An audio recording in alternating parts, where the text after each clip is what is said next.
हरे कृष्ण. हरे कृष्ण. हरे कृष्णा. सकट समाज बांधवांक भागवत पुराण कोंकणी आणि आयोजन केलेल्या पार्श्व एकादशीचे पावन दिवसाचे संपूर्ण भगवद्गीते पारायणाक हृदयपूर्वक स्वागत करता. पूर्ण पुरुषोत्तम कृष्ण परमात्माक वंदन करून गुरुने मालगडेला आशीर्वाद घेऊन आम्ही आयचे सत्संग स्टार्ट करे. मंगळाचरण आणि गीता महात्म्य सांगून आम्ही आयचे पारायण शुरू करे. मंगळाचरण सांगू कामगेले उठासाची श्रीमती दीपा भट माताजी. हरे कृष्ण माताजी. हरे हरे कृष्ण.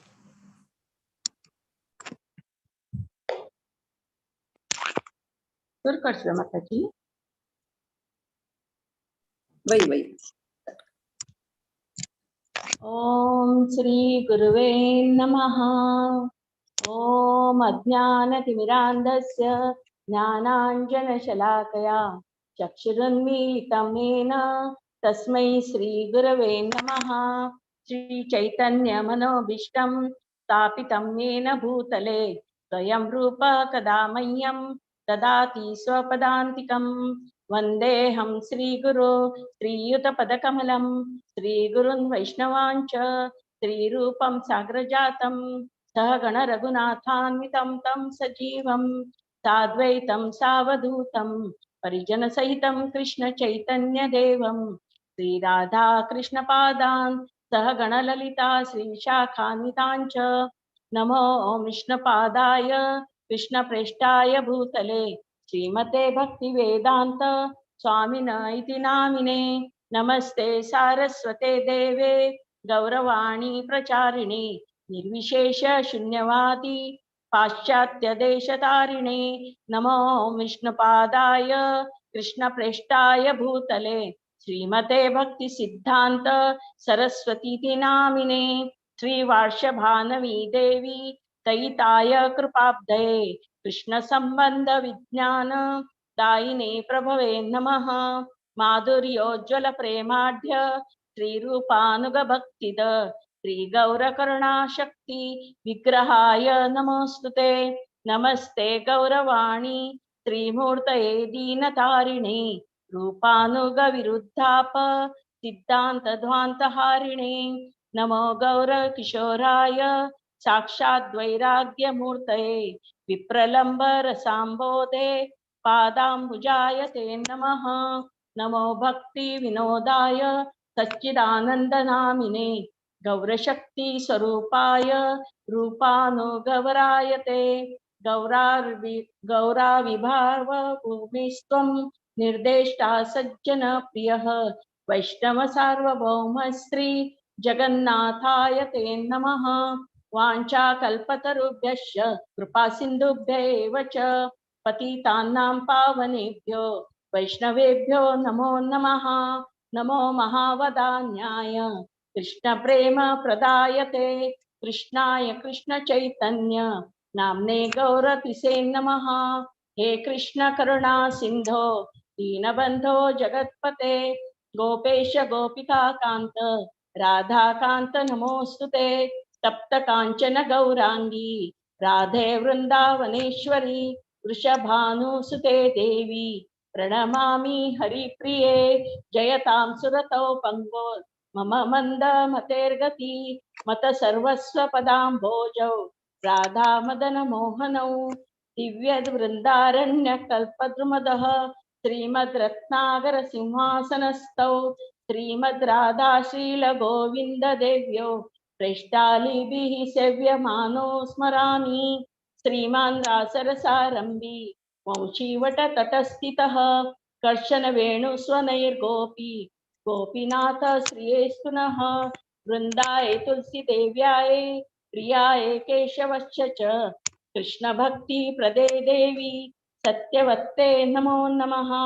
पंचतत्वात्मकं कृष्णं भक्तरूप स्वरूपकं भक्तावतारं भक्ताखं नमामि भक्तशक्तिकं.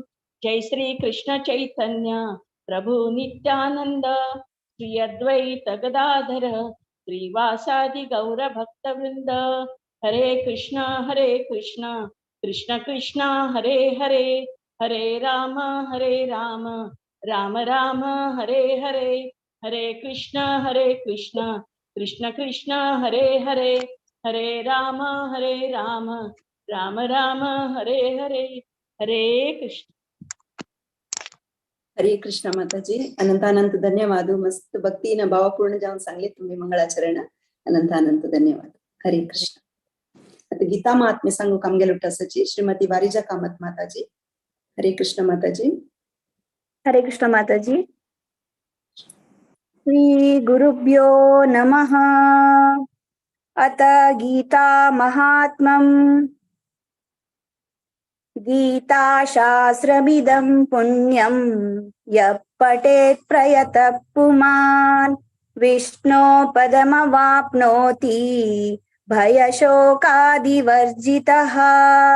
गीताध्ययनशीलस्य प्राणायामपरस्य च नैव सन्ति हि पापानि पूर्वजन्मकृतानि च. मलनिर्मोचनं पुंसां जलस्नानं दिने दिने सत्कृद्गीताम्बसि स्थानं संसारमलनाशनम्. गीता सुगीता कर्तव्या किमिनै शास्त्रविस्तरैः या स्वयं पद्मनाभस्य मुखपद्माद्विनिसृता. भारतामृतं सर्वस्वं विष्णोर्वक्त्राद्विनिश्रुतम्. गीता गङ्गोदकं पीत्वा पुनर्जन्म न विद्यते. सर्वोपनिषदो गावो दोग्धा गोपालनन्दनः. पार्थो वत्स सुधीर्भोक्ता दुग्धं गीतामृतं महत्. एकशास्त्रं देवकी पुत्रगीतम् एको देवो देवकी पुत्र एव. एको मन्त्रस्य नामानि यानि कर्मापेकं तस्य देवस्य सेवा. त्वमेव माता च पिता त्वमेव, त्वमेव बन्धुश्च सखा त्वमेव, त्वमेव विद्या द्रविणं त्वमेव, त्वमेव सर्वं मम देव देव. हरे कृष्णा कृष्ण कृष्ण हरे हरे, हरे राम राम राम हरे हरे. श्री कृष्णार्पणमस्तु. हरे कृष्णा. हरे कृष्ण. अनंत धन्यवाद. वारिजा कामत माताजी तुम्ही मस्त भावपूर्ण जाऊन मस्त खुशी झाल्या. तुमच्या सुमधुर आवाज ऐकूच्याक मस्त धन्यवाद माताजी. हरे कृष्ण. आता मी भगवद्गीते पारायण सुरू करें. एका अध्याय अर्जुन विषाद योग सांगू कामगेलुट्टासची 1 to 6 श्लोक दिव्या कामत माताजी, 7 to 12 श्लोक गिरिजाराव माताजी, 13 to 18 श्लोक गंगा कुडवा माताजी, 19 to 24 श्लोक अचला आचार्य, 25 to 30 श्लोक आर्या आचार्य, 31 to 36 श्लोक धन्या आचार्य, 37 to 42 श्लोक प्रतीक नायक, 43 to 46 श्लोक सुकन्या नायक माताजी. हरे कृष्ण. दिव्या कामत माताजी तुम्ही स्टार्ट करेत. हरे कृष्ण. ओम श्री परमात्मने नमः. अथ प्रथमोऽध्यायः अर्जुन विषाद योगः. धृतराष्ट्र उवाच धर्मक्षेत्रे कुरुक्षेत्रे समवेतायुत्सवा मामकः पाण्डवश्चैव किमकुर्वत संजय. संजय उवाच दृष्ट्वा तु पाण्डवानीकं व्यूढं दुर्योधनस्तदा आचार्यमुपसंगम्य राजा वचनम् अब्रवीता. पाश्चातं पाण्डुपुत्राणाम् आचार्य महतीं चामुं व्यूढं द्रुपदपुत्रेण तव शिष्येण धीमता. अत्र शूरा महेश्वासा भीमार्जुन समायुधि युधानो विराटश्च द्रुपदश्च महारथः. दृष्टकेतुश्चेकिताना काशीराजश्च वीर्यवान् पुरचितो कुन्तिभोजश्च शैबश्च नरपुङ्गवा. युधमनुष्यश्च विक्रान्ता उत्तमौजश्च वीर्यवान् सौभद्रो द्रौपदेयश्च सर्व एव महारता। हरे कृष्ण। हरे कृष्ण। अस्माकं तु विशिष्टाये तानि बोधो द्विजोत्तम नायका मम सैन्यस्य संज्ञार्थं तान् मिमीयते भवानी भीष्मश्च कर्णश्च कृपस्य समितिञ्जयः अश्वत्थामा विकर्णश्च सौम्यदत्तिस्तवैव च अन्ये च बहुवः शूरा मदर्थे त्यक्तजीविताः नानाशास्त्रप्रहरणाः सर्वे युद्धविशारदा अपर्यान्तां तदस्माकं बलं भीष्माभिरीक्षितं पर्याप्तं त्विदमेतेषां बलं भीमाभिरीक्षितम् अयनेने च सर्वेषु यथा भागमवस्थिताः भीष्ममेवाभिरक्षन्तु भवन्तः सर्व एव हि तस्य सञ्जयन् हर्षं कुरु वृद्धः पितामहः सिंहनादौ विनद्योचे संगं दद्मो प्रतापवान्। हरे कृष्ण। ततः शङ्काश्च भैर्यश्च पनवानकगोमुखाः सहसैवाभ्यहन्यन्तः सशब्दस्तु मुलोऽभवत् ततः श्वेतैर्हयैर्युक्ते महति स्यन्दने स्थितौ माधवः पाण्डवश्चैव दिव्यौ शङ्कौ प्रदत्मतुः पाञ्चजन्यं ऋषिकेशो देवदत्तं धनञ्जयः पौन्द्रं दद्मौ महाशङ्खं भीमकर्माव्रकोदरः अनन्तविजयं राजा कुन्तीपुत्रो युधिष्ठिरः नकुलः सह देवश्च सुघोषमणिपुष्पकौ काश्यश्च परमेश्वासः शिखण्डी च महारथः द्रष्ट्यद्युम्नो विराटश्च सात्यकिश्चापराजितः द्रुपदो द्रौपदेयाश्च सर्वशः प्रतिवीपते सौभद्रश्च महाबाहुश्च शङ्खान् दद्मः पृथक् पृथक्। हरे कृष्ण। घोषोद्धार्तराष्ट्राणां हृदयानि व्यदारयत् नभश्च पृथिवीं चैव तुमुलो व्यनुवादयन् अथ व्यवस्थितान् दृष्ट्वा धार्तराष्ट्रान् कपिध्वजः प्रवृत्ते शस्त्रसम्पाते धनुरुद्यम्य पाण्डवः ऋषिकेशं तदा वाक्यम् इदमाहमहीते अर्जुन उवाच सेनयोरुभयोर्मध्ये रथं स्थापयमेच्युत यावदेतान्निरीक्षेऽहं योद्धुकामानवस्थितान् कैर्मया सह योद्धव्यम् अस्मिन् रणसमुद्यमे योत्स्यमानानवेक्षेऽहं य एतेऽत्र समागताः धार्तराष्ट्रस्य दुर्बुद्धे युद्धे प्रियचिकीर्षवः। संजय उवाच एवमुक्तो ऋषिकेशो गुडाकेशेन भारत सेनयोरुभयोर्मध्ये स्थापयित्वा रथोत्तमम्। हरे कृष्ण। हरे कृष्ण। भीष्मद्रोणप्रमुखतां च महीक्षिताम् उवाच पार्थ पश्यैतान् ममेतान् कुरूनिति तत्रा पश्य स्थितान्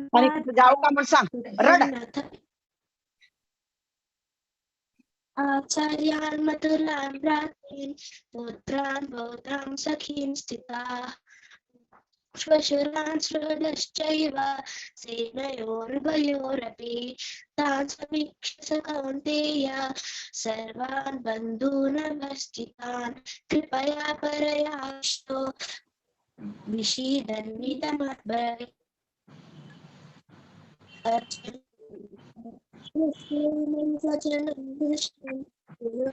समुपस्थितः गात्राणि स परिशुष्यति वेपतुश्च शरीरे मे रोमहर्षश्च जायते गायेऽहं संसते हस्त्वा चैव परिदह्यते न च भूम्यवस्थातुं भ्रमतीव च मे मनः। हरे कृष्ण। हरे कृष्णा। निमित्तानि च पश्यामि विपरीतानि केशव न च श्रेयोऽनुपश्यामि हत्वा स्वजनमाहवे न काङ्क्षे विजयं कृष्ण न च राज्यं सुखानि च किं नो राज्येन गोविन्द किं भोगैर्जीवितेन वा येषामर्थे काङ्क्षितं नो राज्यं भोगा सुखानि च त इमेव स्थिता युद्धे प्राणां त्यक्त्वा धनानि च आचार्याः पितरः पुत्रास्तथैव च पितामहाः मातुलाश्वशुराः पौत्राः शाला सम्बन्धिनस्तथा एतान् हन्तुमिच्छामि घ्नतोऽपि मधुसूदन अपि त्रैलोक्यराज्यस्य हेतो किं नु मही कृते निहत्य धार्तराष्ट्रान् का प्रीतिः स्यात् जनार्दन पापमेवाश्रयेदस्मान् हत्वैता नाततायिनः। हरे कृष्ण।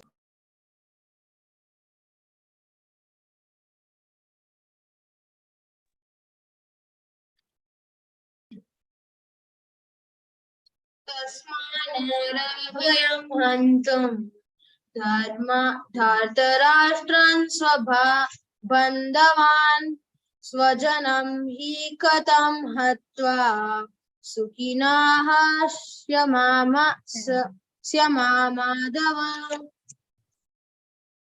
यद्यपेतेन पश्यन्ति लोभपहतचेतसा कुलक्षयकृतं दोषं मित्राद्रोहे च पातकाम् कथं न ज्ञेयमस्माभिः पापदास्मान् निवर्तितं कुलक्षयकृतं दोषं प्रपश्यादि जनार्दनः कुलक्षये प्रणश्यन्ति कुलधर्म सनातनः धर्मे नस्ते कुलं कृष्टा अधर्मो भवत्युत अधर्मभिभवत् कृष्णा प्रदुष्यन्ति कुलस्त्रियः स्त्रीषु दुष्टासु वार्ष्णेय जायते वर्णशङ्करः शङ्करो नरकयैव कुलज्ञानं कुलस्य च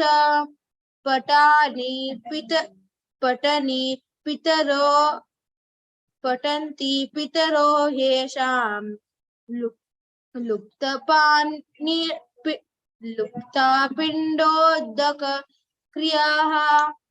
ददक्रियाः दोषैरैथै कुलज्ञानं वर्णाशङ्करकारकैः उत्साद्यन्ते जातिधर्म कुलाधर्मस्य शाश्वताः। हरे कृष्ण। हरे कृष्ण। उत्सन्न कुलधर्माणां मनुष्याणां जनार्दनः नरके नियतं वासो भवतीतनुजुष्रुमा अहो बत महत्पापं कर्तुं व्यवसिता वयं यद्राज्यसुखलोभेन हन्तुं स्वजनमुद्यताः यदि वामप्रतीकारम् अशस्त्रं शस्त्रपाणयः धार्तराष्ट्रारणे हन्तुं हन्युः तन्मे क्षेमतरं भवेत्। संजय उवाच एवमुक्त्वार्जुनः सङ्ख्ये रतोपस्थ उपाविशत् विसृज्य सशरं चापं शोकसंविघ्नमानसाः। ॐ तत्सत् श्री भगवद्गीतासु उपनिषत्सु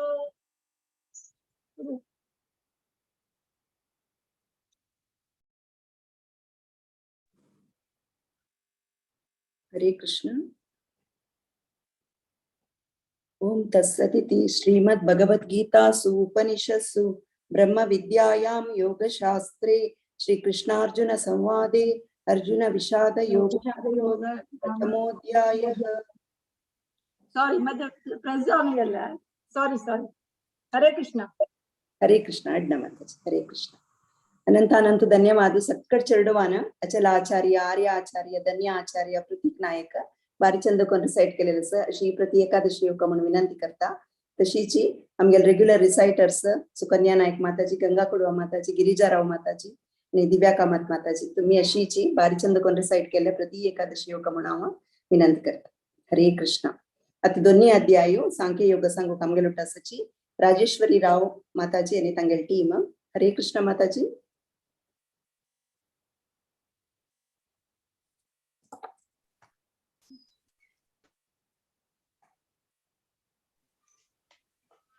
हरे कृष्ण। आज एकादशी का आम्ही हांग सोकोनो कासरगोडा सोकोनो दोन्ही अध्याय सांगू येता सची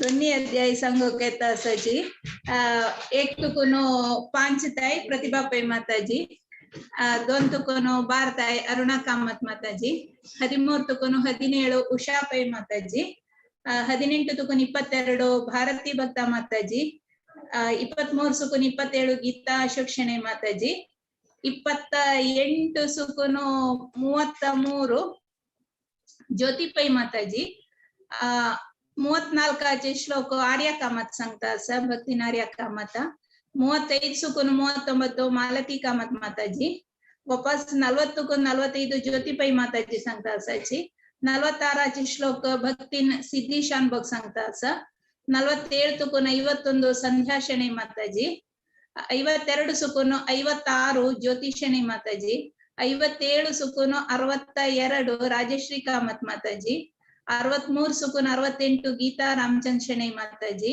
आणि 69 सुकून 72 ताई आव सांगता असा आणि लास्ट हरे कृष्ण महामंत्र आर्या कामत सांगता। हरे कृष्ण प्रतिभा पै माताजी स्टार्ट करूया आता। ओम श्री परमात्मने नमः। अथ द्वितीयोऽध्यायः सांख्ययोगः। संजय उवाच तं तथा कृपयाविष्टम् अश्रुपूर्णाकुलेक्षणम् विषीदन्तमिदं वाक्यम् उवाच मधुसूदनः। श्रीभगवानुवाच कुतस्त्वाकश्मलमिदं विषमे समुपस्थितम् अनार्यजुष्टमस्वर्ग्यम् अकीर्तिकरमर्जुन। क्लैब्यं मास्मगमः पार्थ नैतत्त्वय्युपपद्यते। क्षुद्रं हृदय दौर्बल्यम् त्यक्तोत्तिष्ठ परन्तप। अर्जुन उवाच कथं भीष्ममहं सङ्ख्ये द्रोणं च मधुसूदन इषुभिः प्रतियोत्स्यामि पूजार्हा वरिसूदन। गुरून् हत्वा हि महानुभावान् श्रेयो भोक्तुं भैक्ष्यमपीह लोके हत्वार्थकामांस्तु गुरूनिहैव भुञ्जीय भोगान् रुधिरप्रदिग्धान्। हरे कृष्ण। न चैतद्विद्म यद्वा जयेम यदि वा नो जयेयुः यानेव हत्वा न जिजीविषामः तेव स्थिताः प्रमुखे दार्तराष्ट्राः कार्पण्यदोषोपहतः स्वभावः पृच्छामि त्वां धर्मसम्मूढचेताः यच्छ्रेयस्यानिश्चितं ब्रूहि तन्मे शिष्यस्तेऽहं शाधि मां त्वां प्रपन्नं न हि प्रपश्यामि ममापनुद्यात् यच्छोकमुच्छोषणमिन्द्रियाणाम् अवाप्य भूमावसपत्नमृद्धं राज्यं सुराणामपि चाधिपत्यं संजय उवाच एवमुक्त्वा ऋषिकेशं गुडाकेशः परन्तप न योत्स्य इति गोविन्दम् उक्त्वा तूष्णीं बभूवः तमुवाच ऋषिकेशः प्रहसन्निव भारत सेनयोरुभयोर्मध्ये विषीदन्तमिदं वचः श्रीभगवानुवाच अशोच्यानन्वशोचस्त्वं प्रज्ञावादांश्च भाषसे गतासु न गतासूश्च नानुशोचन्ति पंडिताः न त्वेवाहं जातु नासं न त्वं नेमे जनाधिपाः न चैव न भविष्यामः सर्वे वयमतः परम्। हरे कृष्णा।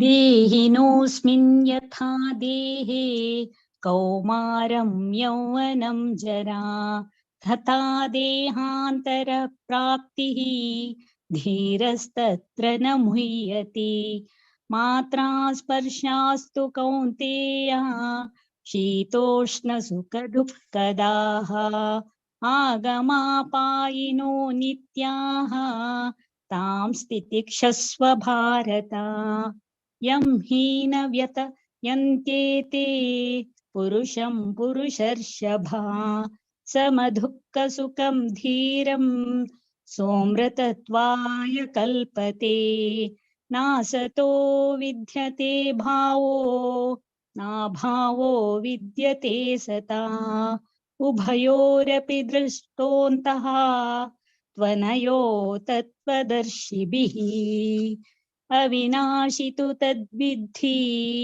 येन सर्वमिदं ततं विनाशमव्ययस्यास्य न कश्चित् कर्तुमर्हति।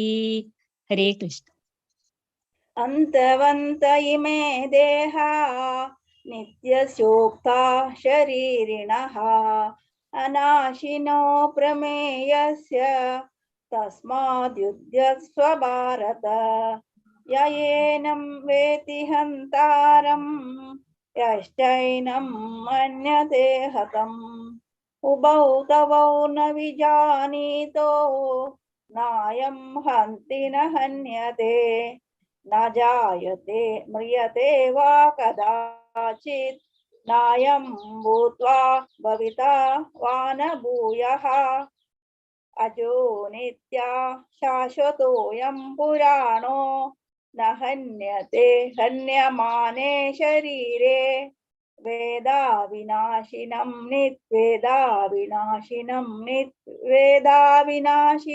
नित्यं य एनमजव्ययम् कथं स पुरुष पार्थ कं घातयति हन्तिकम् वांसांसि जीर्णानि यथा विहाय नवानि गृह्णाति नरोपराणि तथा शरीराणि विहाय जीर्णानि नन्यानि संयाति नवानि देहि। हरे कृष्णा। नैनं छिन्दन्ति शस्त्राणि नैनं दहति पावकः न चैनं क्लेदयन्त्यापो न शोषयति मारुतः अचेद्योऽयमदाह्योऽयम् क्लेद्यो शोष एव च नित्यः सर्वगतस्तानो प्रचलोऽयं सनातनः अव्यक्तोऽयमचिन्त्योऽयम विकार्योऽयमुच्यते तस्मादेवं विदित्वैनं नानुशोचितुमर्हसि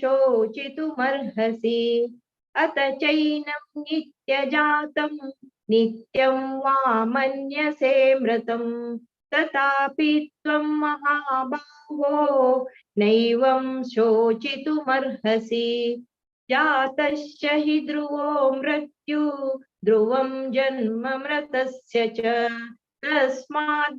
तस्मादपरिहार्येते न त्वं शोचितुमर्हसि।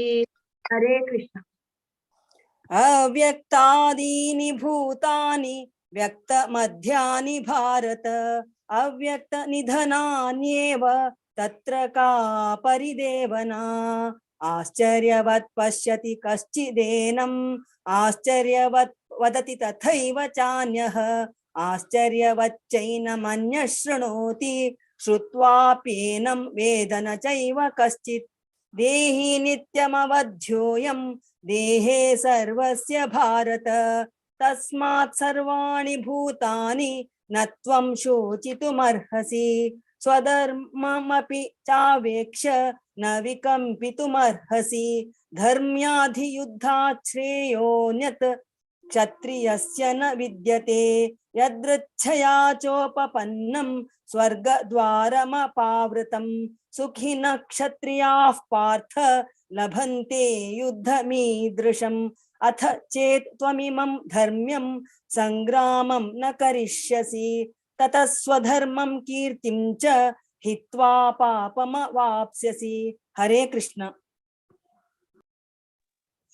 ಅರುಣ 34 ತುಕುನ್ 39 सांग मला तक ना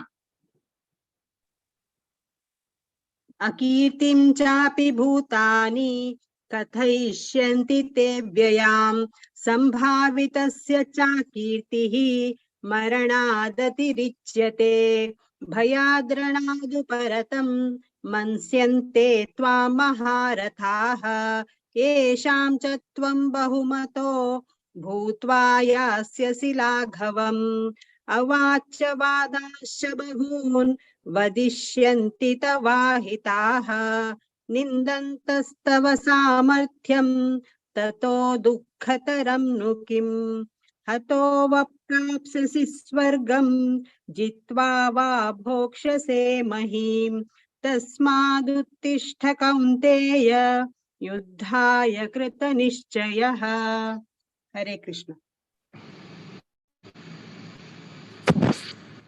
देहाभिक्रम नाशोस्ति प्रत्यवायो न 39 38 39 दोन श्लोक सोडले 38 तुकून सुरू करी ज्योती सुख दुःखे समे कृत्वा लाभालाभौ जयाजयौ ततो युद्धाय युज्यस्व नैवं पापमवाप्स्यसि एषा ते विहिता सांख्ये बुद्धिर्योगे त्विमां शृणु बुद्ध्या युक्तो यया पार्थ कर्म बंधं प्रहास्यसि नेहाभिक्रम नाशोऽस्ति प्रत्यवायो न विद्यते स्वल्पमप्यस्य धर्मस्य त्रायते महतो भयात् व्यवसायात्मिका बुद्धिः एकेह कुरु नन्दन बहुशाखायनान्ताश्च बुद्धयो व्यवसायिनां यामिमां पुष्पितां वाचं प्रवदन्त्य विपश्चितः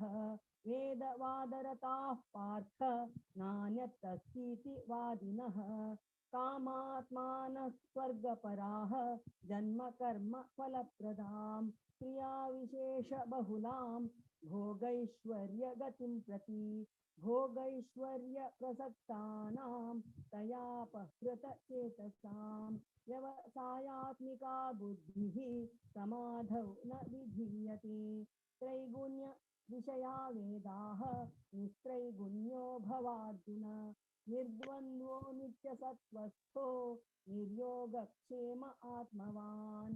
हरे कृष्ण।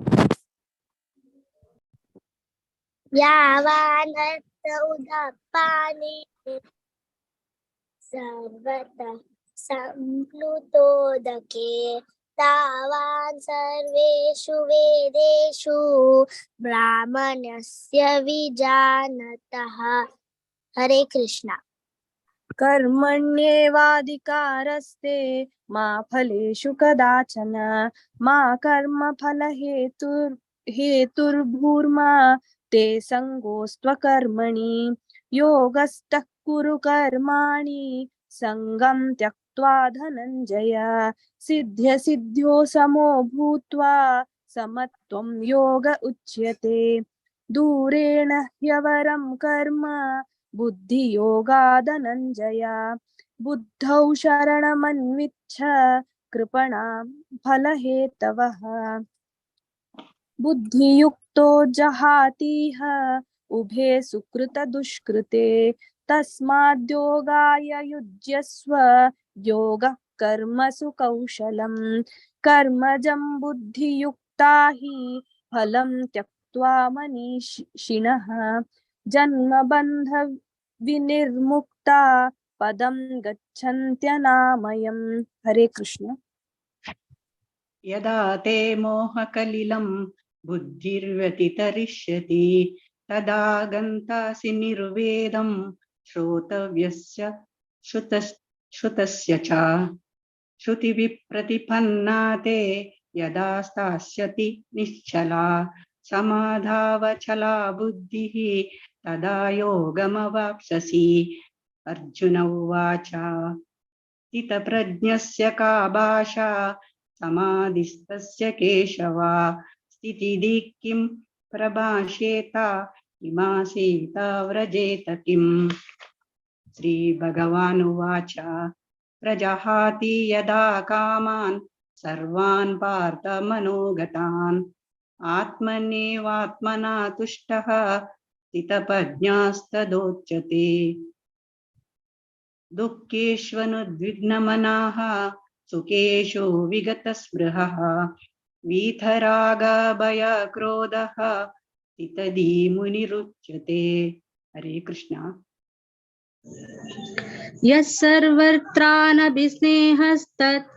तत्प्राप्य शुभाशुभं नाभिनन्दति न द्वेष्टि तस्य प्रज्ञा प्रतिष्ठिता यदा संहरते चायं कोमोङ्गानीव सर्वशः इन्द्रियाणीन्द्रियार्थेभ्यः तस्य प्रज्ञा प्रतिष्ठिता विषया विनिवर्तन्ते निराहारस्य देहिनः रसवर्ज्यं रसोऽप्यस्य परं दृष्ट्वा निवर्तते यततो ह्यपि कौन्तेय पुरुषस्य विपश्चितः इन्द्रियाणि प्रमातीनि हरन्ति प्रसभं मनः तानि सर्वाणि संयम्य युक्त आसीत मत्परः वशे हि यस्येन्द्रियाणि तस्य प्रज्ञा प्रतिष्ठिता ध्यायतो विषयान् पुंसः सङ्गस्तेषुपजायते सङ्गात् सञ्जायते कामः कामात् क्रोधोऽभिजायते। हरे कृष्ण। क्रोधात् भवति सम्मोहः सम्मोहात् स्मृतिविभ्रमः स्मृतिभ्रंशात् बुद्धिनाशो बुद्धिनाशात् प्रणश्यति रागद्वेषवियुक्तैस्तु विषयानिन्द्रियैश्चरन् आत्मवशैर्विधेयात्मा प्रसादमधिगच्छति प्रसादे सर्वदुःखानां हानिरस्योपजायते प्रसन्नचेतसो ह्याशु बुद्धिः पर्यवतिष्ठते नास्ति बुद्धिरयुक्तस्य न चायुक्तस्य भावना न चाभावयतः शान्तिः अशान्तस्य कुतः सुखम् इन्द्रियाणां हि चरतां यन्मनोनुविधीयते तदस्य हरति प्रज्ञां वायुर्नावमिवाम्भसि तस्माद्यस्य महाबाहो निगृहीतानि सर्वशः इन्द्रियाणीन्द्रियार्थेभ्यः तस्य प्रज्ञा प्रतिष्ठिता। हरे कृष्णा। या निशा सर्वभूतानां तस्यां जागर्ति संयमी यस्यां जागृति भूतानि सा निशा पश्यतो मुनेः आपूर्यमाणमचल प्रतिष्ठं समुद्रमाप प्रविशन्ति यद्वत् यद्वत् कामायं प्रविशन्ति सर्वे स शान्तिमाप्नोति न कामकामी विहाय कामान्यः सर्वान् पुमांश्चरति निःस्पृहः निर्ममो निरहङ्कारः स शान्तिमधिगच्छति एषा ब्राह्मी स्थितिः पार्थ नैनां प्राप्य विमुह्यति स्थित्वा स्यामन्तकालेऽपि ब्रह्मनिर्वाणमृच्छति।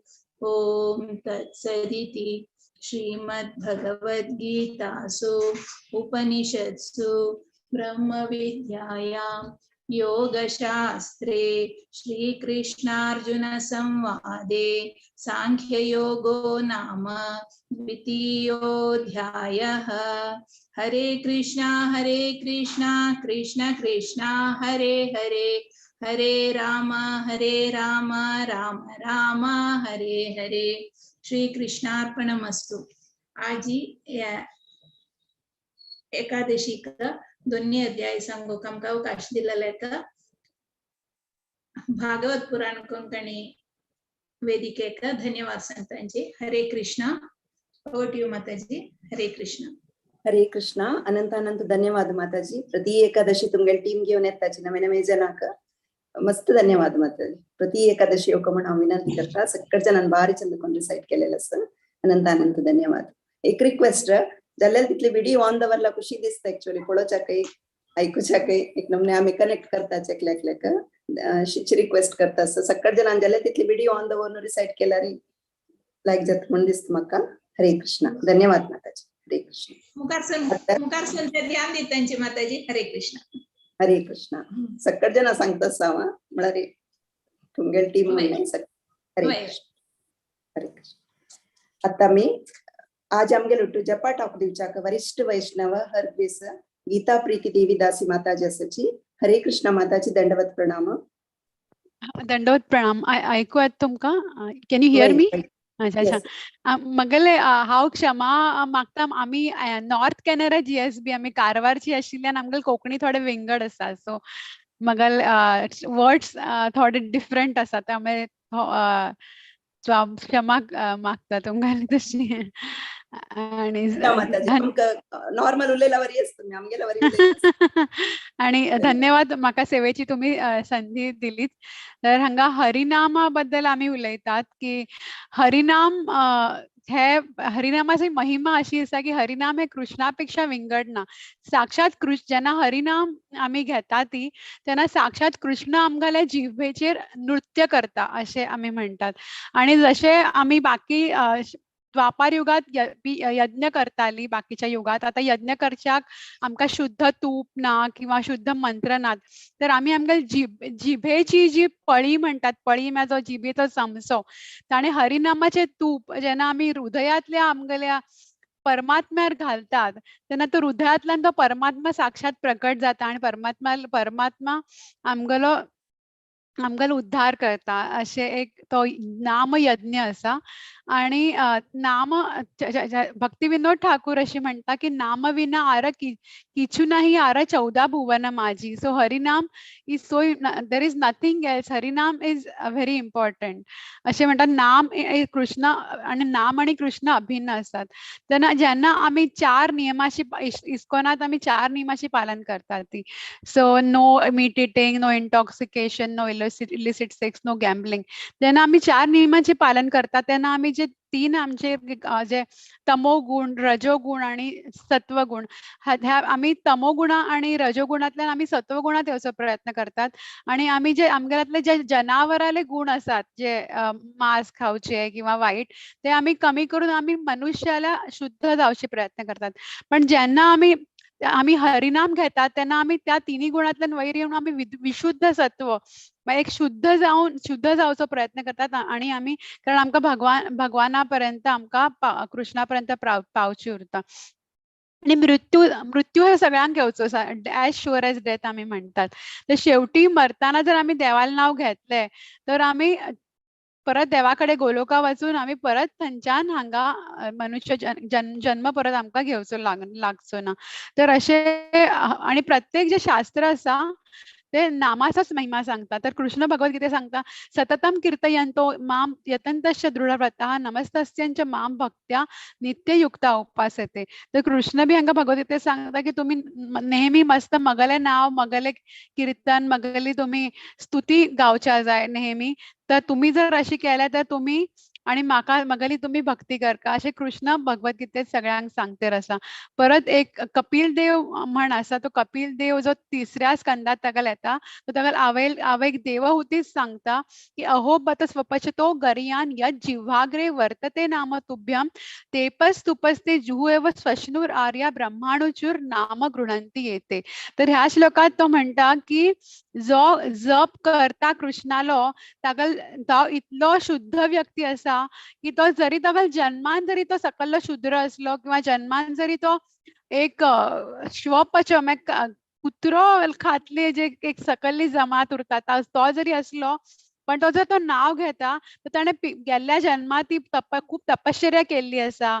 ताणे वेगवेगळे यज्ञ केल्ले आसात. ताणे वेगवेगळ्या ठिकाणी वचून स्नान केल्लो आसा. वेगवेगळ्या तीर्थक्षेत्रांत वचून ताणी स्नान केल्लो आसा. ताणे वेदांचो अभ्यास ताणे गेल्ल्या जन्मात केल्लो आसा म्हण तो ह्या जन्मात देवाला नाव घेता. देवाल जो नाव घेता कोणी मनुष्य असा ताका आम्ही केन्नाय अंडर एस्टिमेट किंवा कमी लेखून जायना. कोणी देवाला नाव घेता तो श्रेष्ठच उरता कृष्णाला नाव घेता. म्हणजे हरिनामाचे एक वेगवेगळे स्तर उरतात. पहिले आम्ही नामा अपराध स्तर उरतात. मागीर त्याच्यानंतर आम्ही शुद्ध नामा हरिनामासाठी 10 अपराध आम्ही सांगिल्ले असतात. तर पहिलो अपराध असा तो वैष्णव अपराध असा की जे कृष्णाली भक्ती करतात जे कृष्णाला जप करतात तांकां आम्ही कायम तांगेलो आदर करचा जाय अशें आमी हांगा सांगिल्ले आसात. परत आणि एक श्लोक हांगा जो शुक्राचार्य असा शुक्राचार्य म्हणता की मंत्रतंत्रस्य छिद्रम च देश कालार वस्तुतः सर्वम करोति निच्छिद्रम अनुसंकीर्तनम तव. तर तो अशें म्हणटा की केन्ना केन्ना आमी कितें करता आमी खंयचोय मंत्र म्हणटात. आमी गणपती उरता गणपतीली आरती म्हणटा किंवा केन्ना देवी स्तोत्र म्हणटात किंवा प्रत्येक वेळा आमकां बरोबर शब्द खबर उरना. आमी मंत्र घेतना बी आमी रॉंग मिस्टेक करता ती. तर ते बरोबर ते पावना देवापर्यंत. तर तो अशें म्हणटा की तुम्ही जर तुमगेलो जो खंयचोय यज्ञ करतात खंयचोय होम घरा करता तर तुमकां चूक झाली कसली व्हडली चूक झाली तर तुम्ही जर हरिनाम घेतले तर हरिनाम घेऊन ते तुमगेले सगळे हे शुद्ध जावन वता आणि तुमगेले सगळं चुको माफ जातात. हरिनाम जे म्हण केन्नाय आमी खंयचीय पूजा केली घरात गणपतीली कोणे तरी शेवटी आमी हरे राम महामंत्राचोच आमी जप करतात. कारण एव्हरीथिंग सगळी पूजा जी आमगेली आसा ते आमी हरे कृष्ण जेन्ना महामंत्र म्हणटात तेन्ना ती सफल जाता. म्हण हे नामाचो महिमा असा. तर नामाचा महिमा करताना जेन्ना नाम आम्ही घेतात तेन्ना आमगेले जन्माचे जे अनर्थ आमगेले काम क्रोध लोभ मद मोह मत्सर जे आमगेले व्हडले 5 असं अनर्थ असतात ते अनर्थाची शुद्धी जाता. आणि आम्ही हळूहळू जशी आम्ही भक्तीत रावतात आणि डेली आम्ही जप करतात तेन्ना तशी आमगेली शुद्धी जातेर वता. आमगे सत्वगुण आमगेल्या शरिरातलो वाढता आणि आम्ही विशुद्ध सत्वात जातात आणि आमगेले ज्यो पयलींच्यो ज्यो वाईट सवयी उरतात त्यो हळूहळू कमी जातात. ते आमकांच अनुभव येता की आम्ही पहिली 5 वर्सां पहिली जप करचे पयलीं आम्ही कशी आशिल्ली आणि आता जप करून आम्ही कशी आसात. तर आम्ही कोणाकय सांगतात की तुम्ही आमगेले प्रॉडक्टचे ट्रायल घ्या. आमी आतां कोणी नवीन व्यक्ती आयली आमगेले लागीं तर आमी ते एक जेन्ना कुत्र्या पेट शॉपार वता तर तो हे उरता मालक तो ते बायलेक ते छोटे चोडू ते कुत्र्याल पिल्लू दिता म्हणटा पळय कशें आसा. किंवा आमी जेन्ना कार शॉपिंग करचे वता तेन्ना कार तो ड्रायव्ह दिता. त्या प्रमाणे आमी तांकां सांगतात की तुम्ही हरिनाम घेवन तर पळया. आमगेल देवळात येऊन पळया, कीर्तना गुरुपूजे तुम्ही नाचून पळया, देवाला नाव ऐकून पळया आणि जप करून पळया आणि मागे जर तुमका फायदो झाला तर तुम्ही कंटिन्यू करा. तर आमगेलो जो आमगेल प्रचार आमका करचा जाय, कारण आम्ही फक्त स्वतःपुरते नाम घेऊन आणि स्वतःच गोलोका वाचून स्वार्थी जाऊन चलचे ना, तर आमका जास्तीत जास्त लोकांक देवा नामाचा महिमा सांगच्या जाय, नामाचा प्रचार करून तांका बी आम्ही कृष्णापर्यंत व्हरच्या जाय. आणि ते ती खरी भक्ती कृष्ण सांगता भगवद्गीतेत की जाका तुम्ही जो म्हजे बद्दल आणि मगल नामाबद्दल इतरांक सांगता तो म्हाका खूप प्रिय असा, म्हणून आम्ही प्रचार करचो खूप आवश्यक असा. इतले सांगून हांव सगळं हरिनामाची बोट असा, हरिनामाची जी नाव असा ती आमकां गोलोकापर्यंत घेऊन वचची असा.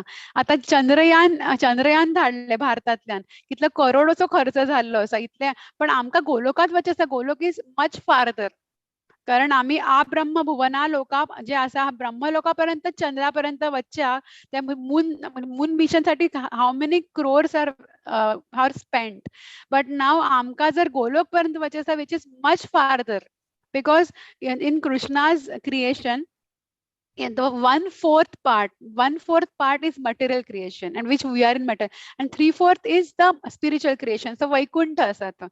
So there are many Vaikunthas. Ram eka Vaikuntha रावता, नरसिंह देव एका वैकुंठ रावता, आणि सगळ्यात वयर गोलोक वृंदावन ते राधा कृष्ण रावतात.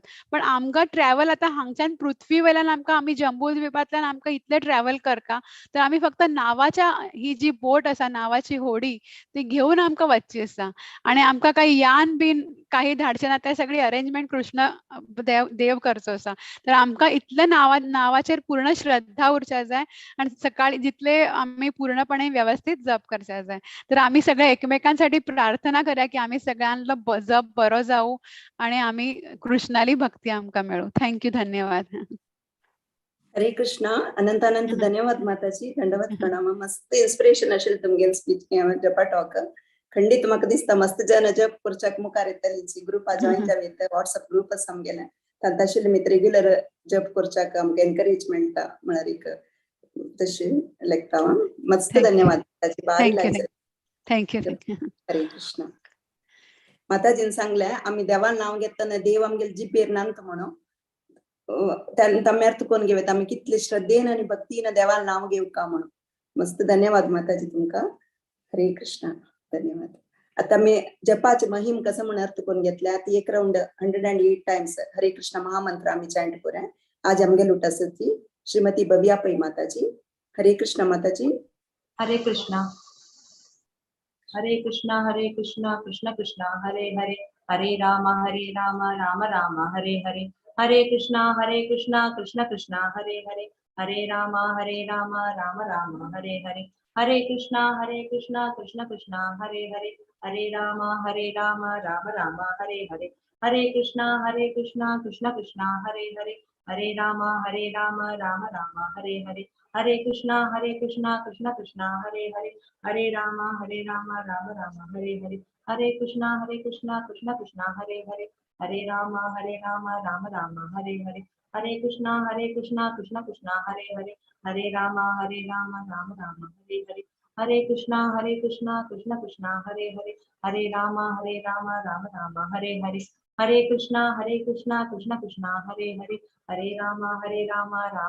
हरे हरे. हरे कृष्णा कृष्ण कृष्णा हरे हरे, हरे राम राम राम हरे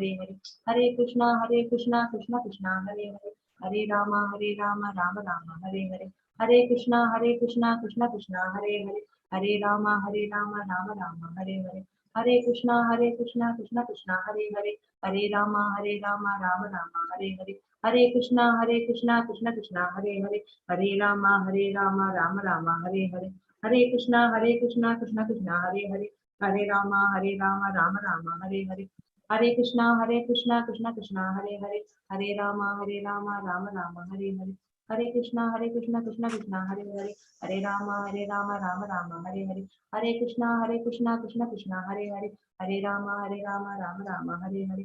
हरे कृष्णा कृष्ण कृष्णा हरे हरे, हरे राम राम राम हरे हरे. हरे कृष्णा कृष्ण कृष्णा हरे हरे, हरे राम राम राम हरे हरे. हरे कृष्णा कृष्ण कृष्णा हरे हरे, हरे राम राम राम हरे हरे. हरे कृष्णा कृष्ण कृष्ण हरे हरे, हरे राम राम राम हरे हरे, हरे कृष्णा कृष्ण कृष्ण हरे हरे, हरे राम राम राम हरे हरे, हरे कृष्णा कृष्ण कृष्ण हरे हरे, हरे राम राम राम हरे हरे, हरे कृष्णा कृष्ण कृष्ण हरे हरे, हरे राम राम राम हरे हरे, हरे कृष्णा कृष्ण कृष्ण हरे हरे, हरे राम राम राम हरे हरे, हरे कृष्णा कृष्ण कृष्ण हरे हरे, हरे राम राम राम हरे हरे, हरे कृष्णा कृष्ण कृष्ण हरे हरे, हरे राम राम राम हरे हरे, हरे कृष्णा कृष्ण कृष्ण हरे हरे, हरे राम राम राम हरे हरे, हरे कृष्णा कृष्ण कृष्ण हरे हरे, हरे राम राम राम हरे हरे, हरे कृष्णा कृष्ण कृष्ण हरे हरे, हरे राम राम राम हरे हरे, हरे कृष्णा कृष्ण कृष्ण हरे हरे, हरे राम राम राम हरे हरे, हरे कृष्णा कृष्ण कृष्ण हरे हरे, हरे राम राम राम हरे हरे, हरे कृष्णा कृष्ण कृष्ण हरे हरे, हरे राम राम राम हरे हरे, हरे कृष्णा कृष्ण कृष्ण हरे हरे, हरे राम राम राम हरे हरे, हरे कृष्णा कृष्ण कृष्ण हरे हरे, हरे राम राम राम हरे हरे, हरे कृष्णा कृष्ण कृष्ण हरे हरे, हरे राम राम राम हरे हरे, हरे कृष्णा कृष्ण कृष्ण हरे हरे, हरे राम राम राम हरे हरे, हरे कृष्णा कृष्ण कृष्ण हरे हरे, हरे राम राम राम हरे हरे, हरे कृष्णा कृष्ण कृष्ण हरे हरे, हरे राम राम राम हरे हरे, हरे कृष्णा कृष्ण कृष्ण हरे हरे, हरे राम राम राम हरे हरे, हरे कृष्णा कृष्ण कृष्ण हरे हरे, हरे राम राम राम हरे हरे, हरे कृष्णा कृष्ण कृष्ण हरे हरे, हरे राम राम राम हरे हरे, हरे कृष्णा कृष्ण कृष्ण हरे हरे, हरे राम राम राम हरे हरे, हरे कृष्णा कृष्ण कृष्ण हरे हरे, हरे राम राम राम हरे हरे, हरे कृष्णा कृष्ण कृष्ण हरे हरे, हरे राम राम राम हरे हरे, हरे कृष्णा कृष्ण कृष्ण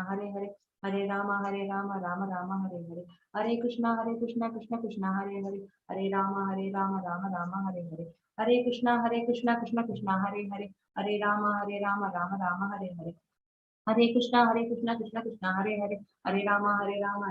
हरे हरे, हरे कृष्णा कृष्ण कृष्ण हरे हरे, हरे राम राम राम हरे हरे,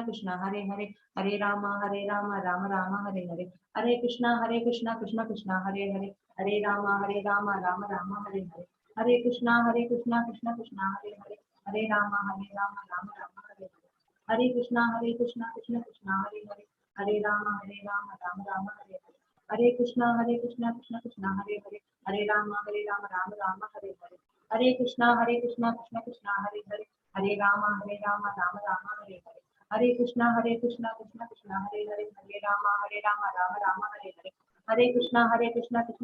हरे, हरे राम राम राम हरे हरे,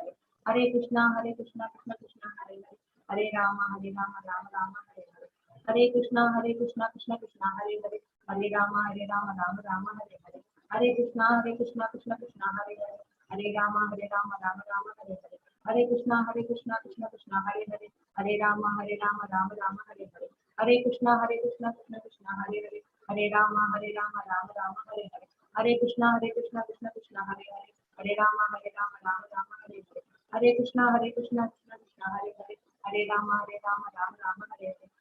हरे कृष्णा कृष्ण कृष्ण हरे हरे, हरे राम राम राम हरे हरे, हरे कृष्णा कृष्ण कृष्ण हरे हरे, हरे राम राम राम हरे हरे, हरे कृष्णा कृष्ण कृष्ण हरे हरे, हरे राम राम राम हरे हरे, हरे कृष्णा कृष्ण कृष्ण हरे हरे, हरे राम राम राम हरे हरे, हरे कृष्णा कृष्ण कृष्ण हरे हरे, हरे राम राम राम हरे हरे, श्री चैतन्य नित्यानंद श्री अद्वैत गदाधर श्रीवासादि गौर भक्तवृंद।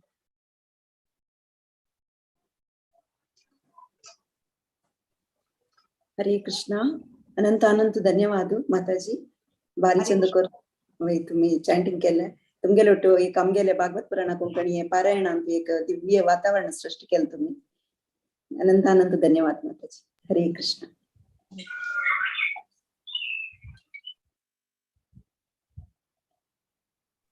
हरे कृष्णा आता मी आमगेले पारायण कंटिन्यू कोरे तिन्ही अध्याय सांगू आमगेले उठसची 1 to 6 श्लोक विद्याकिनी माताजी 7 to 12 श्लोक आशा हेगडे माताजी 13 to 18 shloka Kanika Bhatt 19 to 24 श्लोक वैष्णवी भट्ट माताजी 25 to 30 श्लोक श्यामला कामत माताजी 31 to 36 shloka Arjuna Rao 37 to 43 श्लोक आशुतोष राव विद्याकिनी माताजी तुम्ही स्टार्ट करूयात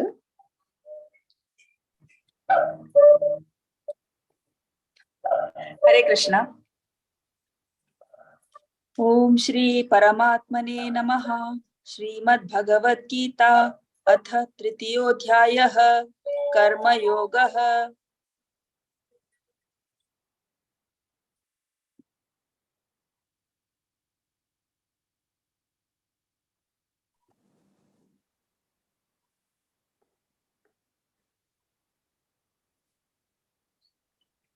अर्जुन उवाच जायसी चेत् कर्मणस्ते मता बुद्धिर्जनार्दन तत्किं कर्मणि घोरे मां नियोजयसि केशव।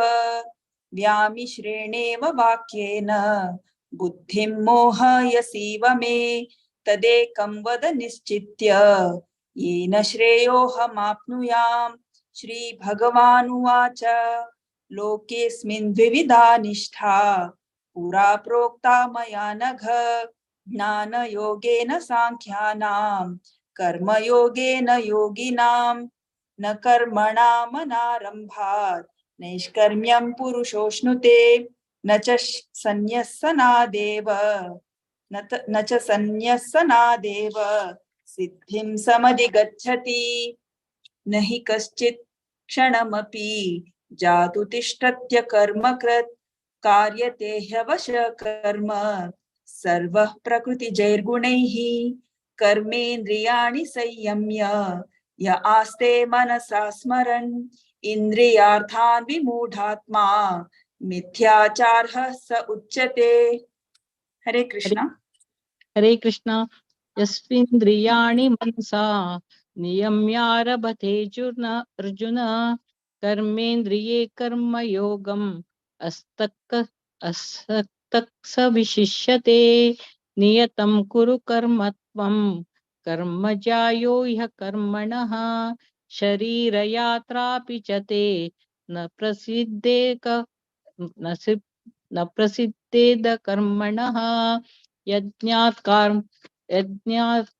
कर्मणोऽन्यत्र लोकोऽयं कर्म बन्धनः तदर्थं कर्म कौन्तेय मुक्तसङ्गः समाचर।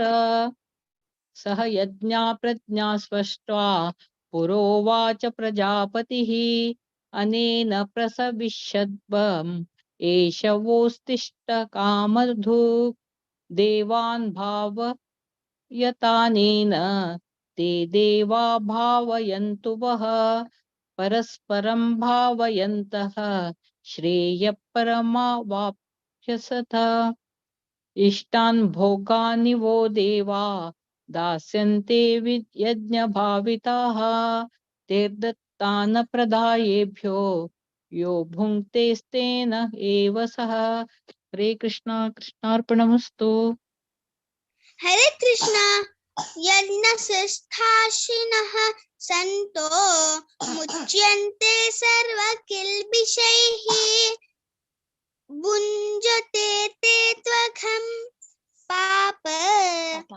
पापा ये पचन्त्यात्मकारणात्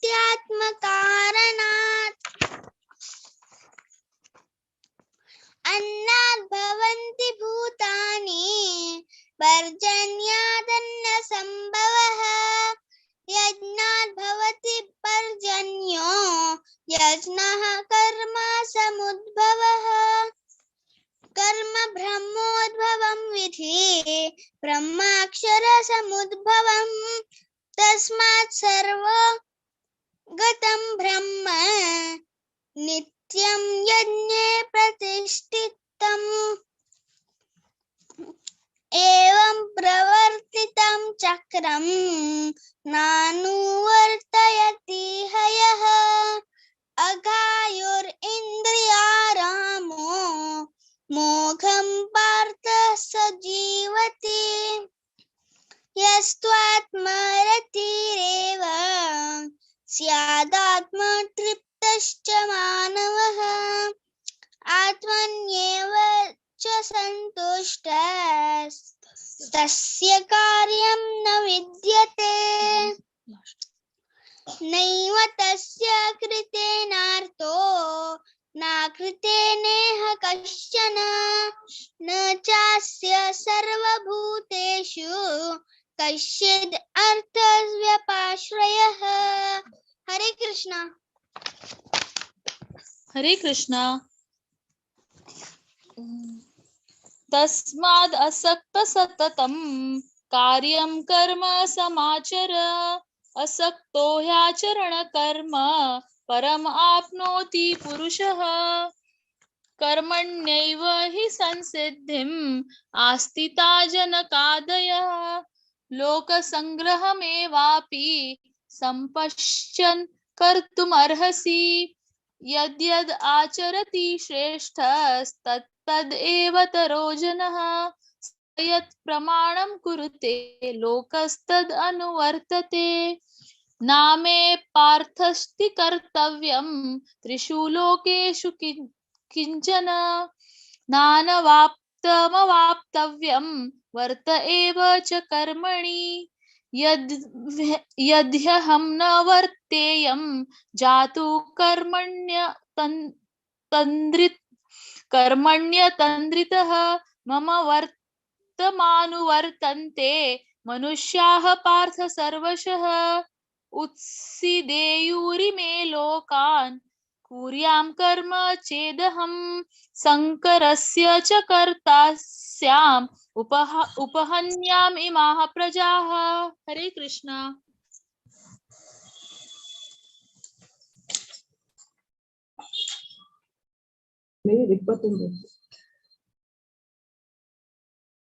ತಕೊಂಡು ಮೆಗಿಲ್ 29 ಮಾತಾಜಿ ತುಮ್ಗೆ 25 29 to 45 ಇವೆ.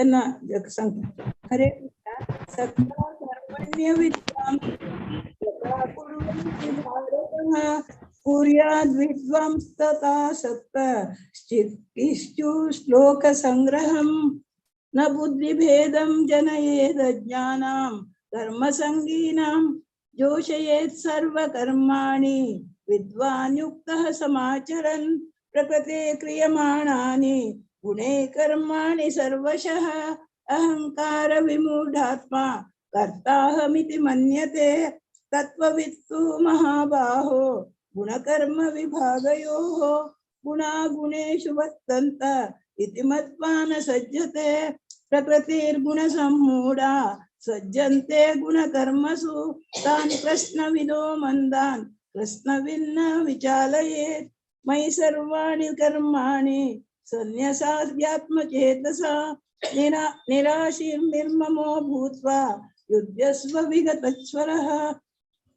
ये मे मतमिदन्नित्यम् अनुतिष्ठन्ति मानवाः, श्रद्धावन्तो न सूयन्तो मुच्यन्ते तेऽपि कर्मभिः। ते त्वेतदभ्यसूयन्तो नानुतिष्ठन्ति मे मतम्। सर्वज्ञानविमूढास्तान् विद्धि नष्टान् चेतसः। सदृशं चेष्टते सस्याः प्रकृतेर्ज्ञानवानपि, प्रकृतिं यान्ति भूतानि निग्रहः किं करिष्यति। इन्द्रियस्येन्द्रियस्यार्थे रागद्वेषौ व्यवस्थितौ, तयोर्नवशमागच्छेत् तौ ह्यस्य परिपन्थिनौ। श्रेयान् सदनुगुणः परधर्मः सुनिष्ठितात्, स्वधर्मे श्रेयः परधर्मो भयावहः। अर्जुन उवाच अथ केन प्रयुक्तोऽयं पापैः चरति पूरुषः, अनच्छन्नपि वार्ष्णेय बलादिव नियोजितः।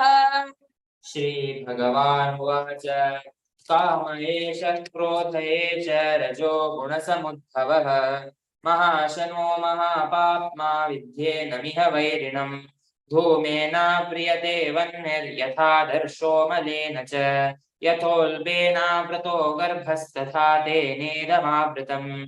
आवृतञ्ज्ञानमेतेन ज्ञानिनो नित्यवैरिणा, कामरूपेण कौन्तेय दुष्पूरेणानलेन च। इन्द्रियाणि मनोबुद्धिरस्याधिष्ठानमुच्यते, एतैर्विमोहयत्येष ज्ञानमावृत्य देहिनम्। तस्मात् त्वमिन्द्रियाण्यादौ नियम्य भरतर्षभ पाप्मानं प्रजहिह्येनं ज्ञानविज्ञाननाशनम् इन्द्रियाणि पराण्याहुरिन्द्रियेभ्यः परं मनः मनसस्तु परा बुद्धिर्यो बुद्धेः परतस्तु सः एवं बुद्धेः परं बुद्ध्वा संस्तभ्यात्मानमात्मना जय शत्रुं महाबाहो कामरूपं दुरासदम् ओम तत्सदिति श्रीमद्भगवद्गीतासूपनिषत्सु ब्रह्मविद्यायां योगशास्त्रे श्रीकृष्णार्जुनसंवादे कर्मयोगो नाम तृतीयोऽध्यायः। हरे कृष्ण. हरे कृष्ण. अनंत ಧನ್ಯವಾದ. ಸಕ್ಕಟ್ ಜನ ಬಾರಿ ಚಂದಕೊಂಡ್ ರಿಸೈಟ್ केलेलं असायचं. कनिका भट्ट बारी चंदकोन केले मधुर रिसैट मस्त धन्यवाद. प्रति एकादशी योग चेडा तशीच अर्जुन राव आणि आशुतोष राव आणि प्रति एकादशी येताची इतली स्पष्ट जाऊन इतली चंदकोन रिसैट करताची मस्त धन्यवाद. प्रति एकादशी योग म्हणून विनंती करता आणि श्यामला कामत माताजी नात्रंनी हरे कृष्ण. श्यामला कामत माताजी, वैष्णव भट माताजी, आशा हेगडे माताजी आणि विद्या खेणी माताजी आणि आमगे रेग्युलर रिसाइटर्स प्रति एकादशी येताची आणि चंदकोन रिसाइट करताची मस्त धन्यवाद. प्रति एकादशी योग म्हणून विनंती करता. हरे कृष्ण. आता 4 अध्याय संगू कामगे लुट जयंती नायक माताजी आणि तांगेल टीम. हरे कृष्ण माताजी. हरे कृष्ण अम्मा. हरे कृष्ण.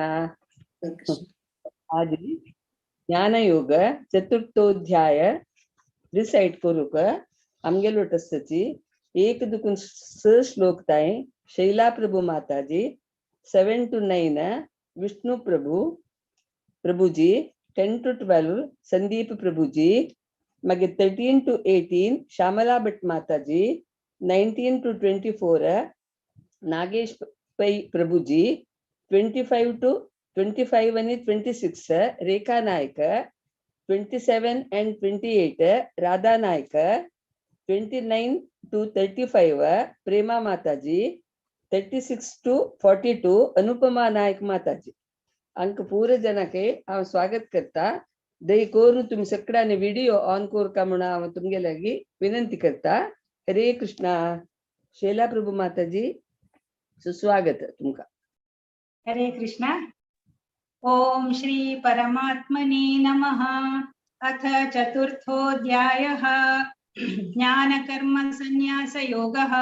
श्री भगवानुवाच इमं विवस्वते योगं प्रोक्तवानहमव्ययं विवस्वान् मनवे प्राह मनुरिक्ष्वाकवे ब्रवीत् एवं परम्परा प्राप्तम् इमं राजर्षयो विदुः सकाले नेह महता योगो नष्टः परन्तप स एवायं मया तेद्य योगः प्रोक्तः पुरातनः भक्तोऽसि मे सखा चेति रहस्यं हेतदुत्तमम्. अर्जुन उवाच अपरं भवतो जन्म परं जन्म विवस्वतः कथमेतद्विजानीयाम् त्वमादौ प्रोक्तवानिति. श्रीभगवानुवाच बहूनि मे व्यतीतानि जन्मानि तव चार्जुन तान्यहं वेद सर्वाणि न त्वं वेत्थ परन्तप अजोऽपि सन्नव्यत्यात्मा भूतानामीश्वरोऽपि सन् प्रकृतिं स्वामधिष्ठाय सम्भवाम्यात्ममायया. हरे कृष्णा. हरे कृष्णा. यदा यदा हि धर्मस्य ग्लानिर्भवति भारत अभ्युत्थानमधर्मस्य तदात्मानं सृजाम्यहम्. परित्राणाय साधूनां विनाशाय च दुष्कृतां धर्मसंस्थापनार्थाय संभवामि युगे युगे. जन्म कर्म च मे दिव्यम् एवं यो वेति तत्त्वतः त्यक्त्वा देहं पुनर्जन्म नैति माम् एति सोऽर्जुन. हरे कृष्ण. हरे कृष्ण. वीतरागभया क्रोधा मन्मया मामुपाश्रिताः बहवो ज्ञानतपसा भूता मद्भावमागताः ये यथा मां प्रपद्यन्ते तांस्तथैव भजाम्यहम् मम वर्त्मानुवर्तन्ते मनुष्या पार्थ सर्वशः काङ्क्षन्तः कर्मणां सिद्धिं यजन्त इह देवताः क्षिप्रं हि मनुष्ये लोके सिद्धिर्भवति कर्मजा। हरे कृष्ण। हरे कृष्ण।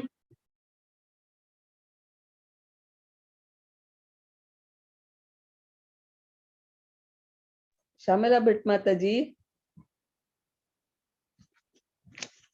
असं वय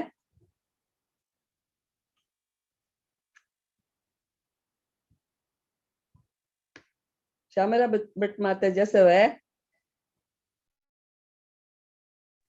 हांव सांगता हरे कृष्णा चातुर्वर्ण्यं मया सृष्टं गुणकर्म विभागशः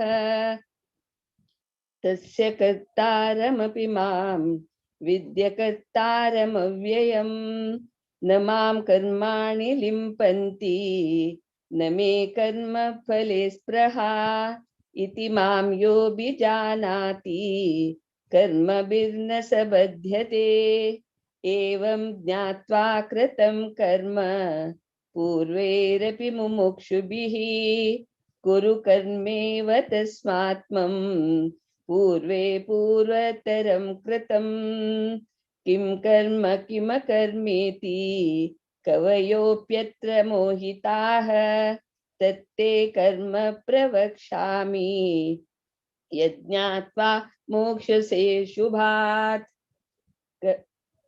कर्मणो ह्यपि बोद्धव्यं च विकर्मणः अकर्मणश्च बोद्धव्यं गहना कर्मणो गतिः कर्मण्यकर्म यः पश्येत् अकर्मणि च कर्म यः बुद्धिमान् मनुष्येषु स युक्तः कृष्ण कर्म कृत्। हरे कृष्णा। हरे कृष्णा।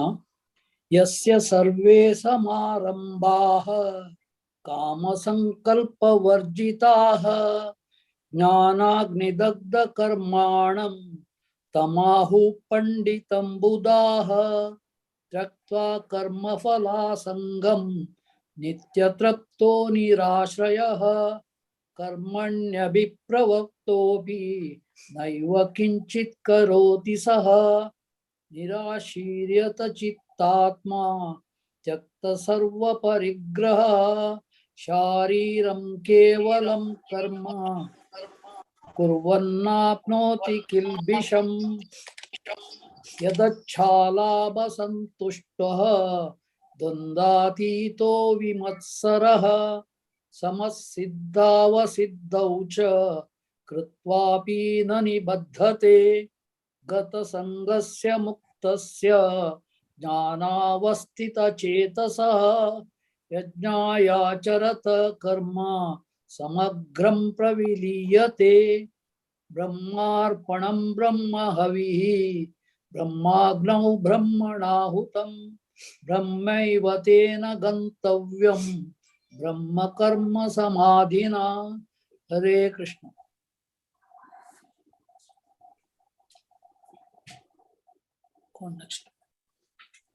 अनुपमा नायक कोण अनुपमा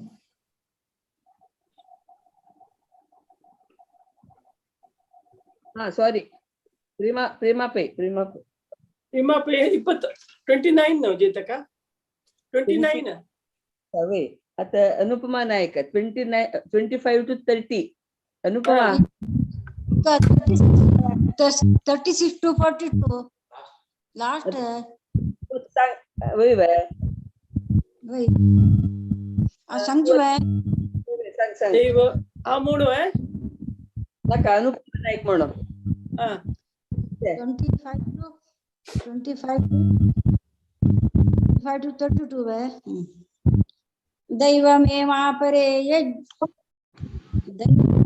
दैवमेवापरे यज्ञं योगिनः परुपासते ब्रह्माज्ञावपरे यज्ञं यज्ञेनोपजुह्वति श्रोत्रादीन्द्रियाणन्ये संयमाग्निषु जुह्वति शब्दादीन्द्रियाणन्ये इन्द्रियाग्निषु जुह्वति सर्वाणीन्द्रियकर्माणि प्राणकर्माणि चापरे आत्मसंयमयोगाग्नो जुह्वति ज्ञानदीपिते द्रव्ययज्ञास्तपो यज्ञा योगयज्ञास्तथा परे स्वाध्यायज्ञानयज्ञाश्च यतयः संचितव्रताः अपाने जुह्वति प्राणं प्राणे पानं तथा परे प्राणापानगतिरुद्ध्वा प्राणायामपरायणाः अपरे नियताहाराः प्राणान् प्राणेषु जुह्वति सर्वेऽप्येते यज्ञविदो यज्ञक्षपितकल्मषाः यज्ञशिष्टामृतभुजो याति ब्रह्म सनातनं नायं लोकोऽस्ति यज्ञस्य कुतोऽन्यः कुरु सत्तमः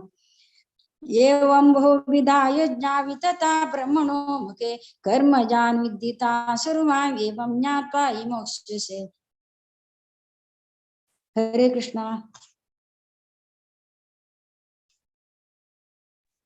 ಹರೇ ಕೃಷ್ಣ. हरे कृष्णा. ಅಲ್ವಾ ಗೀತಾ ನಾಯಕ್ ಮಾತಾಡಿ. ಗೀತಾ ನಾಯಕ್.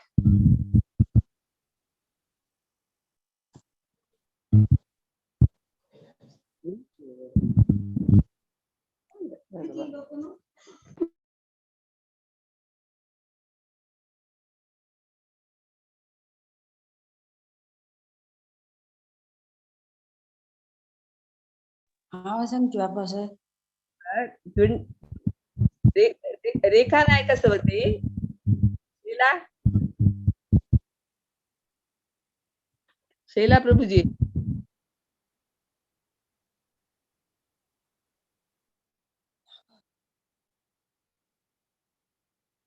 रेखा नायक सचिन.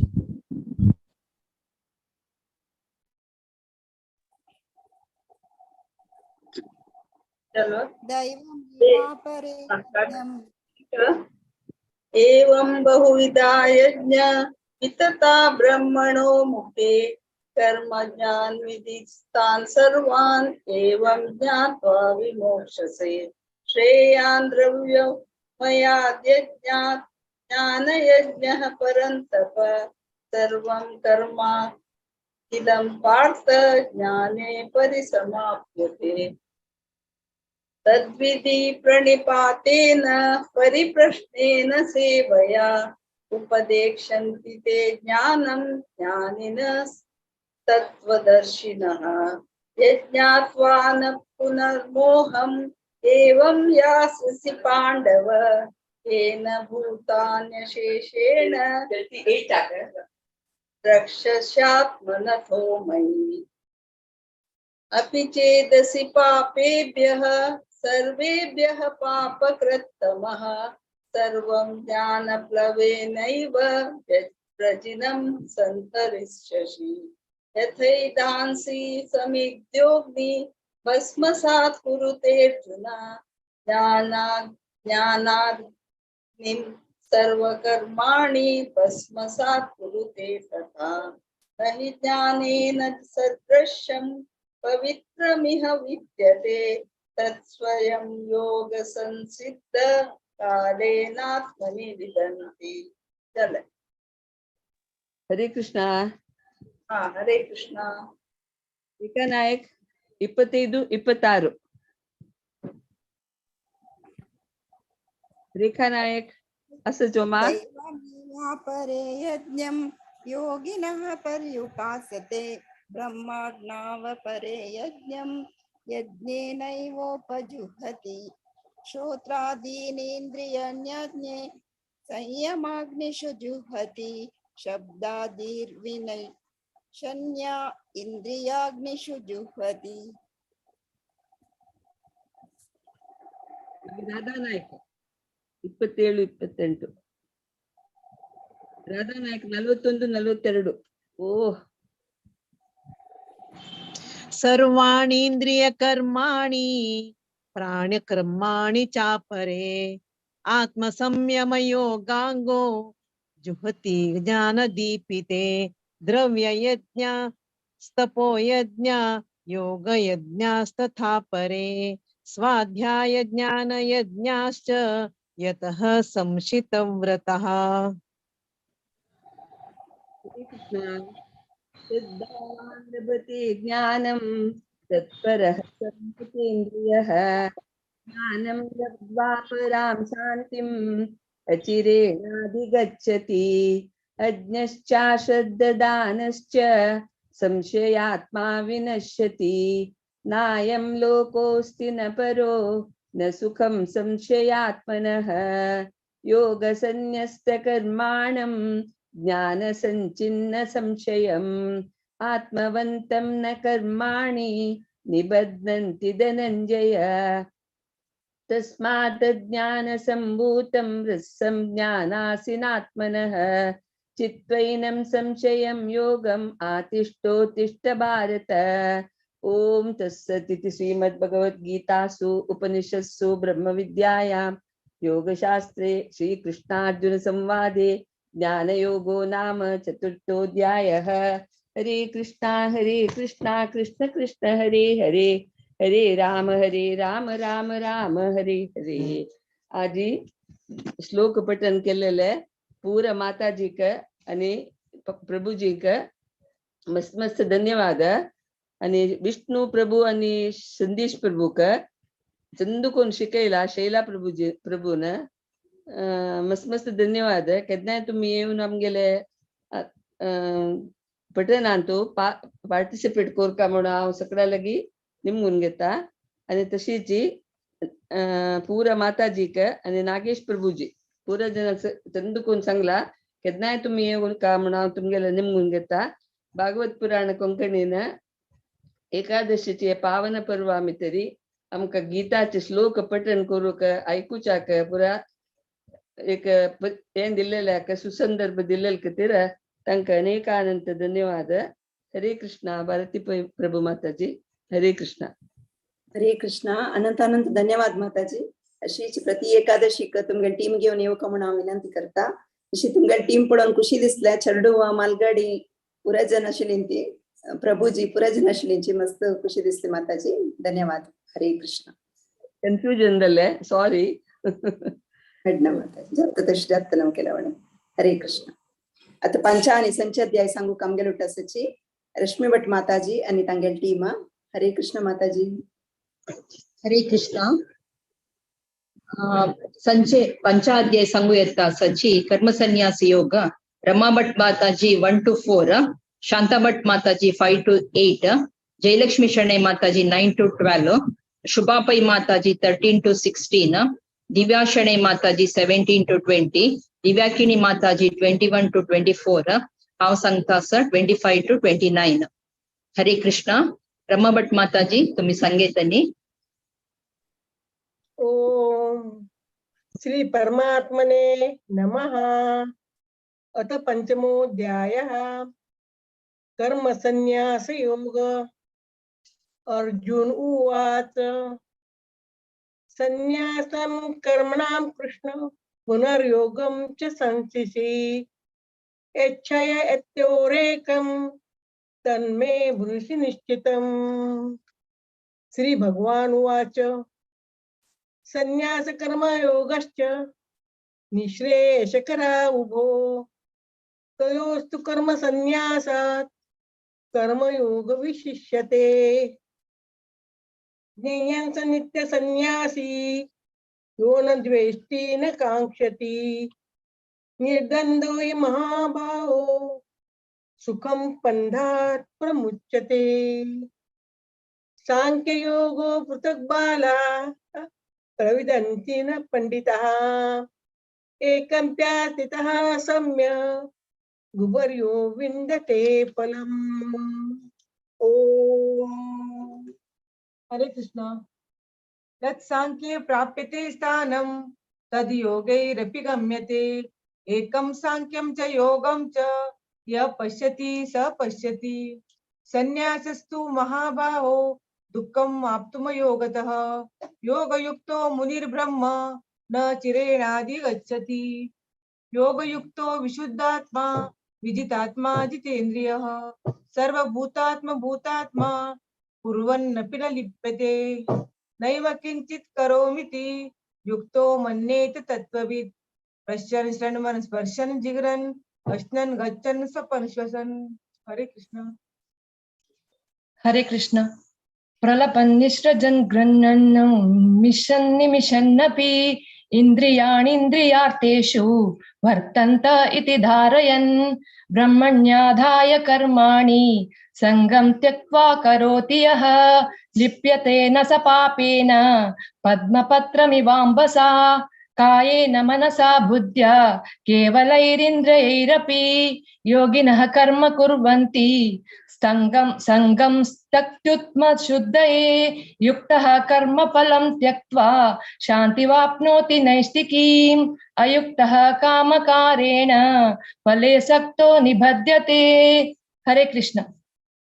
सर्वकर्माणि मनसा सन्न्यस्यास्ते सुखं वशी नवद्वारे पुरे देहि नैव कुर्वन्न कारयन् न कर्तृत्वं न कर्माणि लोकस्य सृजति प्रभुः न कर्मफलसंयोगं स्वभावस्तु प्रवर्तते न दत्ते कस्यचित् पापं न चैव सुकृतं विभुः अज्ञानेनावृतं ज्ञानं तेन मुह्यन्ति जन्तवः ज्ञानेन तु तदज्ञानं येषां नाशितमात्मनः तेषामादित्यवत् ज्ञानं प्रकाशयति तत्परम्। हरे कृष्ण।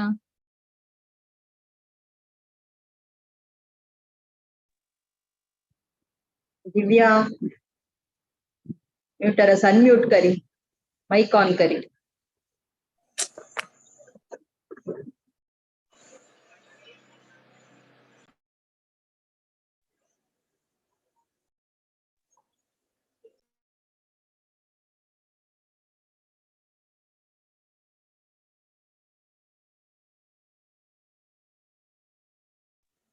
हरे कृष्णा। तद्बुद्धयः तदात्मानः तन्निष्ठाः तत्परायणाः गच्छन्ति पुनरावृत्तिं ज्ञाननिर्धूतकल्मषाः विद्या विनय संपन्ने ब्राह्मणे गविहस्तिने शुनि चैव स्वपाके च पंडिताः समदर्शिनः इहैव तैर्जितः सर्गः येषां साम्ये स्थितं मनः निर्दोषं हि समं ब्रह्म तस्मात् ब्रह्मणि ते स्थिताः न प्रहृष्येत् प्रियं प्राप्य न उद्विजेत् प्राप्य च अप्रियं स्थिरबुद्धिः असम्मूढः ब्रह्मवित् ब्रह्मणि स्थितः। हरे कृष्ण। बाह्यस्पर्शेष्वसक्तात्मा विन्दत्यात्मनि यस्सुखं न स ब्रह्मयोगयुक्तात्मा सुखमक्षयमश्नुते एहि संस्पर्शजा भोगा दुःखयोनय एव ते आद्यन्तवन्त कौन्तेय न तेषु रमते बुधः शक्नोति हैव यः सोढुं प्राक्शरीरविमोक्षणात् कामक्रोधोद्भवं वेगं स युक्तः स सुखी नरः योऽन्तसुखोऽन्तराराम तथान्तर्ज्योतिरेव यः स योगी ब्रह्मनिर्वाणं ब्रह्मभूतोऽधिगच्छति। हरे कृष्ण। हरे कृष्ण। लभन्ते ब्रह्म निर्वाणं ऋषय क्षण कल्मषः छिन्नद्वैतायतात्मानः सर्वभूतहिते रताः काम क्रोध विमुक्तानां यतीनां यतचेतसाम् अभितो ब्रह्म निर्वाणं वर्धते विदितात्मनाम् स्पर्शान् कृत्वा बहिर्बाह्यान् चक्षुषैवान्तरे भ्रुवो प्राणापानौ समौ कृत्वा नासाभ्यान्तरतारिणौ यतेन्द्रिय मनोबुद्धि मुनिर्मोक्ष परायणः विगते चाभय क्रोधो य सदा मुक्त एव स भोक्तारं यज्ञ तपसां सर्वलोका महेश्वरं सुहृदं सर्वभूतानां ज्ञात्वा मां शान्तिं रक्षति। ओम तत्सत् इति श्रीमद्भगवद्गीतासु उपनिषत्सु ब्रह्मविद्यायां योगशास्त्रे श्रीकृष्णार्जुनसंवादे कर्मसन्न्यासयोगो नाम पंचमोऽध्यायः। हरे कृष्णा कृष्णा कृष्णा हरे हरे, हरे राम राम राम हरे हरे. हरे कृष्णा. मुखार्जुनच्या ಚಾಪ್ಟರ್ 6 ಸಂಗಯತ್ತ ಸಚಿ ಯೋಗಿತಾ ಹೆಗಡೆ ಮಾತಾಜಿ 1 to 5, ಗೀತಾ ಮಾತಾಜಿ 6 to 10, ದೀಪಾಕಾ ಮಾತಾಜಿ 11 to 15, ಭೂಮಿಕಾ ಮಾತಾಜಿ ಭೂಮಿಕಾ ಕಾಮತ್ ಭಕ್ತಿನ 16 to 20, ಶೈಲಾಪೈ ಮಾತಾಜಿ 21 to 25, ಮಾಯಾ ಆಚಾರ್ಯ ಮಾತಾಜಿ 26 to 30, ಪ್ರತೀಕ್ಷಾ ಭಟ್ 31 to 35, ಉಷಾ ಶಾನ್ಭಾಗ್ ಮಾತಾಜಿ 36 to 40, ಶ್ರೇಯಸ್ 41 to 44, सुषमा कामत माताजी 45 to 47. हरे कृष्णा. योगिता हेगड़े माताजी तुम्ही यांनी स्टार्ट करूयात. हरे कृष्णा. ओम श्री परमात्मने नमः. श्रीमद्भगवद्गीता अथ षष्ठोऽध्यायः. श्रीभगवानुवाच अनाश्रितः कर्मफलं कार्यं कर्म करोति यः स सन्न्यासी च योगी च न निरग्निर्न चाक्रियः. यं सन्न्यासमिति प्राहुर्योगं तं विद्धि पाण्डवः. न यस्सन्न्यस्तसङ्कल्पो योगी भवति कश्चन. आरुरुक्षोर्मुनेर्योगं कर्म कारणमुच्यते. योगारूढस्य तस्यैव शमः कारणमुच्यते. यदा हिनेन्द्रियार्थेषु न कर्मस्वनुषज्जते सर्वसङ्कल्पसन्न्यासी योगारूढस्तदोच्यते. उद्धरेदात्मनात्मानं नात्मानामवसादयेत्. आत्मैव ह्यात्मनो बन्धुर् आत्मैव रिपुरात्मनः.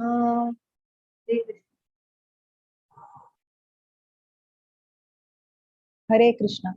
बन्धुरात्मात्मनस्तस्य येनात्मैवात्मना जितः. अनात्मानस्तु शत्रुत्वे वर्तेतात्मैव शत्रुवत्. जितात्मनः पश्यत्यस्य परमात्मा समाहितः. शीतोष्णसुखदुःखेषु तथा मानापमानयोः. ज्ञानविज्ञानतृप्तात्मा कूटस्थो विजितेन्द्रियः. युक्त इत्युच्यते योगी समलोष्टाशमकाञ्चनः. सुरन्मित्रार्युदासीनम् अध्यास्तद्वेष्य बन्धुषु. साधुष्वपि च पापेषु समबुद्धिर्विशिष्यते. योगी युज्यत सततात्मा आत्मानं रहसि स्थितः. एकाकी यत चित्तात्मा निराशीर परिग्रह. हरे कृष्ण. हरे कृष्ण. शुचौ देशे प्रतिष्ठाप्य स्थिरमासनमात्मनः. नात्युच्छ्रितन्नातिनीचं चैलाजिनकुशोत्तरम्. तत्रैकाग्रं मनः कृत्वा यतचित्तेन्द्रियक्रियः. उपविश्यासने युञ्ज्यात् योगमात्मविशुद्धये. समङ्काय शिरोग्रीवन् धारायन्नचलं स्थिरः. सम्प्रेक्ष्य नासिकाग्रं स्वन् दिशश्चानवलोकयन्. प्रशान्तात्मा विगतभिर् ब्रह्मचारि व्रते स्थितः. मनः संयम्य मच्चित्तो युक्त आसीत मत्परः. युञ्जनेवं सदात्मानं योगी नियतमानसः. शान्तिर्निर्वाण परमां मत्संस्थामधिगच्छति. नात्यश्नतस्तु योगोऽस्ति न चैकान्तमनश्नतः न चाति स्वप्नशीलस्य जाग्रतो नैव चार्जुन युक्ताहारविहारस्य युक्तचेष्टस्य कर्मसु युक्तस्वप्नावबोधस्य योगो भवति दुःखः यथा विनियतं चित्तम् आत्मन्येवावतिष्ठते निःस्पृहः सर्वकामेभ्यो युक्त इत्युच्यते तदा यथा दीपो निवातस्थो नेङ्गते सोपमा स्मृता योगिनो यतचित्तस्य युञ्जतो योगमात्मनः यत्रो परमते चित्तं निरुद्धं योगसेवया यत्र चैवात्मनात्मानं पश्यन्यात्मनि तुष्यति। हरे कृष्ण।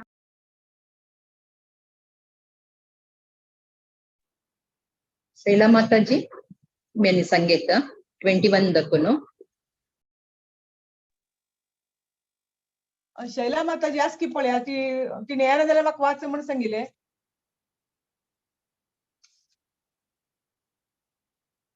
तिने येवच्या ट्राय करता म्हणले. येना जाल्यार ಶೈಲಾ म्हाका वाच. ಮಾತಾಜಿ बट तुम्ही सांगा माताजी, तुम्ही सांगा. बरें ओके. सुखं मादित्य निक्तं यतद् बुद्धिग्राह्यं मतीन्द्रियं वेत्ति यत्र न चैवायं स्थितः चलति तत्त्वतः यं लब्ध्वा चापरं लाभं मन्यते नाधिकं ततः यस्मिन् स्थितो न दुःखेन गुरुणापि विचाल्यते तं विद्या दुःखसंयोगं वियोगं शोकसञ्जितम् स निश्चयेन योक्तव्यो योग निर्विण्ण चेतसा संकल्प प्रभवान् कामां त्यक्त्वा सर्वान् शेषतः मनसेन्द्रियग्रामं विनियम्य समन्ततः शनै शनैरुपरिमेद् बुद्ध्या गतिगतिया आत्मसंस्थं मनः कृत्वा न किञ्चिदपि चिन्तयेत्. हरे कृष्ण.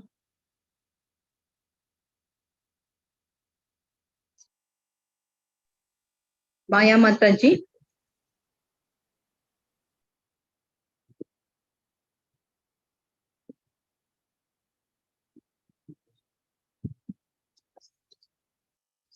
हरे कृष्ण. यतो यतो निश्चरति मनश्चञ्चलमस्थिरं ततस्तो नियमतैत आत्मनैव वशं नयेत् प्रशान्तमनसं ह्येनं योगिनं सुखमुत्तमम् उपैते शान्तरजसं ब्रह्मभूतमकल्मषम् युञ्जन्नेवं सदात्मानं योगी विगतकल्मषः सुखेन ब्रह्म संस्पर्शम् अत्यन्तं सुखमश्नुते सर्वभूतस्थमात्मानं सर्वभूतानि चात्मनि इक्षते योगयुक्तात्मा सर्वत्र समदर्शन यो मां पश्यति सर्वत्र सर्वं च मयि पश्यति तस्याहं न प्रणश्यामि स च मे न प्रणश्यति. हरे कृष्ण. हरे कृष्ण. सर्वभूतस्थितं यो मां भजते कत्वमास्थितः सर्वथा वर्तमानोऽपि स योगी मयि वर्तते आत्मौपम्येन सर्वत्र समं पश्यति अर्जुन सुखं वा यदि वा दुःखं स योगी परमो मतः.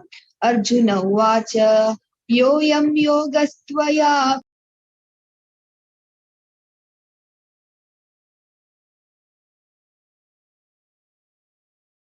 स्थितिं स्थिरा चञ्चलं हि मनः कृष्ण प्रमाथि बलवत् दृढम् तस्याहं निग्रहं मन्ये वायोरिव सुदुक्षरम्. श्री भगवानुवाच असंशयं महाबाहो मनो दुर्निग्रहं चलम् अभ्यासेन तु कौन्तेय वैराग्येण च गृह्यते. हरे कृष्ण. असंशयत आत्मना योगो दुष्प्राप इति मे मतिः वैश्यात्मना तु यतता शक्यो वाप्तुम् आयतः. अर्जुन उवाच अयथि श्रद्धयोपेतो योगाच्चलितमानसः अप्राप्य योग संसिद्धिं काम गति कृष्ण गच्छति कच्चिन्यो भय विभ्रष्ट चिन्नाभ्रमिव नश्यति अप्रतिष्ठो महाभावो विमूढो ब्रह्मणः पति एतन्मे संशयं कृष्णा चेतुमहस्य शेषतः त्वधन्यः संशयस्यास्य चेता न युपपद्यते श्री भगवानुवाच पार्थानैव नामुत्र विनाशस्य तस्य विद्यते नयि कल्याणकृत कश्चित् दुर्गतिं तात गच्छति। हरे कृष्णा। हरे कृष्ण।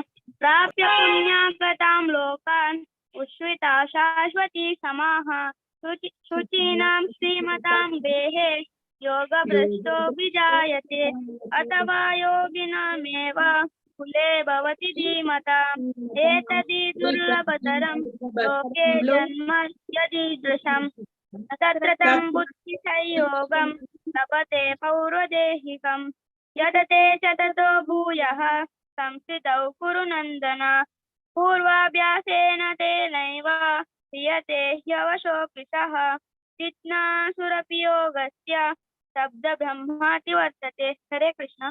हरे कृष्ण।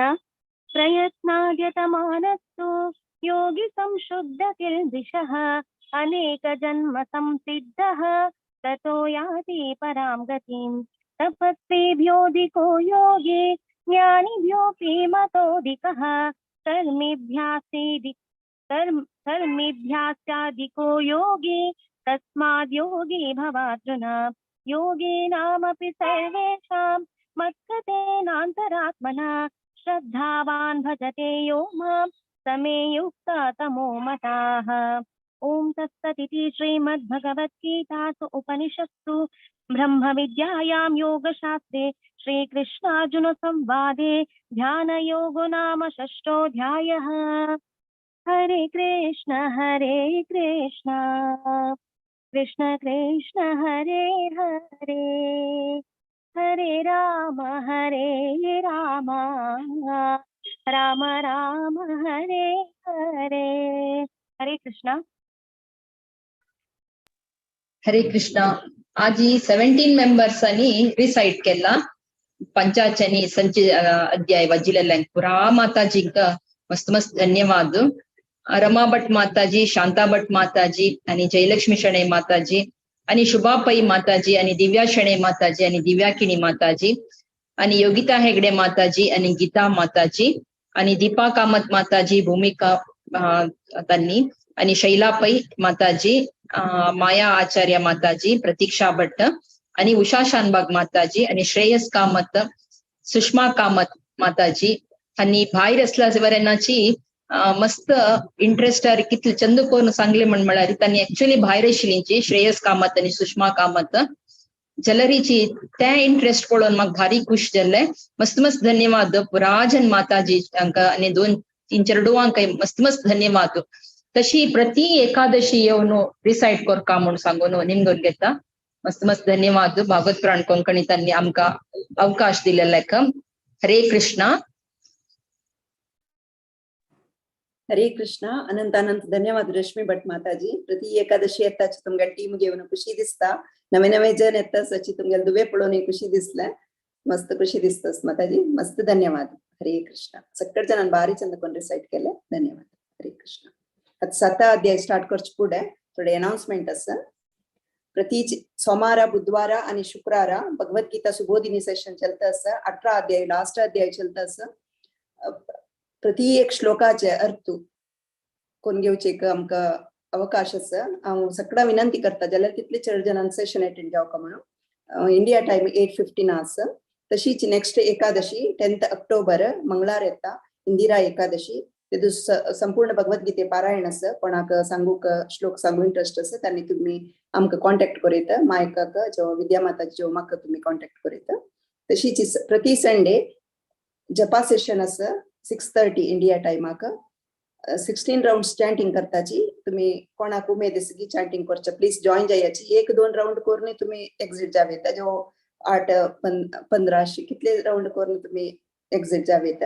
कोणाक नामापराध सांगू असली त्यांनी शिल्पा हेगडे माताजीक कॉन्टॅक्ट करता म्हणून विनंती करता. तशीच संडे बालोत्सव क्लासेस गजेंद्र मोक्ष स्तोत्र चलतास इंडिया टाइम 9:30 ताका कोणे चेडवा इंटरेस्ट असला तुम्ही या सेशन जॉईन जावेत. तशीच शनिवार सत्संगांतू 30th सप्टेंबर 7:15 इंडिया टाइमाक टॉपिक आसा किशोरी past times of Shrimati Radharani आमगेलो टसची ते सीनियर वैष्णव हरग्रेस मथुरा माताजी या सेशनाक तुम्ही सगळ्यांनी अटेंड जावक म्हणून हांव विनंती करता. हरे कृष्णा. इदळपासून सगळ्यांनी बारी छंद कोण पारायण केले. आमकां एक आयकूच भाग्य तुमगेलो टुरिस्ट साइट करचे एक भाग्य दिलेलो आसा. सगळ्या जणांक धन्यवाद. अशी मुखारी तुम्ही प्रति एकादशी येवक म्हणून विनंती करता. आता मायक कंटिन्यू करताची. ओव्हर टू यू मायक. हरे कृष्णा. मस्त धन्यवाद भारती माताजी. भारी चंद कोण अँकरिंग केले. जकडाने भारी लायक रिसाइट केलेलं सर. आता मी मुखार वचा 7th and 8th chapter Mandakini माताजी हायनी तांगा टीम घेऊन येत तसंच. ओव्हर टू यू माताजी. हरे कृष्णा. हरे कृष्ण. माय माताजी दंडोत प्रणाम. आज पार्श्व एकादशी पंचांग दिवस उरकले म्हणून सांगल्यारी आज अपियरन्स डे ऑफ वामन देव वरे आणि आमेले षडगोस्वामींतू एक जीव गोस्वामी ತಂಗಿಲೆ ಅಪಿಯರೆನ್ಸ್ ಡೇ ವರೆ ಅಸಾಜಿ ತಶಿ ಸತ್ತ ಜ್ಞಾನ ವಿಜ್ಞಾನ ಯೋಗ ಸಂಗು ಎತ್ತಸ ನಂದಿತಾ ಪೈ 1 and 2 ಲಕ್ಷಣ್ಯಾಕಿನಿ 3 ಪ್ರಿಯಾಕಿನಿ 4 to 8 Kshama Shenoy 9 to 13 Poornima Shenoy 14 to 18 Sujata Prabhu 19 to 23 Poonam Kini 24 to 28 कल्पना राव माताजी 29 to 30 आणि तशींची त्यांनी चॅप्टर 8 अक्षर परब्रह्म योगा कंटिन्यू करतात 1 and 2 मधुमती शणै 3 to 7 शोभा किनी माताजी 8 to 12 गायत्री कामत माताजी 13 to 17 रश्मी नायक माताजी 18 to 21 दीपा शणै माताजी 22 to 26 लास्ट 2 श्लोका हा सांगता. हरे कृष्णा. स्टार्ट करायचं देवा तुवा नंदिता. हरे कृष्णा. ओम नमो भगवते वासुदेवाय. अथ सप्तमोऽध्यायः ध्यान विज्ञान योगः. श्री भगवानुवाच मया सप्तमना पार्थ योगं युञ्जन्मदाश्रयः असंशयं समग्रं मां यथा ज्ञास्यसि तच्छृणु. ज्ञानं तेहं सविज्ञानम् इदं वक्ष्याम्यशेषतः यज्ञात्वा देहभूयोऽन्यात् ज्ञातव्यम् अवशिष्यते. हरे कृष्णा. हरे कृष्णा. मनुष्याणां सहस्रेषु कश्चित् यतति सिद्धये यततामपि सिद्धानां कश्चिन् मां वेत्ति तत्त्वतः. हरे कृष्णा.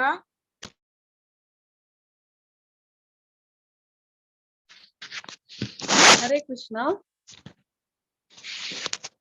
भूमिरापो नलो वायु कं मनो बुद्धिरेव च अहंकार इति यं मे भिन्ना प्रकृतिरष्टधा.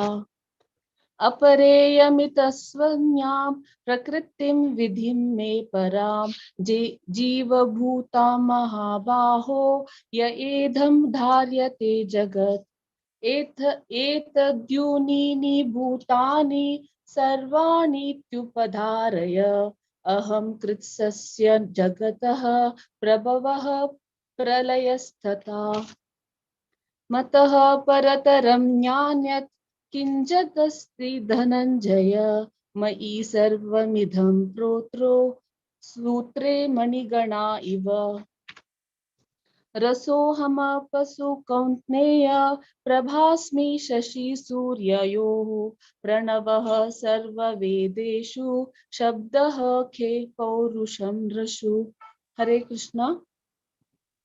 हरे कृष्णा. पुण्यो गन्धः पृथिव्यां च तेजश्चास्मि विभावसौ जीवनं सर्वभूतेषु तपश्चास्मि तपस्विषु.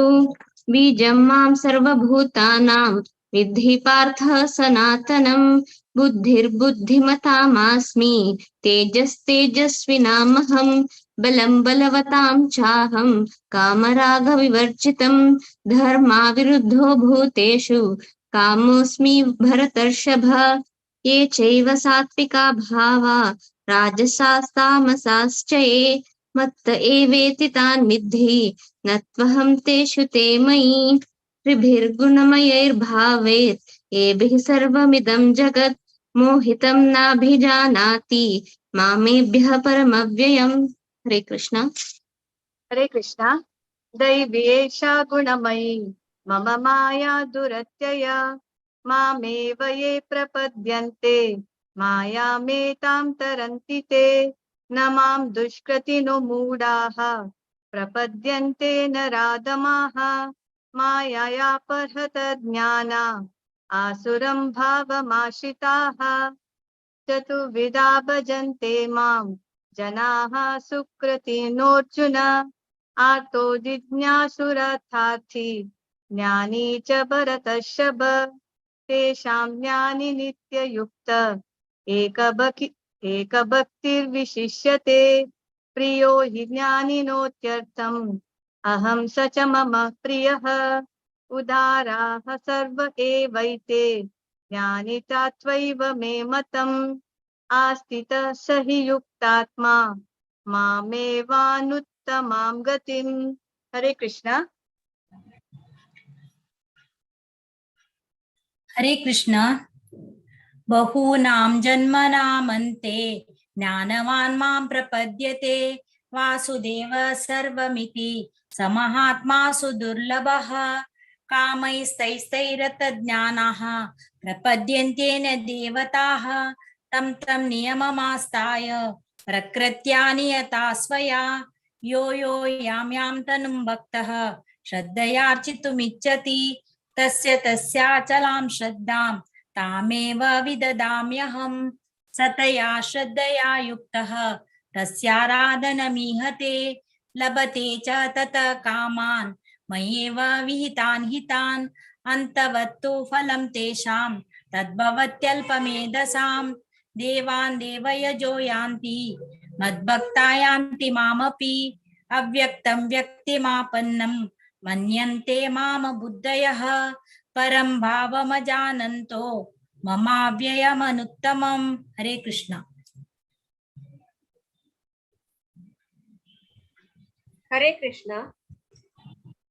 नाहं प्रकाश सर्वस्य योगमाया समावृतः मूढोऽयं नाभिजानाति लोको मामजमव्ययम् वेदाहं समतीतानि वर्तमानानि चार्जुन भविष्याणि च भूतानि मां तु वेद न कश्चन येषां त्वन्तगतं पापं जनानां पुण्यकर्मणां ते द्वन्द्वमोहनिर्मुक्ता भजन्ते मां दृढव्रता।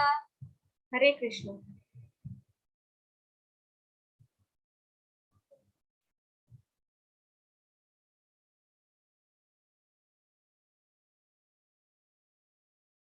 कल्पना माताजी असत का तुम्ही?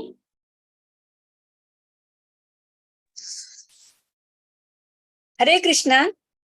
जरा मरण मोक्षाय मामाश्रित्य यतन्ति ये ते ब्रह्म तद्विदुः कृष्णम् अध्यात्मं कर्म चाखिलम् साधिभूतादिदैवं मां साधियज्ञं च ये विदुः प्रयाणकालेऽपि च मां ते विदुर्युक्तचेतसः।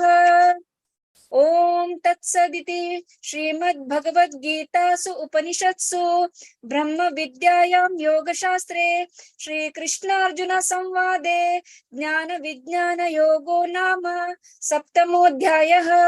हरे कृष्णा कृष्ण कृष्ण हरे हरे हरे राम राम राम हरे हरे। ओम नमो भगवते वासुदेवाय। अथ अष्टमोऽध्यायः अक्षर परब्रह्म योगः। अर्जुन उवाच किं तज्जन्म किमध्यात्मं किं कर्म पुरुषोत्तम अधिभूतं च किं प्रोक्तं अधिदैवं किमुच्यते अधियज्ञः कथं कोत्र देहेऽस्मिन् मधुसूदन प्रयाणकाले च कथं ज्ञेयोऽसि नियतात्मभिः। हरे कृष्ण। हरे कृष्ण।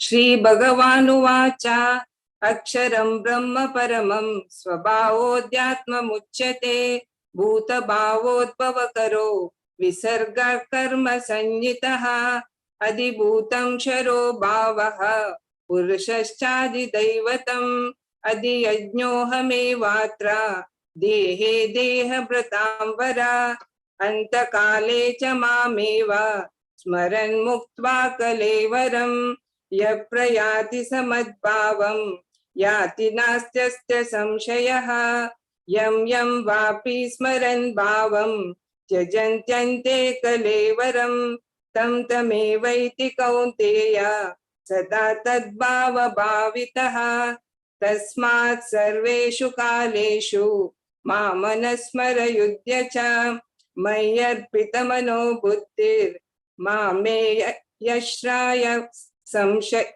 मामे वैश्यस्य संशयः। हरे कृष्ण। हरे कृष्णा। अभ्यास योग युक्तेन चेतसा नान्यगामिना परमं पुरुषं दिव्यं याति पार्थानुचिन्तयन् कविं पुराणमनुशासितारम् अणोरणीयां समनुस्मरेद्यः सर्वस्य दातारमचिन्त्य रूपम् आदित्यवर्णं तमसः परस्तात् प्रयाणकाले मनसाचलेन भक्त्या युक्तो योगबलेन चैव ध्रुवो मध्ये प्राणामवेश्य सम्यक् सतं परं पुरुषमुपैति दिव्यम् यदक्षरं वेदविदो वदन्ति विशन्ति यद्यतयो वीतरागाः यदिच्छन्तो ब्रह्मचर्यं चरन्ति तत्ते पदं संग्रहेण प्रवक्ष्ये सर्वद्वाराणि संयम्य मनोषधि निरुध्य च मूर्ध्नाध्यायात्मन प्राणम् आस्थितो योगधारणाम्। हरे कृष्णा। हरे कृष्ण। ओमित्येकाक्षरं ब्रह्म व्याहरं मामनुस्मरन् यः प्रयाति त्यजन् देहं स याति परमां गतिम् अनन्यचेताः सततं यो मां स्मरति नित्यशः तस्याहं सुलभपार्थ नित्ययुक्तस्य योगिनः मामुपेत्य पुनर्जन्म दुःखालयमशाश्वतम् नाप्नुवन्ति महात्मानः संसिद्धिं परमां गताः आब्रह्मभुवनालोकाः पुनरावर्तिनोऽर्जुन मामुपेत्य तु कौन्तेय पुनर्जन्म न विद्यते सहस्रयुगपर्यन्तम् अहर्यद्ब्रह्मणो विदुः रात्रिं युगसहस्रान्तां देहोरात्रविदो जनाः। हरे कृष्ण। हरे कृष्ण।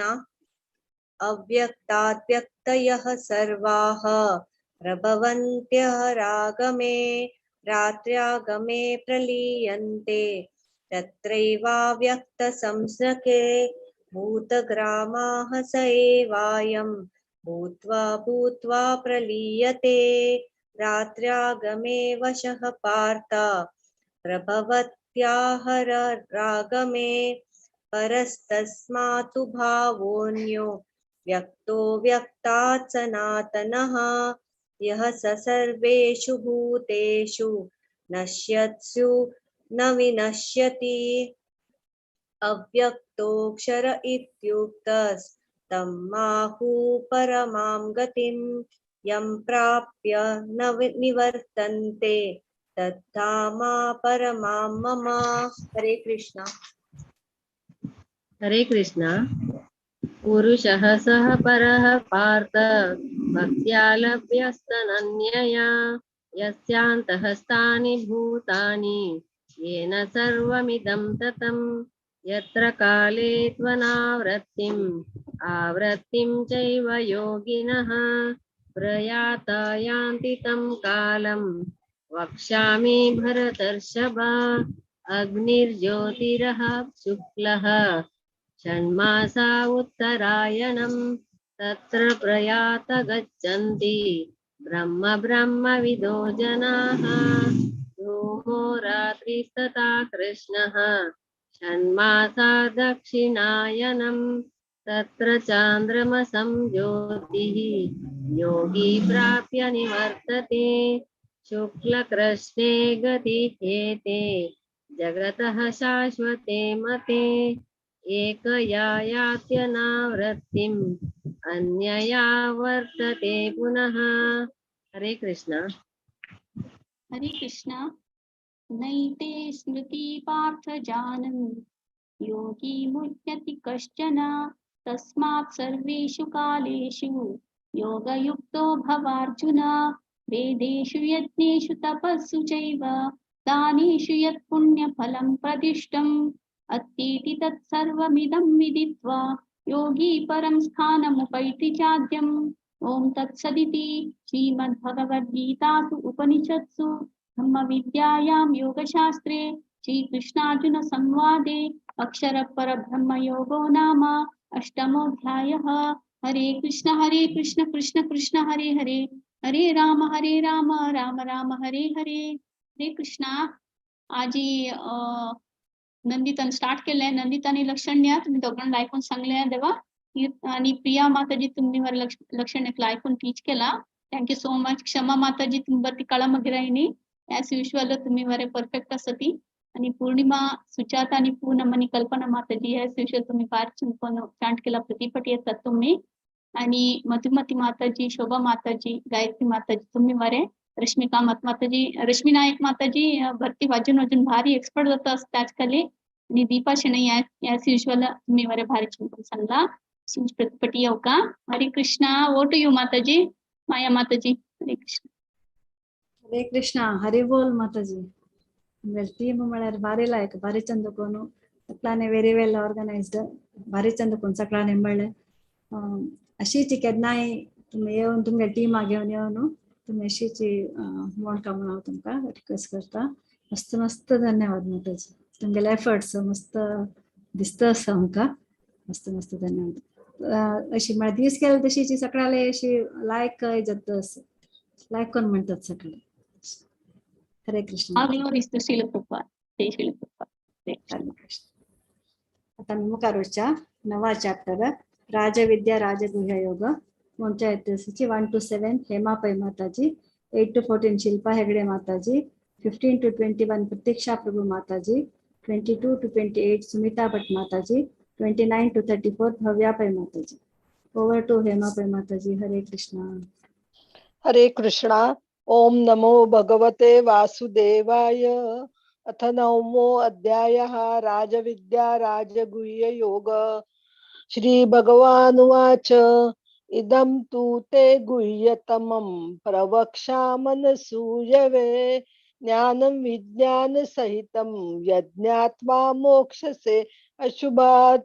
राजविद्या राजगुह्यं पवित्रम् इदमुत्तमम् प्रत्यक्षावगमं धर्म्यं सुसुखं कर्तुमव्ययम्. अश्रद्धाना पुरुषा धर्मस्यास्य परं तप अप्राप्य मां निवर्तन्ते मृत्यु संसार वर्त्मनि. मया ततम् इदं सर्व जगत् व्यक्ति मूर्तिना मत्सानि सर्वभूतानि न चाहं तेष्वस्थितः न च मस्तानि भूतानि पश्य मे योगमीश्वरम्. भूतभृन्न च भूतस्थो ममात्मा भूतभावनः.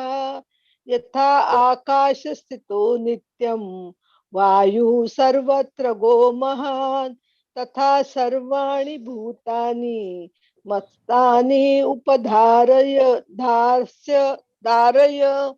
सर्वभूतानि कौन्तेय प्रकृतिं यान्ति मामिकां. कल्पक्षये पुनस्तानि कल्पादौ विसृजाम्यहम्.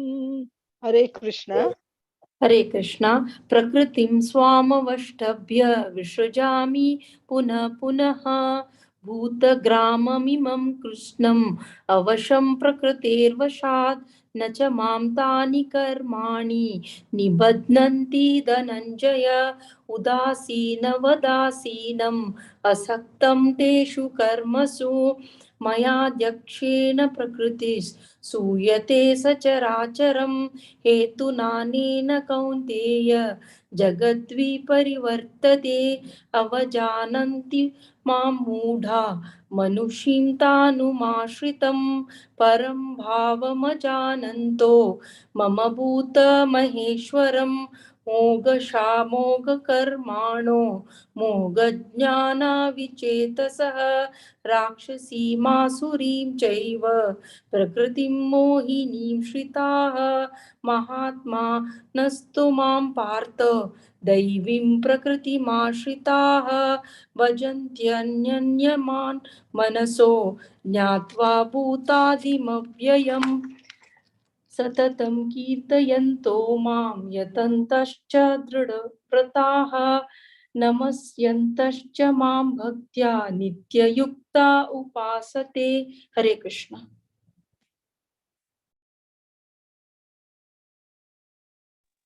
हरे कृष्ण ज्ञानयज्ञेन चाप्यन्ये यजन्तो मामुपासते एकत्वेन पृथक्त्वेन बहुधा विश्वतो मुखम् अहं क्रतुरहं यज्ञस्वदाहमहमौषधम् मन्त्रोऽहमहमेवाज्यम् अहमग्निरहं हुतं पिताहमस्य जगतो माता धाता पितामहः वैद्यं पवित्रमोङ्कार ऋक्सामायजुरेव च गतिर्भर्ता प्रभुः साक्षी निवासः शरणं सहृत् प्रभवः प्रलयस्थानं निधानं बीजमव्ययम् तपाम्यहमहं वर्षन् निगृह्णाम्युत्सृजामि च अमृतं चैव मृत्युश्च सदा सच्चाहमर्जुन त्रैविद्यमां सोमपापूतपापात्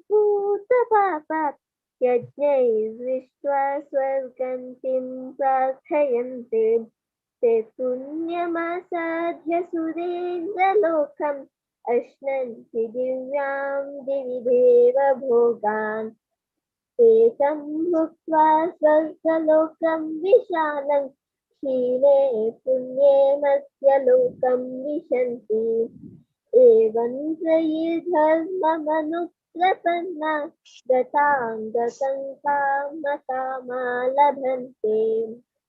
हरे कृष्ण। अनन्याश्चिन्तयन्तो मां ये जनाः पर्युपासते तेषां नित्याभियुक्तानां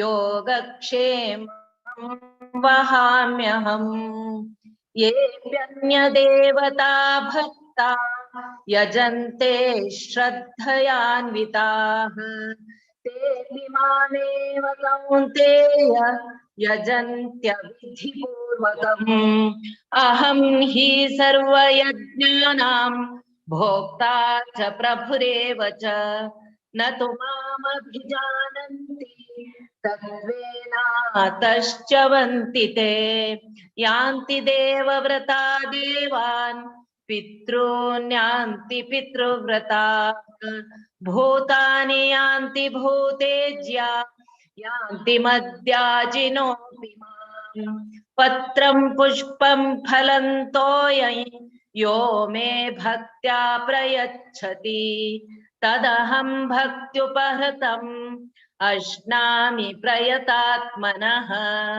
यत्करोषि यदश्नासि यज्जुहोषि ददासि यत्तपस्यसि कौन्तेय तत्कुरुष्व मदर्पणम् शुभाशुभफलैरेवं मोक्ष्यसे कर्मबन्धनैः सन्न्यासयोगयुक्तात्मा विमुक्तो मामुपैष्यसि। हरे कृष्ण। हरे कृष्ण। समोहं सर्वभूतेषु न मे देशोऽस्ति न प्रियः ये भजन्ति तु मां भक्त्या मयि ते तेषु चाप्यहम् अपि चेत्सु दुराचारो भजते मामनन्यभाक् साधुरेव समन्तव्यः सम्यक् व्यवसितो हि सः क्षिप्रं भवति धर्मात्मा शाश्वतशान्तिं निगच्छति कौन्तेय प्रतिजानीहि न मे भक्त प्रणश्यति मां हि पार्थ व्यपाश्रित्य येऽपि स्युः पापयोनयः स्त्रियो वेशस्तथा शूद्राः तेऽपि यान्ति परां गतिम् किं पुनर्ब्राह्मणा पुण्या भक्तराजर्षयस्तथा अनित्यमसुखं लोकम् इमं प्राप्य भजस्व माम् मन्मना भव मद्भक्तो मद्याजी मां नमस्कुरु मामे वेश्यसि युक्तेवम् आत्मानं मत्परायणाः ओम तस्य इति श्रीमद्भगवद्गीतासु उपनिषत्सु ब्रह्मविद्यायां योगशास्त्रे श्रीकृष्णार्जुन संवादे राजविद्या राजगुह्य योगो नाम नवमोऽध्यायः। हरे कृष्णा कृष्ण कृष्ण हरे हरे हरे राम राम राम हरे हरे। हरे कृष्णा। हरे कृष्णा. भारी त्यांना कोणचा मिळालं सर. शिल्पा हेगडे हेमापै माताजी तुम्ही भारी लायकून म्हणले माताजी केन्नाय तुम्ही येताची अशीची केन्नाय येवन डिसाइड करता आणि आमकां एक तुमगेले आयकूच दिसले एक अवकाश दिवपा म्हणून हांव रिक्वेस्ट करता. शिल्पा हेगडे माताजी आमगेले रेग्युलर रिसायटर मस्त सेव करताची भागवत पुराण कोंकणीतू तुम्ही केन्नाय येवन रिसायट करता म्हणून हांव रिक्वेस्ट करता माताजी. प्रतीक्षा प्रभू तुम्ही भारी चंद कोण तू चंद कोण म्हणली देवा अशी केन्ना येवन म्हण का म्हणून हांव रिक्वेस्ट करता. तशीची सुमिता भट माताजी आणि फुल्ल आमगेले ऑनलाईन असता ती मस्त मस्त धन्यवाद माताजी केन्ना येवन अशी रिसायट करता. तशीची भव्या पै माताजी हा काय मस्त मस्त धन्यवाद केन्नाय सकळाने येवन रिसायट करता म्हणून रिक्वेस्ट करता. आता मी धांचे अध्यायावरच्या विभूती योग म्हणच्या इतिहासाची 1 to 6 आशा नायक माताजी, 7 to 12 अश्विनी माताजी, 13 to 18 वनिता पै माताजी, 19 to 24 सौम्या पै माताजी, 25 to 30 Aditya Pai, 31 to 36 Smita पै माताजी आणि 37 to 42 मंगला पै माताजी. ओव्हर टू यू आशा नायक माताजी. हरे कृष्णा.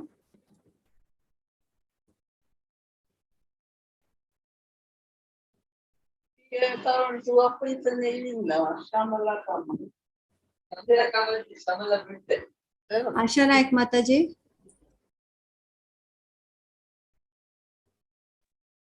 मायका ಜಾಯಿನ್ ಜೊತೆ ತಮಿಳಿಗಿದ್ದಾನೆ ಜಾಯಿನ್ ಜೊತೆ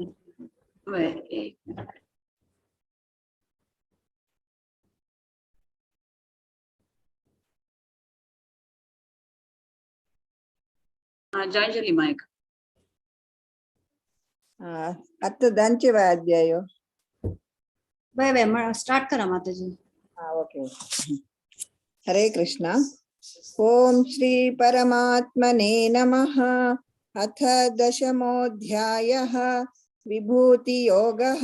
श्री भगवानुवाच भूय एव महाबाहो शृणु मे परमं वचः यत्तेऽहं प्रीयमाणाय वक्ष्यामि हितकाम्यया न मे विदुः सुरगणाः प्रभवं न महर्षयः अहमादिर्हि देवानां महर्षीणां च सर्वशः यो मामजमनादिं च वेत्ति लोकमहेश्वरम् असम्मूढसमर्थ्येषु सर्वपापैः प्रमुच्यते बुद्धिर्ज्ञानमसम्मोहः क्षमा सत्यं दमः शमः सुखं दुःखं भवो भावः भयं चाभयमेव च अहिंसा समता तुष्टिः तपोदानं यशो यशः भवन्ति भावा भूतानां मत्त एव पृथग्विधाः महर्षयः सप्त पूर्वे चत्वारो मनवस्तथा मद्भावा मानसा जाताः येषां लोक इमाः प्रजाः ಅಷ್ಟಕ್ಕೆ ಅನೇಕ ಸರ್ ಇದಲ್ವಾ? One more. Okay. Hare Krishna. Hare Krishna. 7th ಶ್ಲೋಕದ ಪುನಃ. ಏತಾ ವಿಭೂತಿಂ ಯೋಗಂ ಚ ಮಮ ಯೋ ವೇತಿ ತತ್ವತಃ ಸೋ ವಿಕಂಪೇನ ಯೋಗೇನ ಯುಜ್ಯತೆ ನಾತ್ರ ಸಂಶಯಃ. ಅಹಂ ಸರ್ವಸ್ಯ ಪ್ರಭವೋ ಮತ್ತಃ ಸರ್ವಂ ಪ್ರವರ್ತತೆ ಇತಿ ಮತ್ವಾ ಭಜಂತೆ ಮಾಂ ಬುಧಾ ಭಾವ ಸಮನ್ವಿತಾಃ. ಮಚ್ಚಿತ್ತಾ ಮದ್ಗತಾ ಪ್ರಾಣಾಃ ಬೋಧಯन्तಃ ಪರಸ್ಪರಂ ಕಥಯन्तಶ್ಚ ಮಾಂ ನಿತ್ಯಂ ತುಷ್ಯಂತಿ ಚ ರಮಂತಿ ಚ. ತೇಷಾಂ ಸತತಯುಕ್ತಾನಾಂ ಭಜತಾಂ ಪ್ರೀತಿಪೂರ್ವಕಂ ದದಾಮಿ ಬುದ್ಧಿಯೋಗಂ ತಂ ಯೇನ ಮಾಮುಪಯಾಂತಿ ತೇ. ತೇಷಾಮೇವಾನುಕಂಪಾರ್ಥಂ ಅಹಮಜ್ಞಾನಜಂ ತಮಃ ನಾಶಯಾಮ್ಯಾತ್ಮಭಾವಾಸ್ತೋ ಜ್ಞಾನದೀಪೇನ ಭಾಸ್ವತಾ. ಅರ್ಜುನ ಉವಾಚ ಪರಂ ಬ್ರಹ್ಮ ಪರಂ ಧಾಮ ಪವಿತ್ರಂ ಪರಮಂ ಭವಾನ್ ಪುರುಷಂ ಶಾಶ್ವತಂ ದಿವ್ಯಂ ಆದಿದೇವಮಜಂ ವಿಭುಂ. ಹರೇ ಕೃಷ್ಣ. ಹರೇ ಕೃಷ್ಣ. ಆಹುಸ್ತ್ವಾಂ ಋಷಯಃ ಸರ್ವೇ ದೇವರ್ಷಿರ್ನಾರದಸ್ತಥಾ ಅಸಿತೋ ದೇವಲೋ ವ್ಯಾಸಃ ಸ್ವಯಂ ಚೈವ ಬ್ರವೀಷಿ ಮೇ. ಸರ್ವಮೇತದ್ರತಂ ಮನ್ಯೇ ಯನ್ಮಾಂ ವದಸಿ ಕೇಶವ ನ ಹಿ ತೇ ಭಗವನ್ ವಿಕ್ತಂ ವಿದುರ್ದೇವಾನ ದಾನವಾಃ. ಸ್ವಯಮೇವಾತ್ಮನಾತ್ಮಾನಂ ವೇತ್ತತ್ವಂ ಪುರುಷೋತ್ತಮ. ಭೂತಭಾವನ ಭೂತೇಶ ದೇವದೇವ ಜಗತ್ಪತೆ. ವಕ್ತುಮರ್ಹಸ್ಯ ಶೇಷೇಣ ದಿವ್ಯಾಹ್ಯಾತ್ಮವಿಭೂತಯಃ.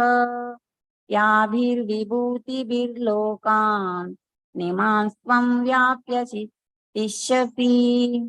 ಕಥಂ ವಿದ್ಯಾಮಹಂ ಯೋಗಿಂ ತ್ವಾಂ ಸದಾ ಪರಿಚಿಂತಯನ್. ಕೇಷು ಕೇಷು ಚ ಭಾವೇಷು ಚಿಂತ್ಯೋऽಸಿ ಭಗವನ್ಮಯಾ. ವಿಸ್ತರೇಣಾತ್ಮನೋ ಯೋಗಂ ವಿಭೂತಿಂ ಚ ಜನಾರ್ದನ. ಭೂಯಃ ಕಥಯ ತೃಪ್ತಿರ್ಹಿ ಶೃಣ್ವतो ನಾಸ್ತಿ ಮೇ ಮೃತಂ. ಶ್ರೀ ಭಗವಾನ್ ಉವಾಚ. ಹರೇ ಕೃಷ್ಣ. ಹರೇ ಕೃಷ್ಣ. ಶ್ರೀ ಭಗವಾನುವಾಚ ಹಂತತೆ ಕಥಯಿಷ್ಯಾಮಿ ದಿವ್ಯಾತ್ಮಾ ವಿಭೂತಯ ಪ್ರಾಧಾನ್ಯತ ಕುರುಕ್ಷೇಷ್ಟ ನಸ್ತಂತೋ ವಿಸ್ತರಸ್ಯ ಮೇ. ಅಹಮಾತ್ಮಾ ಗುಡಾಕೇಶ ಸರ್ವಭೂತಾಶಯಸ್ಥಿತ. ಅಹಮಾದಿಶ್ಚ ಮಧ್ಯಂಚ ಭೂತಾನಾಮಂತ ಏವ ಚ. ಆದಿತ್ಯಾನಾಮಹಂ ವಿಷ್ಣು ಜ್ಯೋತಿಷಾಂ ರಂಶುಮಾನ್. ಮರಿಚಿರ್ಮರುತಮಸ್ಮಿ ನಕ್ಷತ್ರಾಣಮಹಂ ಶಶಿ. ವೇದಾನಾಂ ಸಾಮವೇದೋಸ್ಮಿ ದೇವಾನಾಮಸ್ಮಿ ವಾಸವ. ಇಂದ್ರಿಯಾಣಾಂ ಮನಶ್ಚಾಸ್ಮಿ ಭೂತಾನಾಮಸ್ಮಿ ಚೇತನ. ರುದ್ರಾಣಾಂ ಶಂಕರಶ್ಚಾಸ್ಮಿ ವಿತ್ತೋಷೋ ಯಕ್ಷ ರಕ್ಷಸಾಂ. ವಸುನಾಂ ಪಾವಕ ಚಾಸ್ಮಿ ಮೇರು ಶಿಖರಿಣಾಮಹಂ. ಪುರೋಧಾಸಂ ಚ ಮುಖ್ಯಂ ಮಾಂ ವಿದ್ಧಿ ಪಾರ್ಥ ಬೃಹಸ್ಪತಿಂ. ಸೇನಾನೀನಾಮಹಂ ಸ್ಕಂದಸ್ ಸರಸಾಮಸ್ಮಿ ಸಾಗರಃ. ಹರೇ ಕೃಷ್ಣ. ಹರೇ ಕೃಷ್ಣ. ಮಹರ್ಷಿಣಾಂ ರಘುರಹಂ ಗಿರಾಮಸ್ಮೇಕಮಕ್ಷರಂ यज्ञानां जपयज्ञोऽस्मि स्थावराणां हिमालयः अश्वत्थः सर्ववृक्षाणां देवर्षीणां च नारदः गन्धर्वार्य चित्ररथः सिद्धानां कपिलो मुनिः श्रवसमश्वानां विद्धि माममृतोद्भवम् ऐरावतं गजेन्द्राणां नराणां च नराधिपम् आयुधानामहं वज्रं धेनूनामस्मि कामधुक्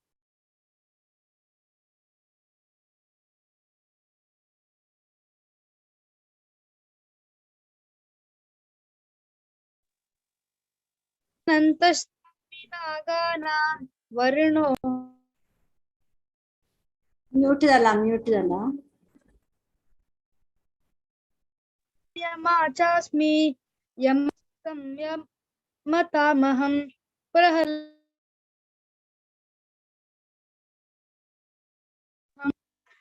मृगाणां मृगेन्द्रोऽहं वैनतेयस्पक्षिणामहम्।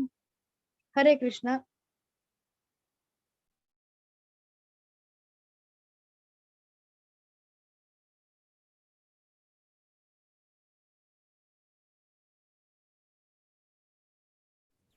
स्मिताबाई माताजी हांव सांगता तिगेल बद्दला. ओके. पवन पवतामस्मि रामशस्त्रव्रतामहं जषाणां मकरश्चास्मि श्रोतसामस्मि ज्ञानवी सर्गाणामादिरन्तश्च मध्यं चैवाहमर्जुन अध्यात्मविद्यानां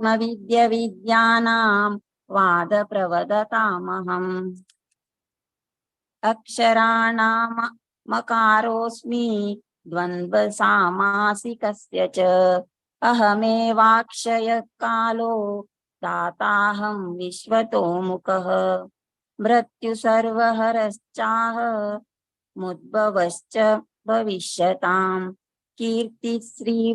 श्रीवाच्च नारीणां स्मृतिर्मेधा धृतिक्षमा बृहस्सामततासाम्नां गायत्री छन्दसामहं मासानां मार्गशीर्षोऽहं भ्रतूनां कुसुमाकरः द्यूतं चलयतामस्मि तेजस्विनामहं जयोऽस्मि व्यवसायोऽस्मि सत्त्वं सत्त्ववतामहं वृष्णीनां वासुदेवोऽस्मि पांडवानां धनञ्जयः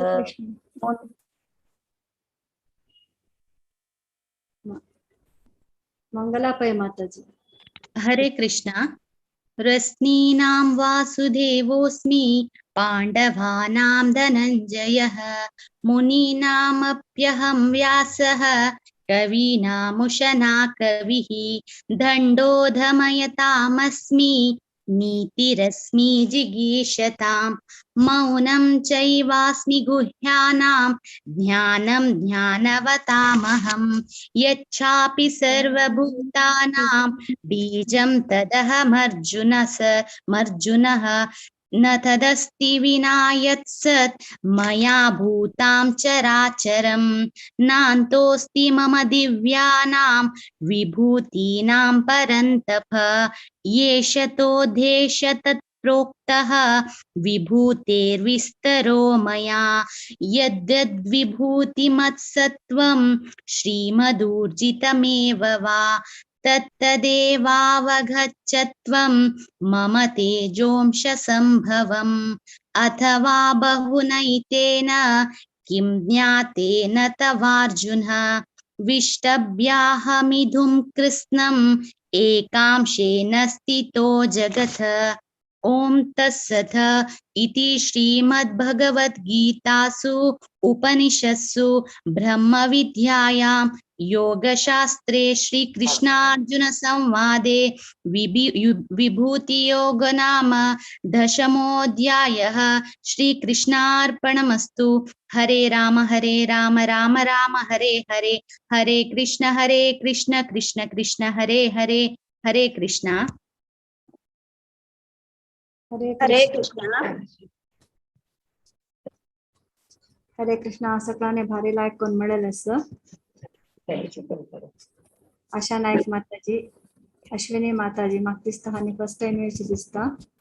भारी लायक कोण मिळले माताजी दोगांनी. हरे कृष्णा. अनिता पै माताजी आमगे रेग्युलर रिसायटर भारी लायक कोण मिळले माताजी. आणि तुम्ही 31 to 36 स्मिता पै हांगेले मिळलं असं मस्त मस्त धन्यवाद. जिची सौम्या पै माताजी आणि आदित्य पै तुम्ही दोघांनी लायक कोण मिळेल असं. आणि मंगला पै माताजी लायक कोण मिळेल असं माताजी सगळ्यांनी मस्त मस्त धन्यवाद. अशी केन्ना येऊन तुम्ही रिसाइट करता म्हणून हांव रिक्वेस्ट करता भागवत पुराण कोंकणी तर्फेन. आता 11 अध्याय वचपा फुडें हांव थोडे अनाउन्समेंट्स सांगता. भारती माताजीन सांगिल्लें आसा हांव अशी रिपीट करता. सोमारा बुधवारा शुक्रारा 8:15 गंटाक भगवद्गीता सुबोधिनी सेशन्स चालू आसा. आता लास्ट अध्याय 18 अध्याय चालू आसा. कोणाकय तांतू रिसाइट करचो आसल्यार मस्त श्लोक आसता. एक एक श्लोक 8:15 तो कोण 8:30 भितर जाता. सो कोणाकय मन आसल्यार तुम्ही आमकां नाव दिवेत. एक श्लोक म्हणच्याक आता 18 अध्याय चालू आसा. तशीच 10 तारीख नेक्स्ट एकादशी तुमकां कोणाकय रिसाइट करचे इंटरेस्ट आशिल्ल्यान भारती पै माताजी जो विद्या पै माताजी जो मेगे लागी नाव दिवेत. तशीच आयतारा जपा सेशन्स आसा. चॅन्टिंग महामंत्र हरे कृष्ण महामंत्र जप करचे 7:30 सुरू जाता इंडियन टायमाक. ते केन्नाय तुम्ही लॉग इन करूं येता केन्नाय तुम्ही एक्झिट जाव येता. 16 माळ तांणी जप करता ती साधारण 8:30 ते जाता. कोणाक केन्ना जॉइन जावचे आसा तेन्ना जॉइन जाव येता केन्ना एक्झिट करूं येता. तशीच 10 ऑफेन्सेस कोणाकय सांगचे आसल्यार तुम्ही शिल्पा हेगडे माताजी हांकां नाव दिवेत. आयतारा बालोत्सव क्लासेस चेडवां खातीर चलता आसा 9:30. गजेंद्र मोक्ष प्रेयर्स चलता आसा. सखी चरण माताजी शिकयतात भारी लायक करून चेडवान हांतू मस्त उमेद घेवन जॉइन करता म्हणून हांव रिक्वेस्ट करता. तशीच शेनवारा 30 सप्टेंबर 7:15 गंटाक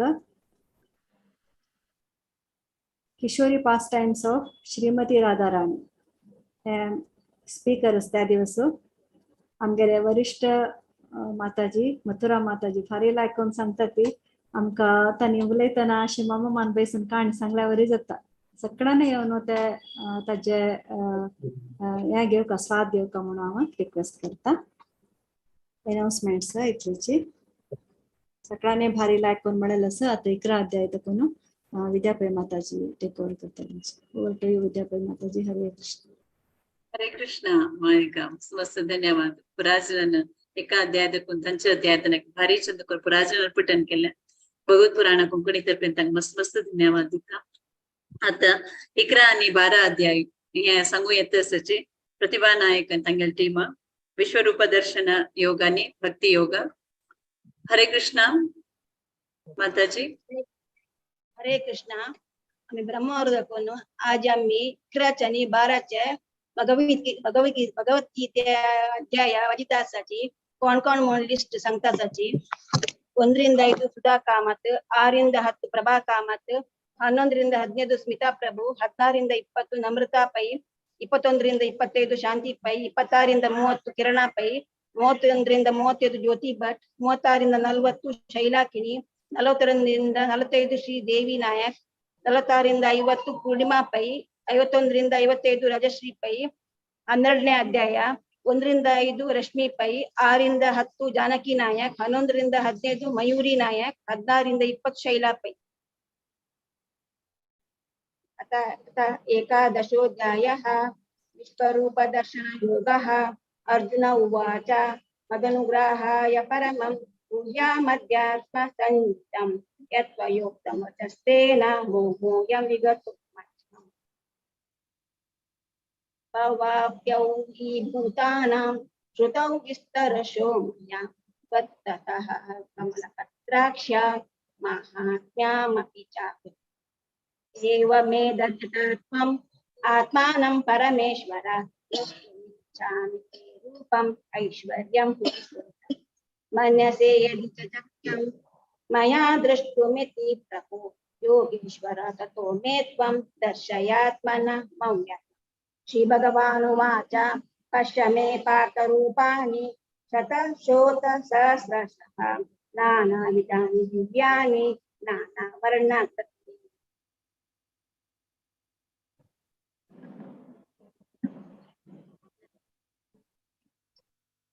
पश्यादित्यन्वसून् रुद्रान् अश्विनौ मरुतस्तदा बहून्यदृष्टपूर्वाणि पश्याश्चर्याणि भारत।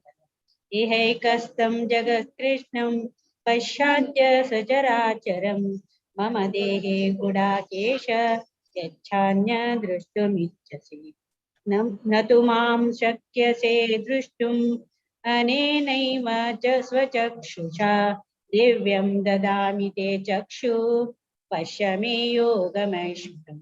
संजय उवाच एवमुक्त्वा ततो राजन् महायोगेश्वरो हरिः दर्शयामास पार्थाय परमं रूपमैश्वरम्। अनेकवस्त्रनयनम् अनेकाद्भुतदर्शनम् अनेकदिव्याभरणम् दिव्यानेकोद्यतायुधम्। हरे कृष्ण।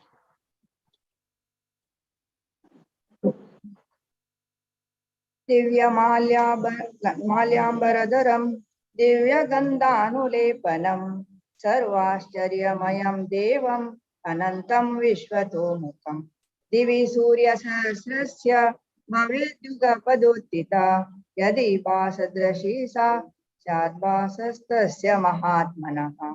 तत्रैकस्थं जगत्कृष्णं प्रविभक्तमनेकदा अपश्य देवदेवस्य शरीरे पाण्डवस्तदा ततः स विस्मयाविष्टो हृष्टरो मा धनञ्जयः प्रणम्य शिरसा देवं कृताञ्जलिरभाषत। अर्जुन उवाच पश्यामि देवांस्तव देवदेहे सर्वांस्तथा भूतविशेषसङ्गान् ब्रह्माणमीशं कमलासनस्थं प्रशिंश सर्वानुरगांश दिव्यान्। हरे कृष्ण। अनेकबाहूदरवक्त्रनेत्रं पश्यामि त्वां सर्वतोऽनन्तरूपं नान्तं न मध्यं न पुनस्तवादिं पश्यामि विश्वेश्वर विश्वरूप। किरीटिनं गदिनं चक्रिणं च तेजोराशिं सर्वतो दीप्तिमन्तं पश्यामि त्वां दुर्निरीक्ष्यं समन्ता दीप्तानलार्कद्युतिप्रमेयं त्वमक्षरं परमं वेदितव्यं त्वमस्य विश्वस्य परं निदानं त्वमव्ययः शाश्वत धर्मगोप्ता सनातनस्त्वं पुरुषो मतो मे। अनादिमध्यान्त अनन्तवीर्यम् अनन्तबाहुं शशिसूर्यनेत्रं पश्यामि त्वां दीप्तहुताशवक्त्रं स्वदेशजा विश्वमिदं तपन्तं द्याव्यापृथिव्योरिदमन्तरं हि व्याप्तं त्वयेकेन दिशश्च सर्वाः दृष्ट्वाद्भुतं रूपमग्रं तवेदं लोकत्रयं प्रव्यथितं महात्मन्। हरे कृष्ण। अमीहि त्वां सुरसङ्गा विशन्ति केचित् पीता प्राञ्जलयो गृह्णन्ति स्वस्तीत्युक्त्वा महर्षि सिद्धसङ्गाः स्तुवन्ति त्वां स्तुतिभिः पुष्कलाभिः। रुद्रादित्या वसुवो ये च साध्या विश्वेश्विनौ मरुतश्चोष्मपाश्च गन्धर्वयक्षासुरसिद्धसङ्गा वीक्षन्ते त्वां विस्मिताश्चैव सर्वे। रूपं महत्ते बहुवक्त्रनेत्रं महाबाहु बहुबाहुरुपादं बहुदरं बहुदंष्ट्राकरालं दृष्ट्वा लोका प्रव्यथितास्तथाहम्। नभस्पृश्यं दीप्तमनेकवर्णं व्यात्ताननं दीप्तविशालनेत्रं दृष्ट्वा हि त्वां प्रवितदान्तरात्मा धृतिं न विन्दामि शमं च विष्णु। दंष्ट्राकरालानि च ते मुखानि दृष्टेव काल नलसन्निभाने दिशो न जाने न लभे च शर्म प्रसीद देवेश जगन्निवासा। हरे कृष्ण।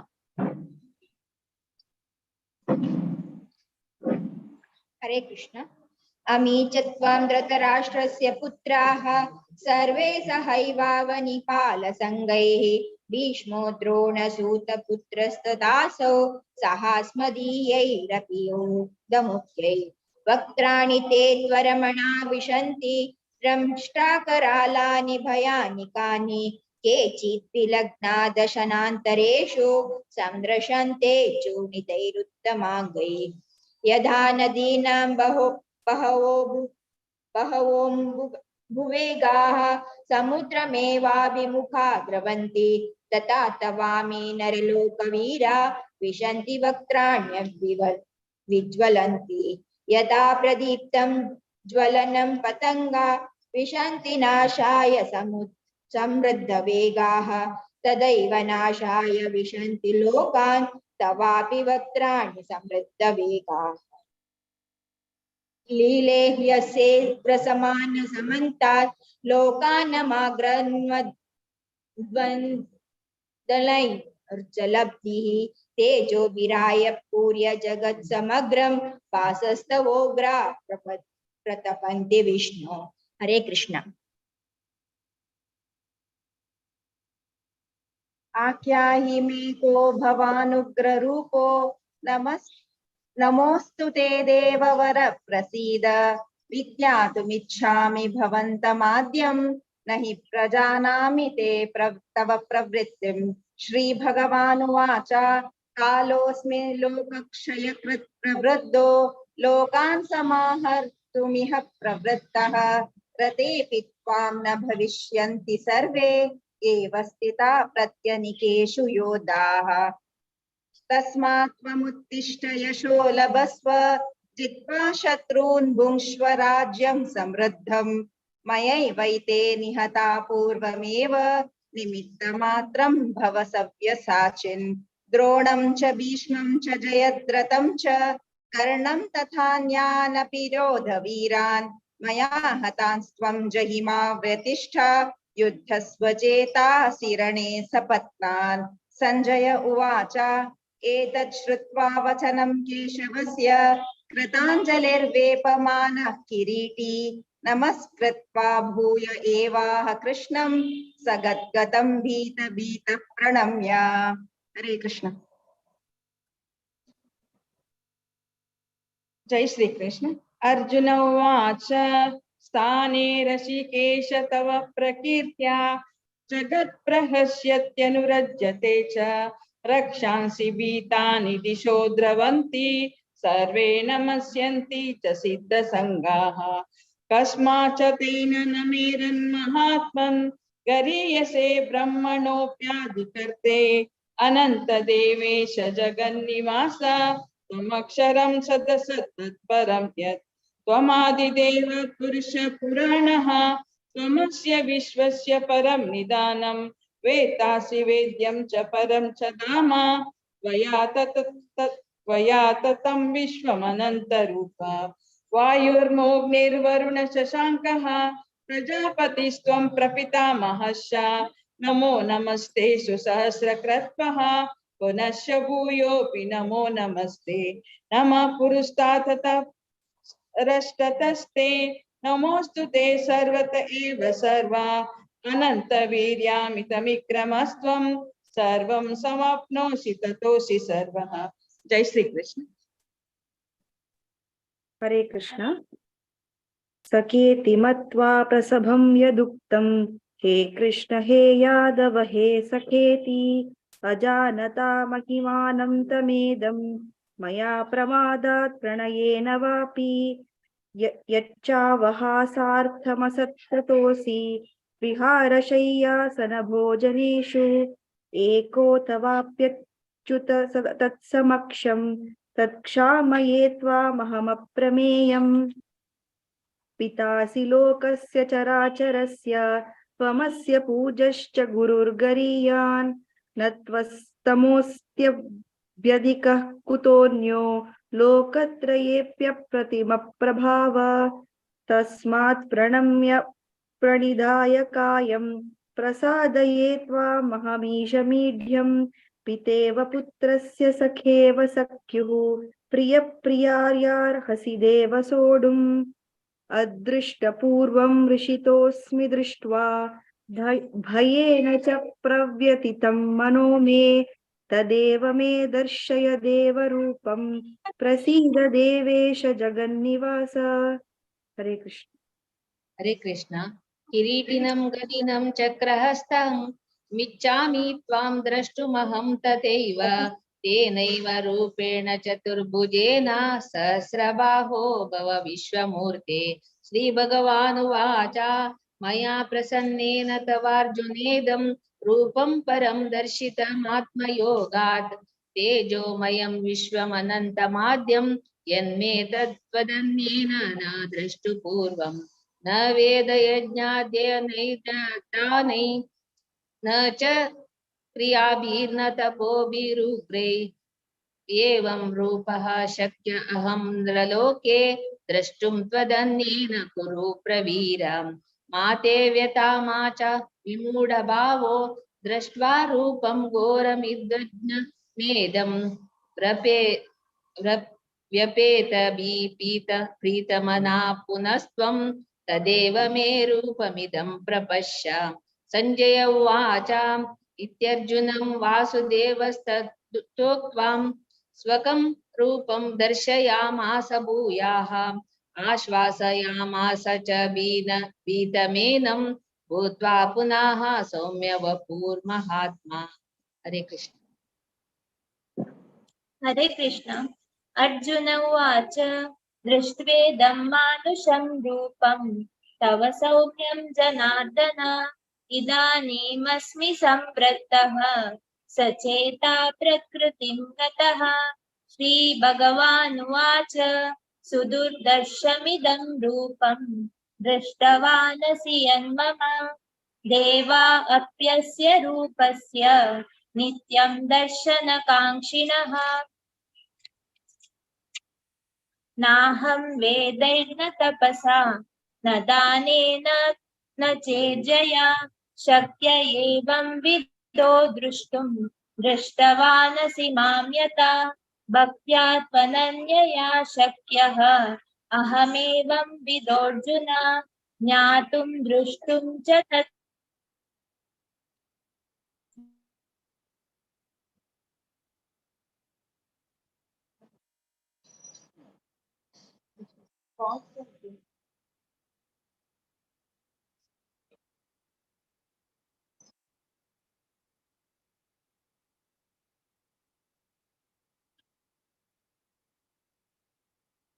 हरे कृष्ण. तांगेल म्यूट यांच्या दिसता तुम्ही कंटिन्यू करायचं.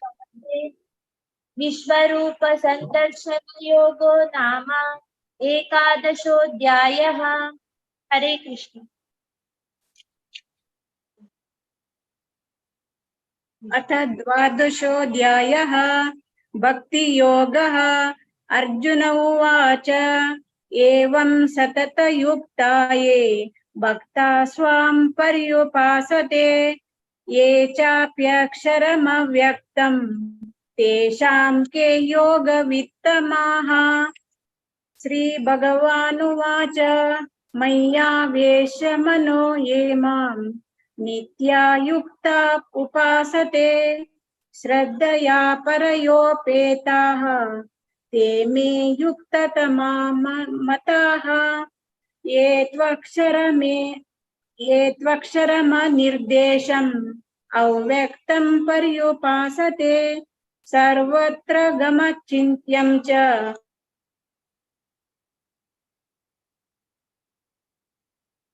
येमेन्द्रियग्रामं सर्वत्र समबुद्धयः ते प्राप्नुवन्ति मामेव सर्वभूतहिते रताः। क्लेशोऽधिकतरस्तेषाम् अव्यक्तासक्तचेतसाम् अव्यक्ता हि गतिर्दुःखम् देहवद्भिर्व्याप्यते। हरे कृष्ण। ये तु सर्वाणि कर्माणि मयि सन्न्यस्य मत्परा अनेनैव योगेन मां ध्यायन्त उपासते तेषामहं समुत्पात मृत्युसंसारसागरात् भवामि न चिरत् पार्थ मय्यावेशितचेतसां मय्यैव मनः अत्थत्वा मयि बुद्धिं निवेशय निवसिष्यसि मय्यैव अत उद्वन्न संशय अर्थचित्तं समादातुं न शक्नोषि मयि स्थिरम् अभ्यासयोगेन ततो मामित्वापुं धनञ्जय अभ्यास समादोषि मत्कर्मा परमो भव मदत्वमपि सकर्माणि कुर्वन् सिद्धि मम। हरे कृष्ण। अथैतदप्य शक्तोऽसि कर्तुम् मद्योगमाश्रितः सर्वकर्म फलत्यागं तत कुरु यथात्मवान् श्रेयो हि ज्ञानमभ्यासात् ज्ञानाद् विशिष्यते ज्ञानात् कर्म फलत्यागात् त्यागात् शान्तिरनन्तरम् अद्वेष्टा सर्वभूतानां मैत्रकर्ण एव च निर्ममो निरहङ्कार समदुःख सुखक्षमी सन्तुष्टा सततं योगी यथात्मा दृढनिश्चयः मयि अर्पिता मनोर्बुद्धि यो मद्भक्तः स मे प्रियः यस्मान्नो निजते लोको लोकान्नो द्विजते च यः हर्षामर्ष भयोद्वेगै मुक्तो यः स च मे प्रियः। हरे कृष्ण। अनपेक्षः शुचिर्दक्ष दासीनो गतव्यतः सर्वारम्भ परित्यागी यो मद्भक्तः स मे प्रियः यो न रश्यति न द्वेष्टि न शोचति न काङ्क्षति शुभाशुभ परित्यागी भक्तिमान्यः स मे प्रियः समशत्रौ च मित्रे च तथा मानापमानयोः शीतोष्ण सुख दुःखेषु समसंग विवर्जितः तुल्यनिन्दा स्तुतिर्मौनी सन्तुष्टो येन केनचित् अनिकेतः स्थिरमतिः भक्तिमान् मे प्रियो नरः ये तु धर्मामृतमिदं यथोक्तं पर्युपासते श्रद्धाना मत्परमा भक्तास्तेतीव मे प्रियाः। ओम तत्सदिति श्रीमद्भगवद्गीतासु उपनिषत्सु ब्रह्म विद्यायां योगशास्त्रे श्रीकृष्णार्जुन संवादे भक्ति योगो नाम द्वादशोऽध्यायः। हरे कृष्ण। हरे कृष्ण माताजी।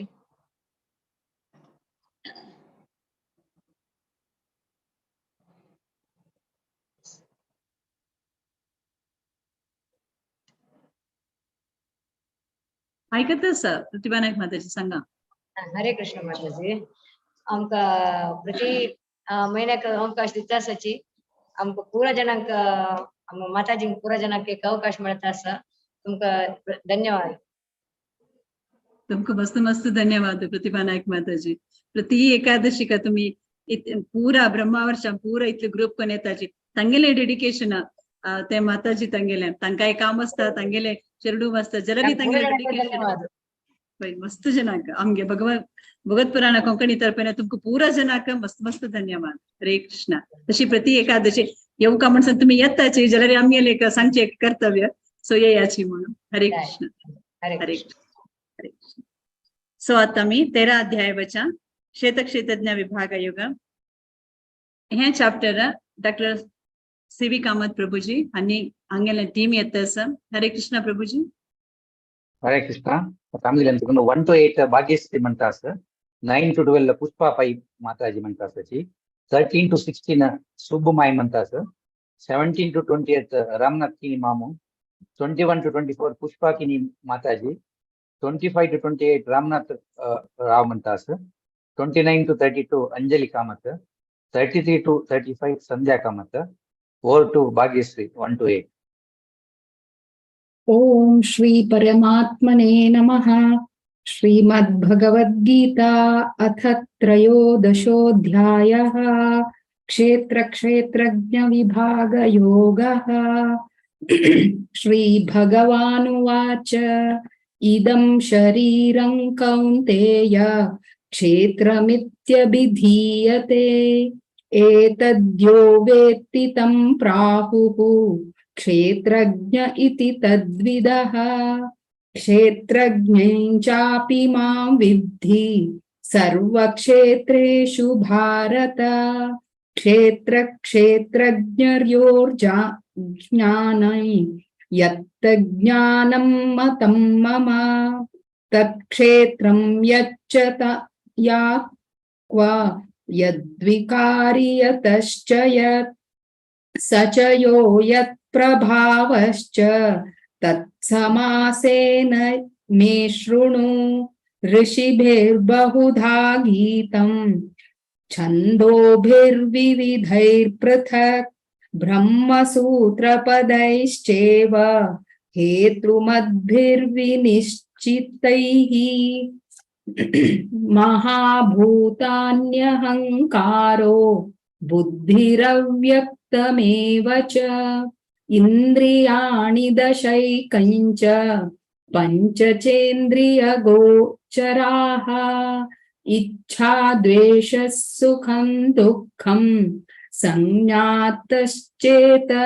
धृतिः एतत् क्षेत्रं समासेन सविकारमुदाहृतम् अमानित्वमदम्भित्वम् अहिंसा क्षातिरार्जवम् आचार्योपासनं शौचं स्थैर्यमात्मविनिग्रहः इन्द्रियार्थेषु वैराग्यम् अनहङ्कार एव च जन्म मृत्युजरा व्याधि दुःखदोषानुदर्शनम्।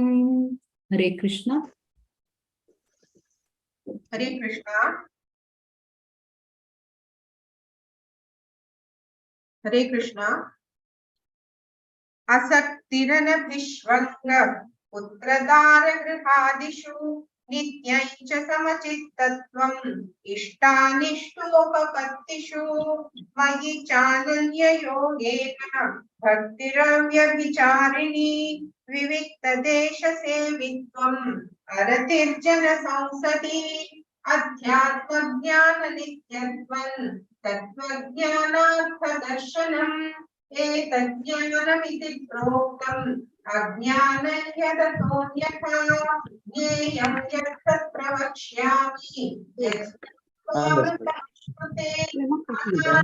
परमं ब्रह्म न सत्तन्ना सदुच्यते। हरे कृष्णा। हरे कृष्णा। सर्वतः पाणिपादां तत् सर्वतोक्षिशिरोमुखं सर्वतः श्रुतिमल्लोके सर्वमावृत्य तिष्ठति सर्वेन्द्रियगुणात् भासं सर्वेन्द्रियविवर्जितम् असक्तं सर्वभृच्चैव निर्गुणं गुणभोक्त्र च बहिरंश्च भूतानाम् अचरं चरमेव च सूक्ष्मत्वात् तद् विज्ञेयं दूरस्थं चान्तिके च तत् अविभक्तं च भूतेषु विभक्तमिव च स्थितं भूतभर्तृ च तज्ज्ञेयं ग्रसिष्णुप्रभविष्णु च ज्योतिषामपि ज्योति तमसः परमुच्यते। हरे कृष्ण। ज्ञानं ज्ञेयं ज्ञानगम्यं हृदि सर्वस्य विष्ठितं। हरे कृष्णा।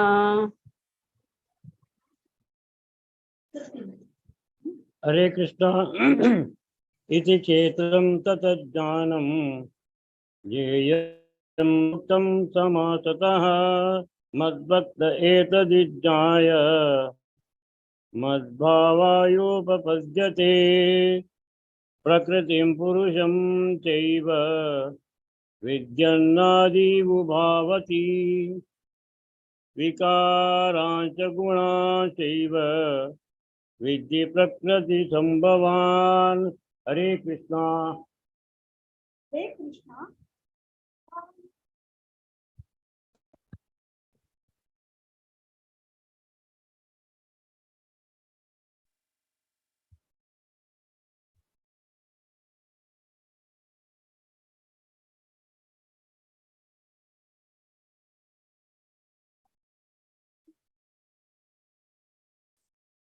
पुष्पा माता जी, पुष्पा की नहीं?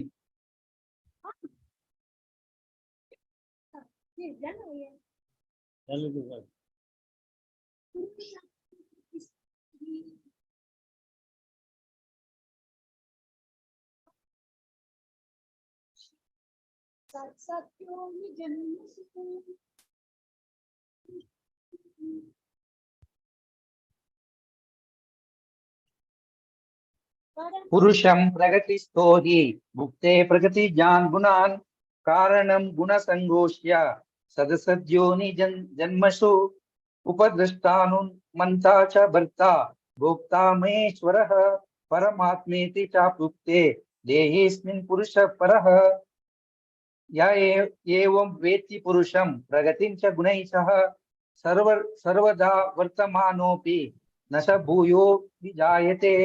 हरे कृष्णा। हरे कृष्ण। ध्यानेनात्मनि पश्यन्ति केचिदात्मानमात्मना अन्ये सांख्येन योगेन कर्मयोगेन चापरे अन्ये त्वेवमजानन्तः श्रुत्वान्येभ्य उपासते तेऽपि चातितरन्त्येव मृत्युं श्रुतिपरायणा यावत् संजायते किंचित् सत्वं स्थावरजंगमं क्षेत्र क्षेत्रज्ञ संयोगात् तद्विद्धि भरतवर्षभ समं सर्वेषु भूतेषु तिष्ठं तं परमेश्वरं विनश्यत्स्व विनश्यन्तं यः पश्यति स पश्यति। हरे कृष्ण। समं पश्यन् हि सर्वत्र समवस्थितमीश्वरम् न हि नास्त्यात्मानं ततो याति पराङ्गतिं प्रकृतैव च कर्माणि क्रियमाणानि सर्वशः यः पश्यन्ति तथात्मानम् अकर्तारं स पश्यति यदभूतपृथग्भावम् एकस्तमनुपश्यति तत एव च विस्तारं ब्रह्म सम्पद्यते तदा अनादित्वा निर्गुणत्वात् परमात्मनयम्य शरीरस्थोऽपि कौन्तेय न करोति न लिप्यते यथा सर्वगतं सौक्ष्मात् आकाशं नोपलिप्यते सर्वत्रावस्थितो देहे तथात्मानोपलिप्यते। हरे कृष्ण।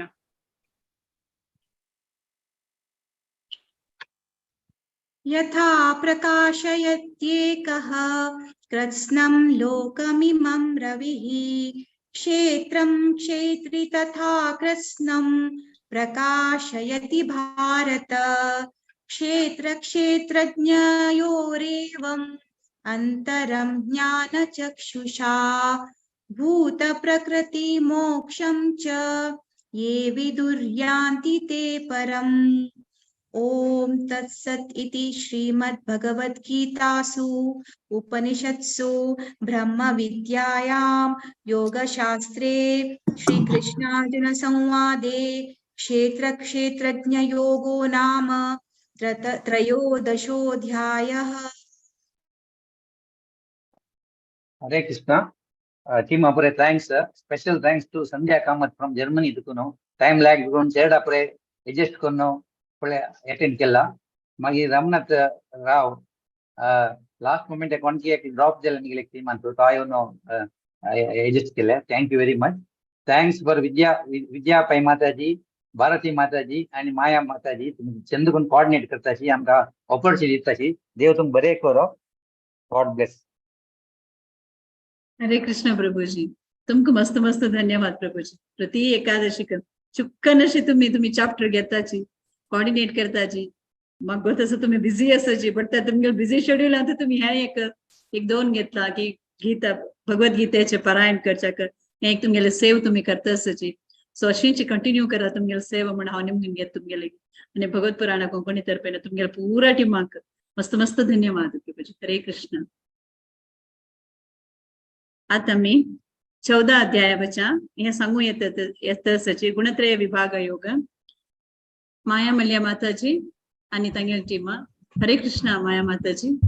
हरे कृष्ण चतुर्दशोध्याय गुणत्रय विभाग योग पठन करो कहते हैं सत्य 1 to 4 सुमित्रा माता जी 5 to 8 आयुष्मान राव प्रभु जी 9 to 12 हम मनतेसा 13 to 15 सिंचना राव 16 to 18 गुरुराज राव प्रभु जी 19 to 21 कमला वसंत माता जी 20 to 24 विनुता माता जी 25 to 27 सदानंद प्रभु जी। हरे कृष्णा।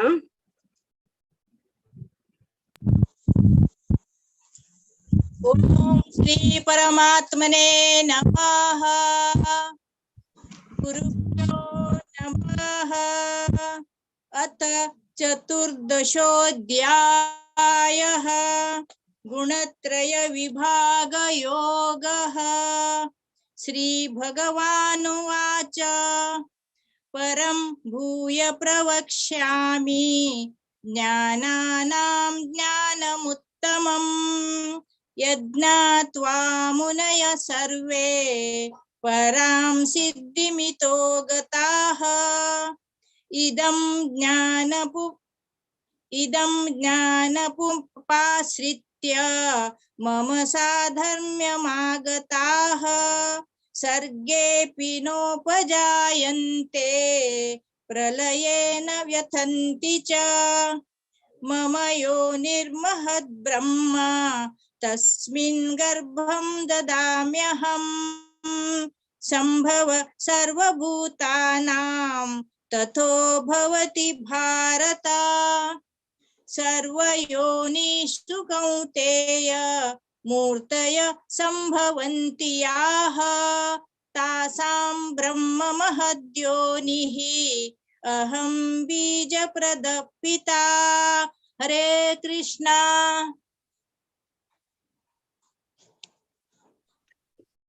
हरे कृष्णा। सत्वं रजस्तम इति गुणाः प्रकृति संभवाः निबध्नन्ति महाबाहो देहे देहिनमव्ययम्। तत्र सत्वं निर्मलत्वात् प्रकाशकमनामयम् सुखसज्ञे बध्नाति ज्ञानसज्ञानघ रजो राग संविद्धि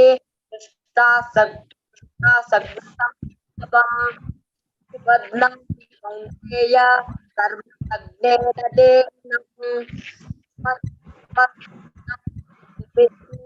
मोहनं देहिनम्।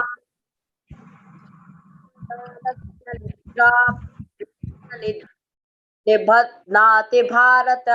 हरे कृष्ण।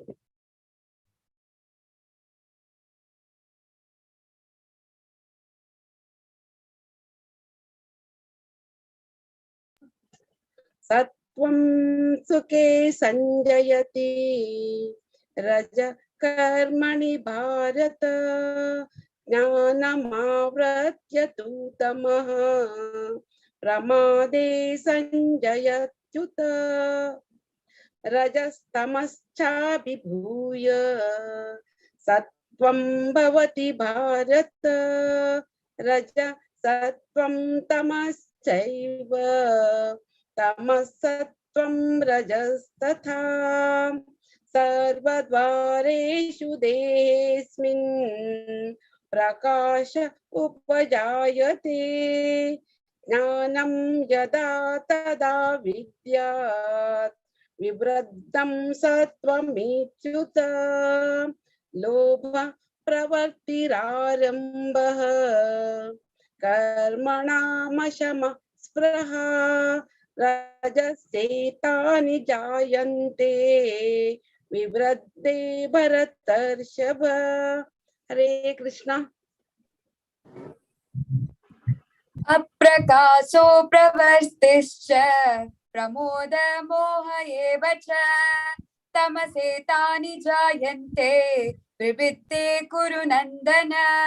यदः सत्त्वे प्रवर्धेतु प्रलयं याति देह बृहत् तदोत्तममिदं लोकनामालां प्रतिपदयते। रजसि प्रलयं गत्वा कर्म सांगेषु जायते ततः प्रालीना सतामासी मूढयोनिषु जायते। हरे कृष्ण। कर्मणः सुकृतः स्याहो सात्विकं निर्मलं फलं रजसस्तु फलं दुःखमज्ञानं तमसः फलं सत्त्वा सत्स्य जायते ज्ञानं रजसो लोभ एव च प्रमादमोहो तमसो भवतो ज्ञानमेव च ऊर्ध्वं गच्छन्ति सत्त्वस्तिं मध्ये तिष्ठन्ति राजसा जगन्य गुण वृत्तित्वा अतो गच्छन्ति तामसा। हरे कृष्ण। हरे कृष्ण। नान्यं गुणेभ्य कर्तारं यदा द्रष्टानुपश्यति गुणेभ्यश्च परं वेत्ति मद्भावं चोदिगच्छति। गुणानेतानतीत्यत्रीन् देहे देह समद्भवान् जन्म मृत्युजरा दुःखै विमर्तो मृतर्मुष्णते। अर्जुन उवाच कैर्लिङ्गैस्त्रीन् गुणानेता नतितो भवते प्रभो किमाचार कथं चैतान् स्त्रीन् गुणानतिवर्तते। हरे कृष्ण। श्री भगवानुवाच प्रकाशं च प्रवृत्तिं च मोहमेव च पाण्डव न द्वेष्टि सप्रवृत्तानि न निवृत्तानि काङ्क्षति। उदासीनवदासीन गुणैर्यो न विचाल्यते गुणा वर्धन्त इत्येव योऽवतिष्ठति नेङ्गते। समदुःखसुख स्वस्थः समलोष्टाश्मकाञ्चनः तुल्यप्रिया प्रियो धीरः तुल्यनिन्दात्मसंस्थितिः। हरि ओम्।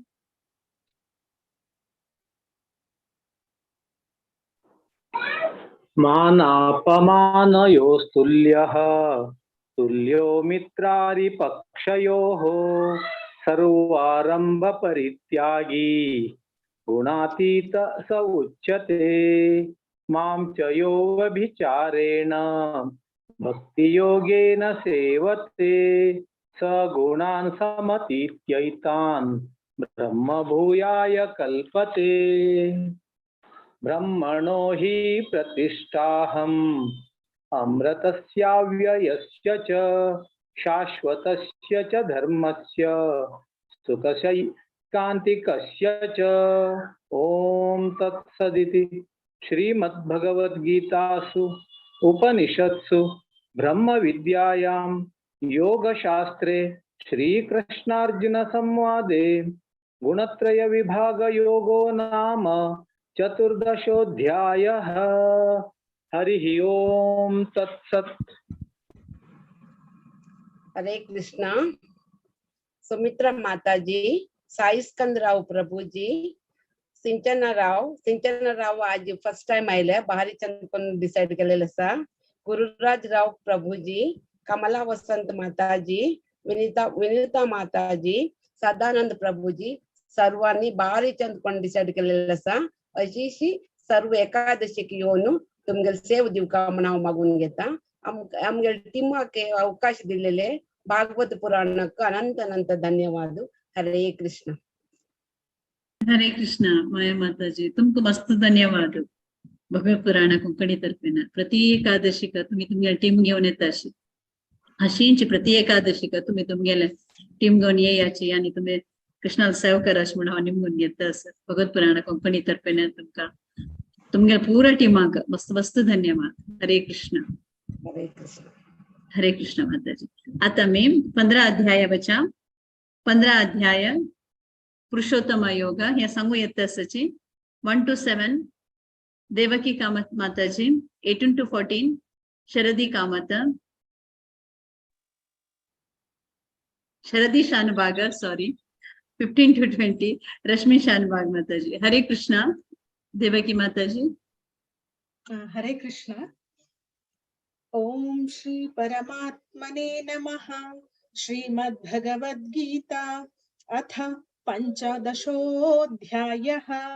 श्री भगवानुवाच ऊर्ध्वमूलमधः शाखम् अश्वत्थं प्राहुरव्ययम् छन्दांसि यस्य पर्णानि यस्तं वेद स वेदवित् अधश्चोर्ध्वं प्रसृतास्तस्य शाखा गुणप्रवृद्धा विषयप्रवालाः अधश्च मूलान्यनुसन्ततानि कर्मानुबन्धीनि मनुष्यलोके न रूपमस्येह तथोपलभ्यते नान्तो न चादिर्न च सम्प्रतिष्ठा अश्वत्थमेनं सुविरूढमूलम् असङ्गशस्त्रेण दृढेन छित्त्वा ततः पदं तत्परिमार्गितव्यै यस्मिन् गता न निवर्तन्ति भूयः तमेव चाद्यं पुरुषं प्रपद्ये यतः प्रवृत्तिः प्रसृता पुराणी निर्माणमोहा जितसङ्गदोषा अध्यात्मनित्या विनिवृत्तकामाः द्वन्द्वैर्विमुक्ताः सुखदुःखसैन्यैर्गच्छन्त्यमूढाः पदमव्ययन्तत् न तद्भासयते सूर्यो न शशाङ्को न पावकः यद्गत्वा न निवर्तन्ते तद्धाम परमं मम ममैवांशो जीवलोके जीवभूतः सनातनः मनःषष्ठानीन्द्रियाणि प्रकृतिस्थानि कर्षति। हरे कृष्ण। हरे कृष्ण। शरीरं यथावाप्नोति यच्छाप्युत्क्रामतीश्वरः गृहीत्वैतानि संयाति वायुर्गन्धानि वाशयात् श्रोत्रं चक्षुर्प्रक्षणं च रसनं घ्राणमेव च अधिष्ठाय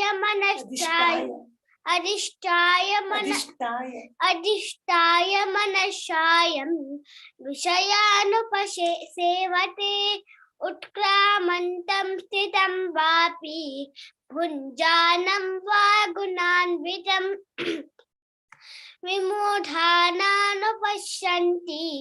पश्यन्ति ज्ञानचक्षुषः यतन्तो योगिनश्चैनं पश्यन्त्यात्मन्यवस्थितं यतन्तो प्रकृतात्मानः नैनं पश्यन्त्य चेतसः यथादित्यगतं तेजः जगद्भासयते किलं यच्छन्दमसि यच्छाग्नौ तत्तेजो विद्धि मामकं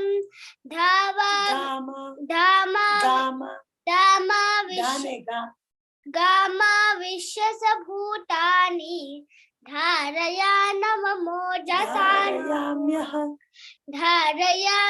धारयाम्यहमोजसान् मोजसा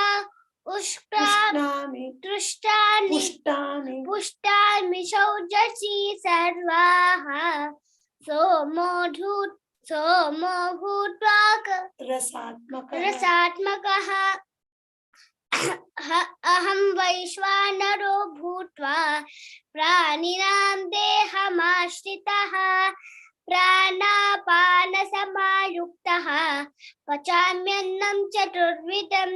हरे कृष्ण। हरे कृष्ण। सर्वस्य चाहं हृदि सन्निविष्टः मत्तस्मृतिर्ज्ञानमपोहनं च वेदैश्च सर्वैरहमेव वेद्यः वेदान्तकृद्वेदविदेव चाहं त्वामिमौ पुरुषौ लोके क्षरश्चाक्षर एव च क्षरः सर्वाणि भूतानि कूटस्थोऽक्षर उच्यते उत्तमः पुरुषस्त्वन्यः परमात्मेतु दावृतः यो लोकत्रयमाविश्य बिभर्तव्यय ईश्वरः यस्माक्षरमतीतोऽहम् अक्षरादपि चोत्तमः आतोऽस्मि लोके वेदे च प्रतितः पुरुषोत्तमः यो मामेवमसम्मूढः जानाति पुरुषोत्तमं स सर्वविद् भजति मां सर्वभावेन भारत इति गुह्यतमं शास्त्रम् इदमुक्तं मया नघ एतद् बुद्ध्वा बुद्धिमान् स्यात् कृतकृत्यश्च भारत ओम तत्सत् इति श्रीमद्भगवद्गीतासु उपनिषत्सु ब्रह्म विद्यायां योगशास्त्रे श्रीकृष्णार्जुन संवादे पुरुषोत्तम योगो नाम पंचदशोऽध्यायः। श्रीकृष्णार्पणमस्तु। हरे कृष्ण। हरे कृष्ण।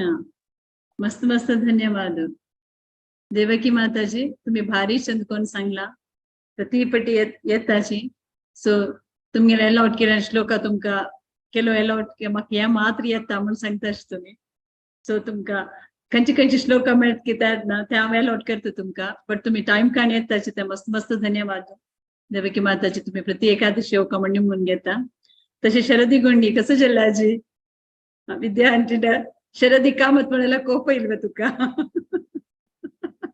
ना देवा आज अम्मान अण्णा ह्याकडचं नाम करेक्शन करतात त्याकडचे अण्ण करेक्शन करता ना ओके अण्णा देवा हा तुका येता गो तसं केलं पटी जत्ता मग तशी ओके तशी प्रति एकादशी येऊ का ओके हा ओके चल ओके रश्मी माताजी तुमका मस्त मस्त धन्यवाद तुम्ही दोगजन चेडवांका इतल्या हे करता सची तांकां प्रसाद येता आसाची सो अशींची ती एकादशी येवका म्हणून भगवत पुराणा कोंकणी तर्फे तुमकां मस्त मस्त धन्यवाद। हरे कृष्ण। हरे कृष्ण शरदी ओके मग आता मी 16 अध्यायावरच्या हे सांगू येता आसाची 1 to 6 शिशीर शानभागा 7 to 12 प्रतीक्षा केनी 13 to 18 प्रिया केनी आणि 19 to 24 आरती प्रभु माताजी। हरे कृष्णा शिशिर सांग। श्री गुरुभ्यो नमः। अथ षोडशोऽध्यायः दैवासुर सम्पद्विभागयोगः। श्री भगवानुवाच अभयं सत्त्वसंशुद्धिः ज्ञानयोगव्यवस्थितिः दानं दमश्च यज्ञश्च स्वाध्यायस्तप आर्जवम् अहिंसा सत्यमक्रोधः त्यागः शान्तिरपैशुनम् दया भूतेष्वलोलुप्त्वम् मार्दवम् ह्रीरचापलम् तेजः क्षमा धृतिः शौचम् अद्रोहानातिमानिता भवन्ति सम्पदं दैवीम् अभिजातस्य भारत दम्भो दर्पोऽभिमानश्च क्रोधः पारुष्यमेव च अज्ञानं चाभिजातस्य पार्थ सम्पदमासुरीम् दैवी सम्पद्विमोक्षाय निबन्धायासुरीमता माशु च सम्पदं दैवीम् अभिजातोऽसि पाण्डव द्वौ भूतसर्गौ लोकेऽस्मिन् दैव आसुर एव च दैवो विस्तरशः प्रोक्तः आसुरं पार्थ मे शृणु। हरे कृष्ण। हरे कृष्ण। प्रवृत्तिं च निवृत्तिं च जना न विदुरासुराः न शौचं नापि चाचारः न सत्यं तेषु विद्यते असत्यमप्रतिष्ठं ते जगदाहुरनीश्वरम् अपरस्परसम्भूतं किमन्यत् कामहैतुकम् एतां दृष्टिमवष्टभ्य नष्टात्मानोऽल्पबुद्धयः प्रभवन्त्युग्रकर्माणः क्षयाय जगतो हिताः काममाश्रित्य दुष्पूरं दम्भमानमदान्विताः मोहात् गृहीत्वा सद्ग्राहान् प्रवर्तन्ते शुचिव्रताः चिन्तामपरिमेयां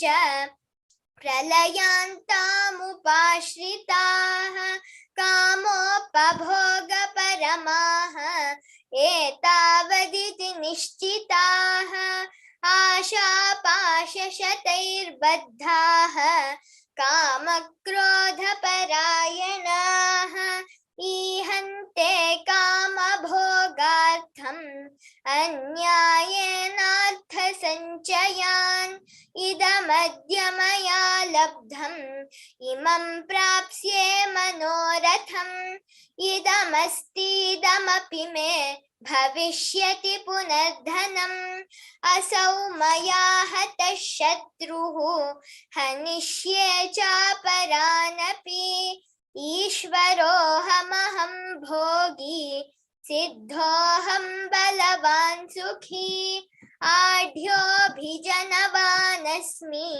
कोऽन्योऽस्ति सदृशो मया यक्ष्ये दास्यामि मोदिष्य इत्यज्ञानविमोहिताः अनेकचित्तविभ्रान्ताः मोहजालसमावृताः प्रसक्ताः कामभोगेषु पतन्ति नरकेषु च आत्मसम्भावितास्तब्धाः धनमानमदान्विताः यजन्ते नाम यज्ञैस्ते दम्भेनाविधिपूर्वकम् अहङ्कारं बलं दर्पं कामं क्रोधं च संश्रिताः मामात्मपरदेहेषु प्रद्विषन्तोऽभ्यसूयकाः।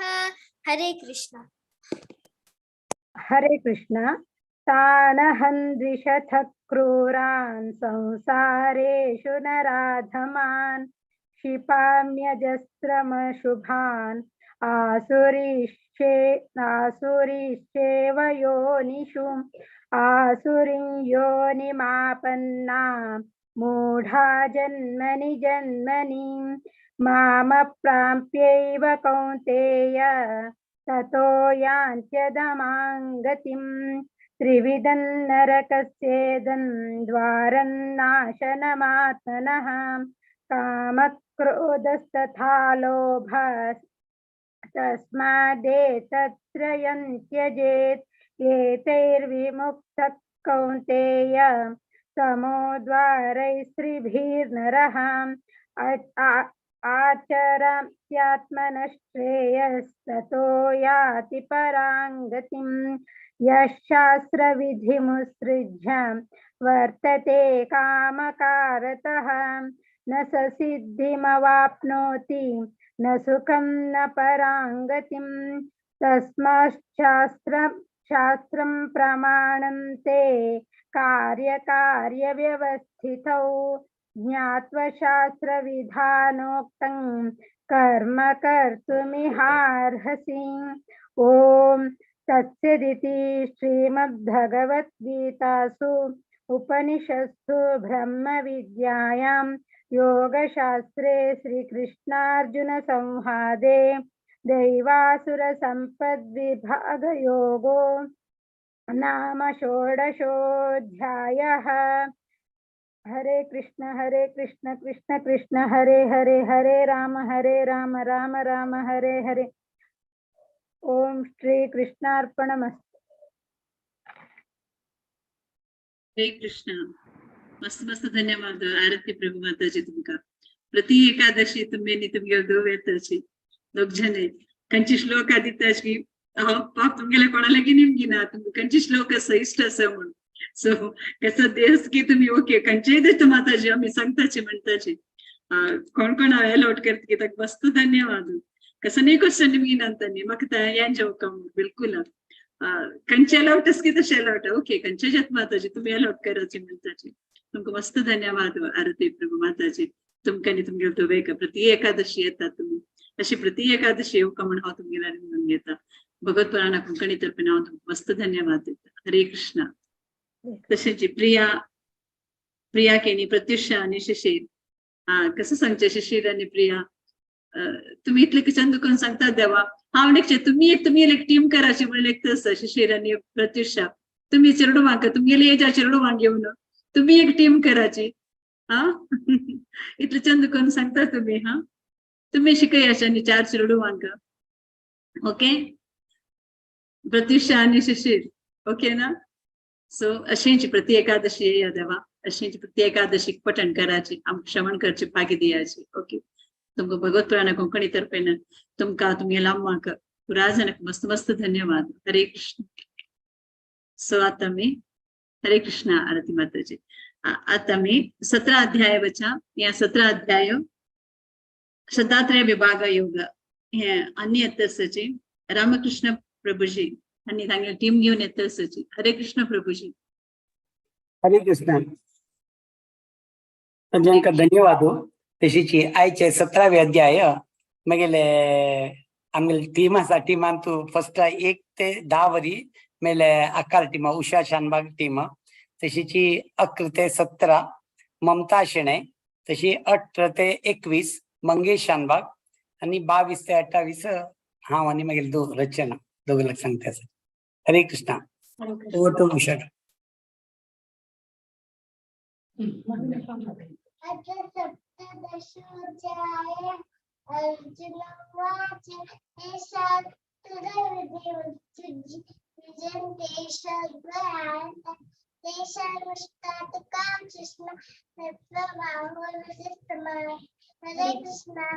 हरे कृष्ण.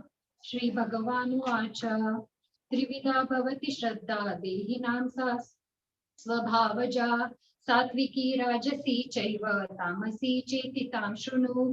सत्त्वानुरूपा सर्वस्य श्रद्धा भवति भारत. श्रद्धामयोऽयं पुरुषो यो यत् श्रद्ध स एव सः. यजन्ते सात्विका देवान् यक्षरक्षांसि राजसाः. प्रेतान् भूतगणाश्चान्ये यजन्ते तामसा जनाः.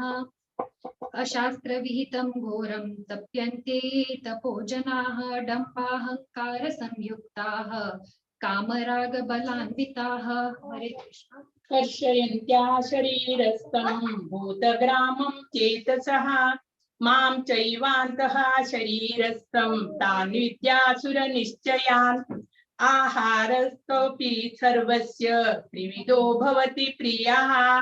यज्ञस्तपस्तथा दानं तेषां वेदम् इमं शृणु. आयुः सत्त्वबलारोग्य सुखप्रीति विवर्धनः. रस्या स्निग्धा स्थिरारध्या आहारा सात्विक प्रिया. कटवं लवणात्युष्ण तीक्ष्ण रुक्ष विदाहिन.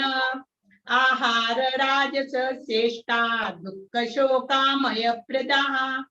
यातयामं गतरसं पूतिपर्युषितं च यत् उच्चष्टमपि चां मेध्यं भोजनं तामस प्रियम्. हरे कृष्ण. हरे कृष्ण.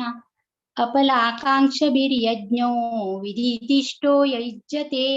यष्टव्यमेवेति मनः समादाय स सात्विका.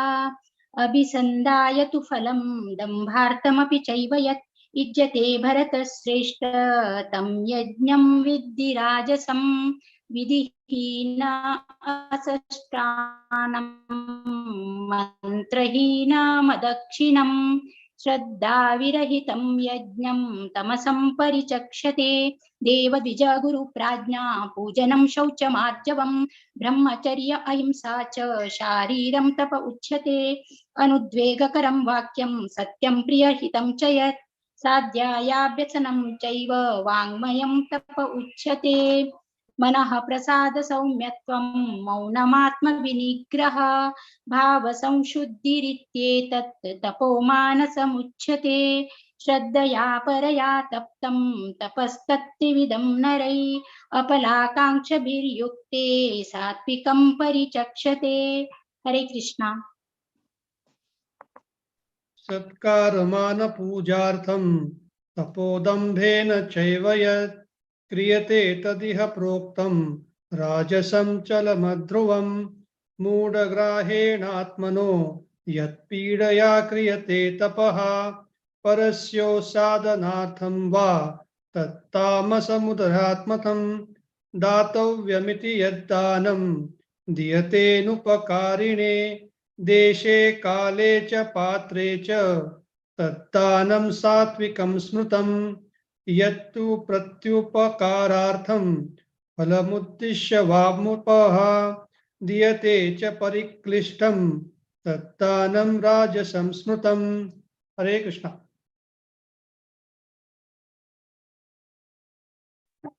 हरे कृष्ण। आदेश काले यद्दानं पात्रे भृश्य दीयते असत्कृतमवाज्ञातं तत्तामसमुदाहृतम्। ओम तत्सदिति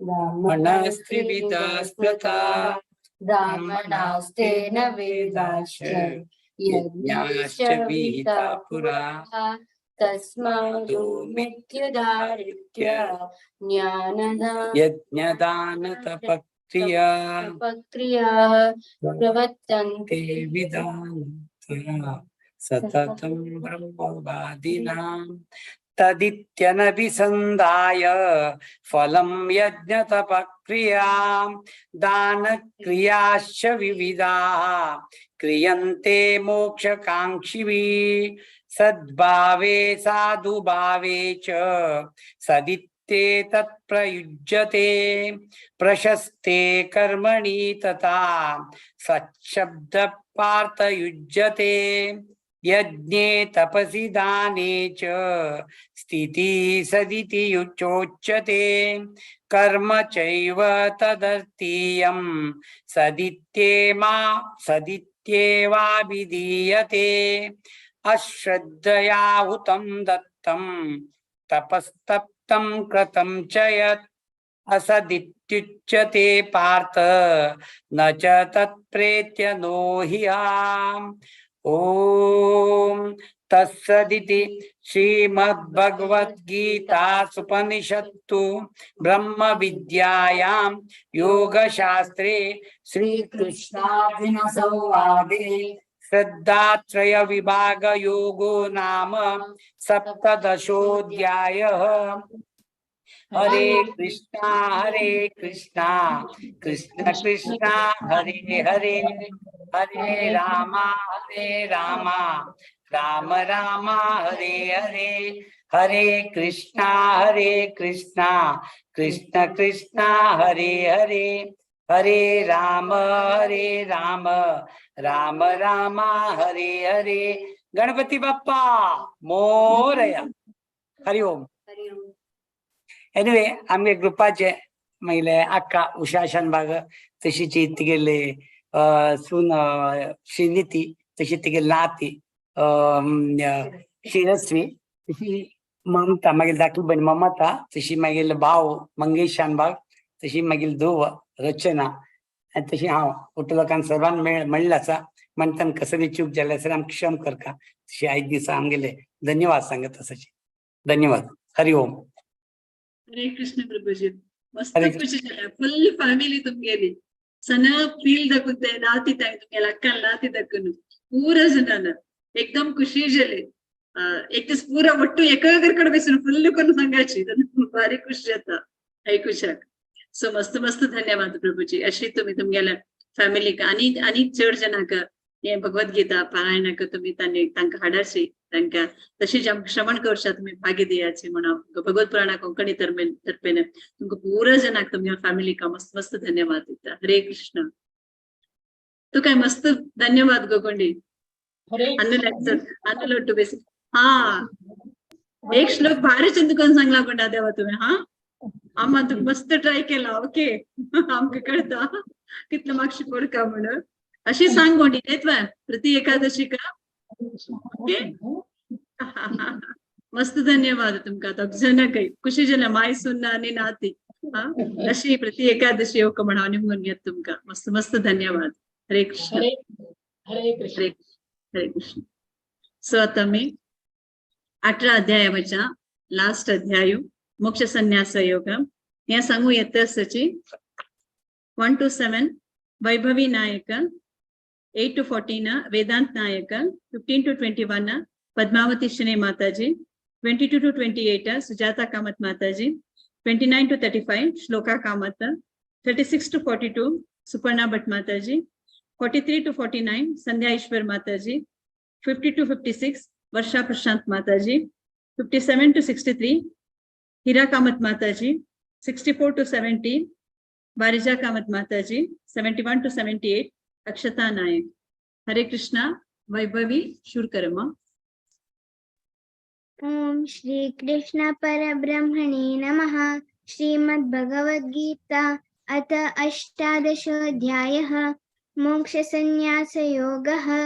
अर्जुन उवाच संन्यासस्य महाबाहो तत्त्वमिच्छामि वेदितुं त्यागस्य च ऋषिकेश पृथक् केशिनिसूदन. श्रीभगवानुवाच काम्यानां कर्मणां न्यासं संन्यासं कवयो विदुः सर्वकर्मफलत्यागं प्राहुस्त्यागं विचक्षणाः. त्याज्यं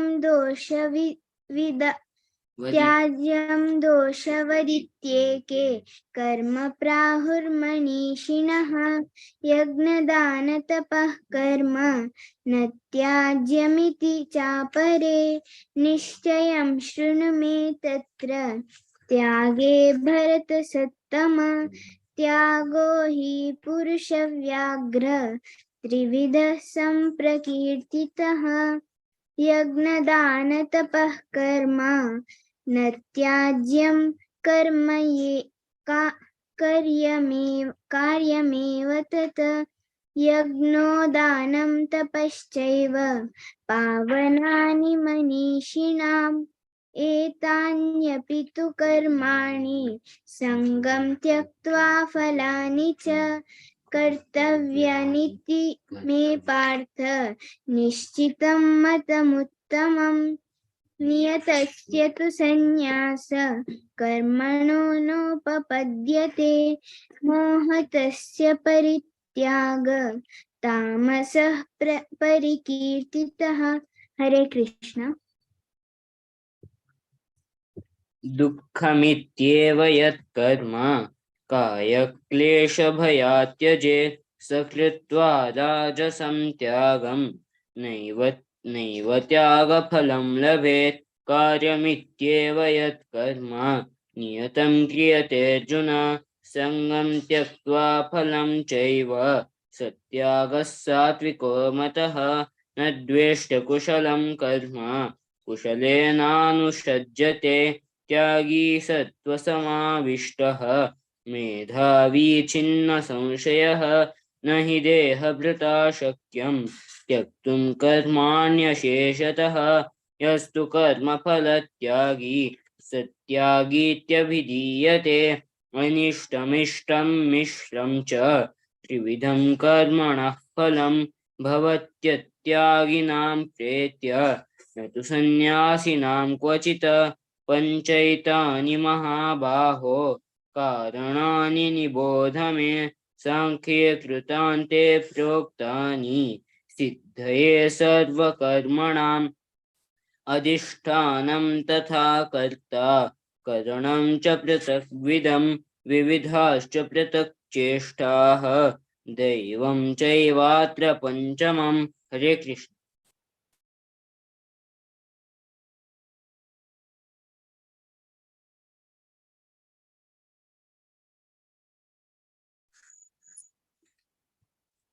शरीरवाङ्मनोभिर्यत् कर्म प्रारभते नरः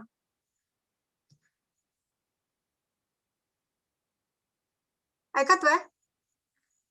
बाई माताजी कंटिन्यू करा. ऐकता पद्मावती माताजी सांगा. हरे कृष्णा. म्यूट झाला तांगेल, म्यूट झाला. अनम्यूट करा माताजी. शरीरवाङ्मनोभिर्यत् कर्म प्रारभते नरः न्यायो मा विपरीतो वा पञ्चैते तस्य हेतवः तत्रैवं सति कर्तारम् आत्मानं केवलं तु यः पश्यत्यकृतबुद्धित्वान् न स पश्यति दुर्मतिः यस्य नाहङ्कृतो भावो बुद्धिर्यस्य न लिप्यते हत्वापि स यमालोकान् न हन्ति न निबध्यते ज्ञानै ज्ञेयं परिज्ञाता त्रिविधा कर्म चोदना करणं कर्म कर्तेति त्रिविधः कर्म संग्रहः ज्ञानं कर्म च कर्ता च त्रिधैव गुणभेदतः प्रोच्यते गुणसंख्याने यथावत् शृणुतान्यपि सर्वभूतेषु येनैकं भावमव्ययमीक्षते अविभक्तौ विभक्तेषु तज्ज्ञानो विद्धि सात्विकम् पृथक्त्वेन तु यज्ञानं नानाभावान् पृथग्विधान् वेत्ति सर्वेषु भूतेषु तज्ज्ञानो विद्धि राजसम्. हरे कृष्णा. हा मी भगवान श्लोक पण म्हणता. हरे कृष्णा.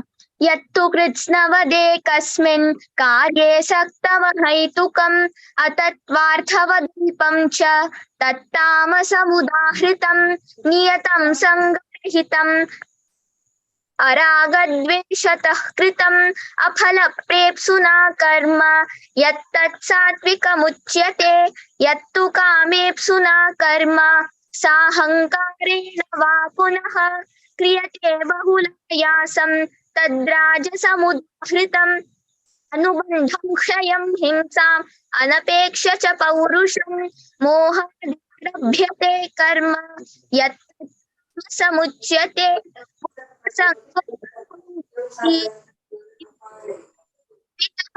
सिद्ध सिद्ध्यो निर्विकारः कर्ता सात्विक उच्यते रागी कर्म फल प्रेप्सुः लुब्धो हिंसात्मको शुचिः हर्षशोकान्वितः कर्ता राजसः परिकीर्तितः अयुक्तः प्राकृतस्तब्धः शठो नैष्कृतिको लसः विषादी दीर्घसूत्री च कर्ता तामस उच्यते बुद्धेर्भेदं धृतेश्चैव गुणतस्त्रिविधं शृणु प्रोच्यमानमशेषेण पृथक्त्वेन धनञ्जय प्रवृत्तिं च निवृत्तिं च कार्याकार्ये भयाभये बन्धं मोक्षं च या वेत्ति बुद्धिः सा पार्थ सात्विकी यया धर्ममधर्मं च कार्यं च कार्यमेव च बुद्धिः सा पार्थ राजसी अधर्मं धर्ममिति मन्यते सावृता सर्वार्थान् विपरीतमसि धृत्या धार्यते मनः प्राणेन्द्रियक्रियाः योगनाव्यभिचारिण्या धृतिः सा पार्थ सात्विकी यया तु धर्मकर्मार्थान् धृत्या धारयते अर्जुन प्रसंगेन फलकाङ्क्षी धृतिः सा पार्थ राजसी यया स्वप्नं भयं शोकं विषादमेव च विमुञ्चति दुर्मेधा धृतिः सा पार्थ तामसी. हरे कृष्णा. हरे कृष्ण। सुखं त्विदानीं त्रिविधं शृणु मे भरतर्षभ। अभ्यासाद्रमते यत्र दुःखान्तैं च निगच्छति। यतदग्रे विषमिव परिणामे मृतोपमम्। तत्सुखं सात्विकं प्रोक्तम् आत्मबुद्धिप्रसादजम्। विषयेन्द्रियसंयोगात् यतदग्रे मृतोपमम्। परिणामे विषमिव तत्सुखं राजसं स्मृतम्। यदग्रे चानुबन्धे च सुखं मोहनमात्मनः। निद्रालस्य प्रमादोत्थं तत्तामसमुदाहृतम्।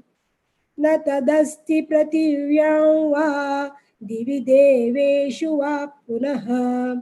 सत्वं प्रकृतिजैर्मुक्तै ये देभिः स्यात् त्रिभिर्गुणैः।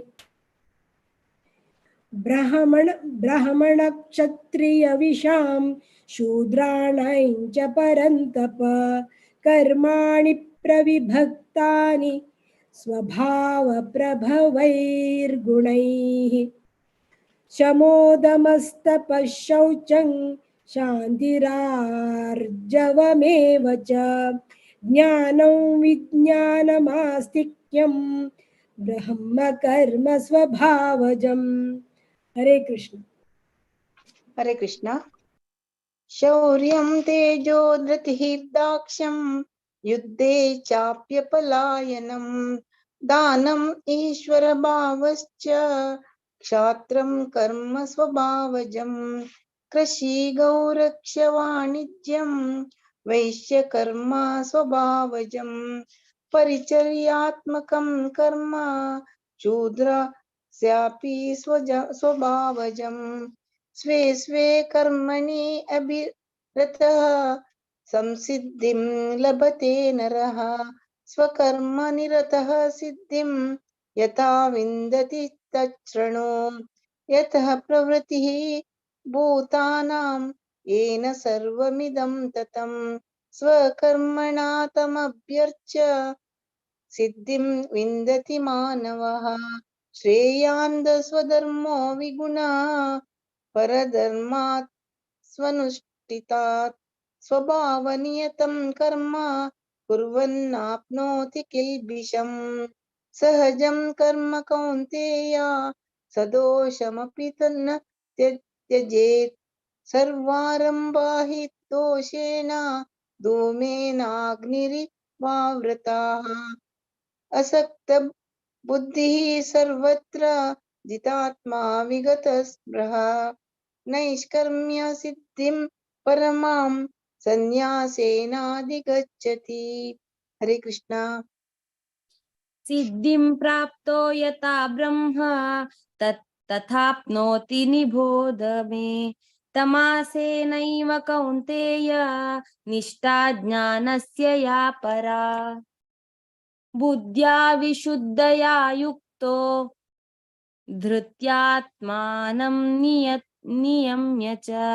शब्दादीन् विषयान्स्तस्त्वा रागद्वेषौ व्युद्धस्य च। विविक्तसेवी लघ्वाशी युतवाक्कायमानसः। ध्यानयोगपरो नित्यं वैराग्यं समुपाश्रितः। अहङ्कारं बलं दर्पं कामं क्रोधं परिग्रहं